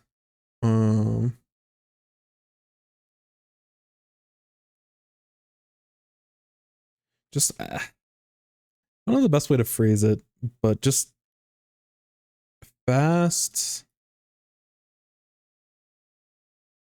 proactive rotations. And what I mean by the fast proactive rotations, it's just like the little spots where, like, you know, you get the pick on the V shot here, and then you're shooting at the big swig here, and then someone else comes over, and I think it was like the bamboo or something like spots you in the spot. And also in situations where, like, you know, your team has control of zone and you're just kind of sitting here, maybe you get a fizzy bomb out, maybe you paint like a tiny bit. Like, there's just like more that you can be doing. And if you want to end up on this spot when the enemy team's pushing in, that's fine. But let's waste some time. Let's get in front of the zone. You know, sit here, get shots over here, get shots for people that want to go this way. You know, deny them the ability to just push through this lane. And if they start using a bunch of specials, and if you get pressured a lot, you know, back up. If you're quick about it, you can rotate back up to the spot with no negatives at all. But just in general, we need to be thinking, like, if we're sitting in a spot for like multiple seconds, whether it is like us painting a certain spot or us shooting at someone at a good distance for a long enough time, at a certain point, there has to be something internally in our head that's like, okay, we probably should be moving at this point. And I just want us to be more proactive, because the more that we move, like, there's a better chances of us being able to paint more, which means we get more inkjets and have more opportunities to make an impact in the game. And again, sitting here and stalling them for like 5 seconds, so, you know, maybe they pop a special or two so that they can like comfortably get onto this bridge is like totally worth. That's like insane value. Even if you end up having to rotate after, you know, sit in this spot and like think to yourself, like, I'm going to sit here and I'm going to hold this space until something happens, until they pop whale, until they, you know, use a special, until, you know, two people are trying to drop on me and then I can back out. And if they continue to push, then we have a potential advantage. But I want us to be more efficient with our time, and just always looking to be on the move is good. Part of this as well is, again, super minor, but use uninkables. I think especially as a ballpoint, you can use the uninkable areas on this map like really well. And it makes your life a lot easier as well. So there's reasons to use them. And again, this is where you go into recon and you get more comfortable. Because like there might be a certain angle or a certain height, like even in mid where like you're sitting up here or you're sitting on this little mid thing, where like generally it feels really bad. But if the enemy team's trying to move in, maybe you can sit like right here and there's like a fall off shot that you can get for people that are trying to approach. And like this is where like there's like little bits of tech where as you get more comfortable with your weapon, you can like look for those opportunities. Or maybe there's a fizzy bomb that hits farther or something. I don't know. I'm just using this as an example, but that's the kind of thing we should be looking for when we're like actually picking a weapon. And this goes back to the whole, you know, the splashes takes no thought or whatever, or like machine takes no thought. It's like understanding the ranges that you need to be in to be effective is like super important. You mentioned inkjet, so I'm gonna get back to it. So focus on trying to get inkjet while I'm heading back to mid. Make sure to jump to non-equal places for better viewpoints. Yeah, and it also makes painting a little bit easier. And just not get frozen in spots. Even when you're at an advantage, don't just like, it's okay for this to be your end spot of where you want to be, but we can do so much more. You know, we can sit over here and get a bunch of paint over here. We can move over here and get some paint over here. We can sit up on this thing and like poke at this bridge, but like we just want to like make the enemy team have to work for like moving forward. Because sometimes when they are working for that type of stuff to get in, sometimes they slip up and you get a free opportunity for a pick. And you always just want to be in that opportunistic mentality. Overall for inkjet, because you mentioned it specifically, I'll go over a couple of different parts of it. One of the things is you want immediate, like high impact, basically. You want to pop it and have a play in mind. You either want to have someone that you're, even if you don't get the pick initially, which sometimes you just directed people, like you had some really nice inkjets this game. But even if you don't have those opportunities, as long as you know where someone is generally, or if there's an area that you want to clear, like you want to pop the inkjet and be in a position to help. So like if you're trying to get shots like underneath mid and like this kind of area, popping inkjet here is like kind of awkward, you know? Like I'd rather us be over here where we're like we have high ground and we can immediately pop it and like start shooting. We can maybe even just sit up here, but you know, like closing the gap a little bit so that once we pop it, we have like we're chilling. So that's definitely part of it. I think for the most part your inkjets were fine. There were spots where you can use them faster. Like at least right now in the current state, like you can keep spamming them for value. But if you're spamming them, I still want you to be thoughtful about when you're using them. Like if you use, it's not like, oh, I have inkjet, I need to use it right this second. But if I have inkjet, how can I implement it to get value? Because inkjet is very strong right now. So you should be able to, within a couple of seconds, either repositioning or waiting for a specific, for someone to drop, or waiting for your teammates to push, but you should have plays in your minds so that you can, you want to be creative. Like you want to creatively spam it and you want to be thoughtful, but we want to get them out a little bit more than we did. And there's certain spots where like our teammates ended up taking fights and stuff where we could have gotten inkjet out and potentially turned the whole fight. But sometimes we just like waited too late, and those little windows of like us getting really good value of Inkjet is like gone. And then the other thing I would say is consistently paint, just constant paint. The more you paint, the more likely you're going to have Inkjet and opportunities where you want it. So some of this goes back to, you know, the more you rotate, the more opportunities you have for good paint, and the more often you're going to be able to get specials, and the more opportunities you have to be creative. And this is something that, like, you know, it takes some time for you to be able to actually like put this into effect and stuff, but just look for these opportunities. There's so much opportunity that you're just not trying to seek out, and you're not going to improve getting wipes and playing well and just like sitting up here kind of thing, you know. There's a couple of times where like you move forward, and like that's what I want you to be doing. Move forward, get some paint. Don't get too stuck on a target for too long. You know, get some shots out, pressure this ball point, and then let's move over here. Let's get some paint over here. You know, is there anyone that we can pressure that's like trying to take space on the left side? Okay, no. All right, well, let me, you know, double check. I want to start getting back to this spot. So, you know, let's get some paint over on this side, or let's rotate, get some paint over on this side. Or, you know, just keep paint over here so they have a hard time climbing up the snipe area. And then, you know, make a commitment to yourself. You know, once I start popping specials, then I want to, you know, move into a position. And you can be like, when you're like doing this painting and you're constantly moving around, you can use that time to check the UI. You can also check minimap if you're comfortable doing that. And like, you know, you can see once this person has hammer, or once this person has Trizuka, or once the whale's ready, and to be able to prep yourself to do that. But we want to be painting constantly, because our goal in zones, holding in splat zone. So when I mean holding, it means that this is our color, and ideally our team is positioned in front of the zone. And then retake is another terminology that I'll use. Retaking is when you're in your spawn and you have to, like, you know, take the zone back. But when we're holding, what helps when we're actually trying to hold the zone? Also, Quinny Girl, thank you so much for the follow. I appreciate you. Thank you, thank you, thank you. When we're holding in splat zones, we really want to focus on specials.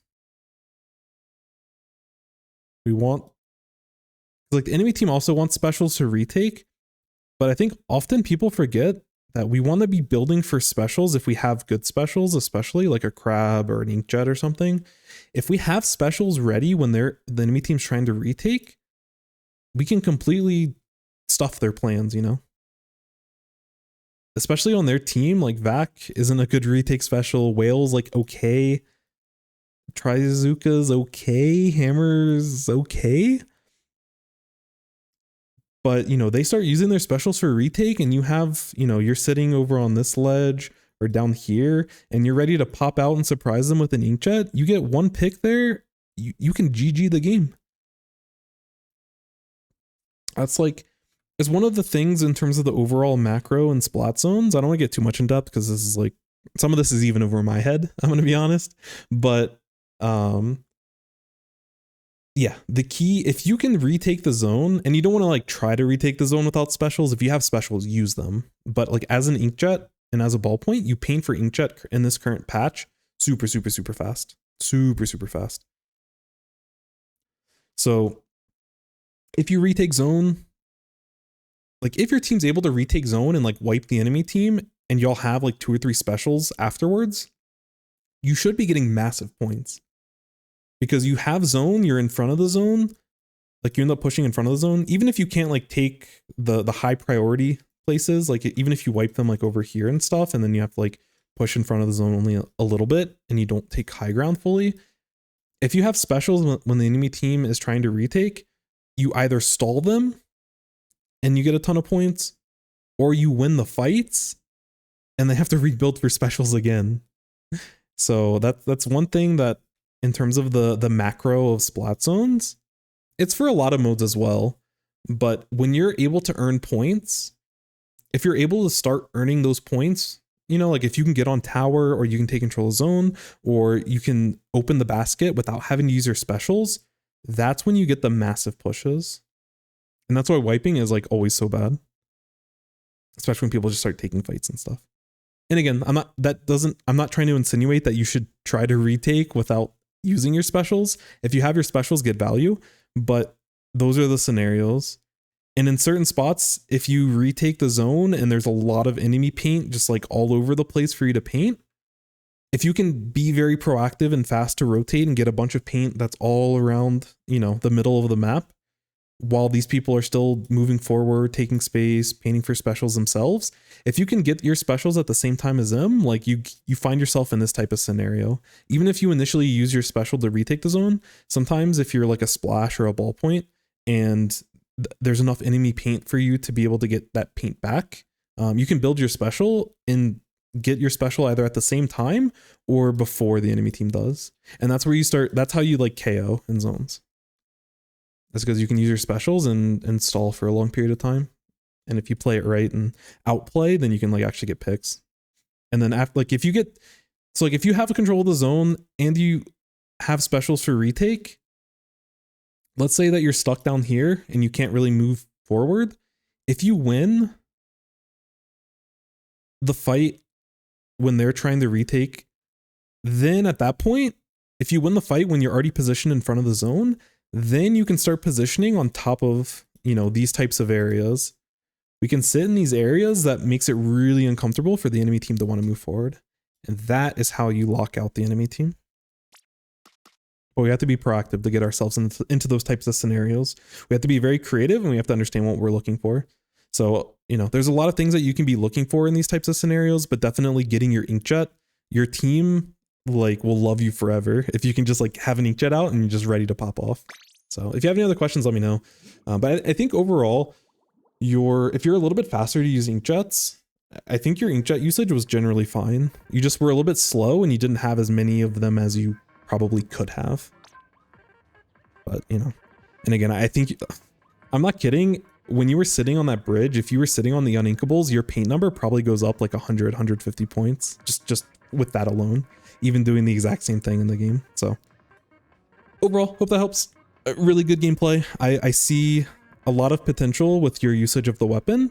And I think if you tighten some stuff up, like, you know, you'll put yourself into some spots where you'll really be able to start cooking. But, you know, as a ballpoint, definitely feel free to like take control of the game. Ballpoint is very much a carry weapon in this meta because of how strong the inkjet is. So as you're learning, as you're trying to improve, when you go into Anarchy or you go into X rank or you go into whatever, try to carry.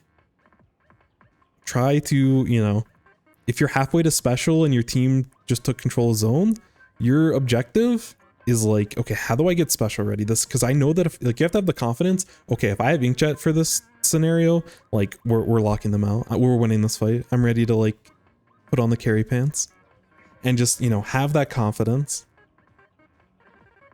Because overall, I think your general ballpoint usage is like solid. I think all of your fundamentals are pretty good.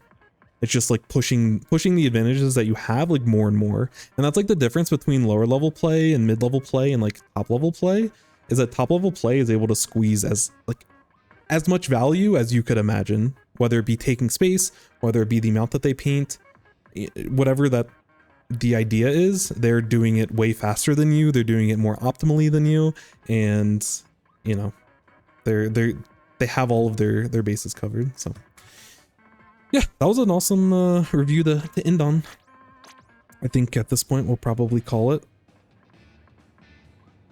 I've done so much streaming that like I'll start saying words to get to closing out the stream, and my dogs will start like standing up and like, you know, they're like, okay, it's time for us to go outside finally. So that's always a funny thing. But anyways, today, like, I've really enjoyed just having the conversations with everyone. It's been really nice to, you know, do reviews, have people excited about the game, ask questions about the game, wanting to improve in the game. That's the kind of zone and the kind of community that I find most exciting. You know, I can't tell people how to have fun, you know, like there's millions of ways they can have fun, but I can definitely tell, especially whenever there's new seasons, I always feel, and maybe it's just me, but I always feel like I get a little bit bummed out going on to twitter.com with all the people that I really enjoy and seeing them just have a lot of negativity toward the game and stuff. Like I know that they still are very passionate about the game. They still love the game. They say this because they want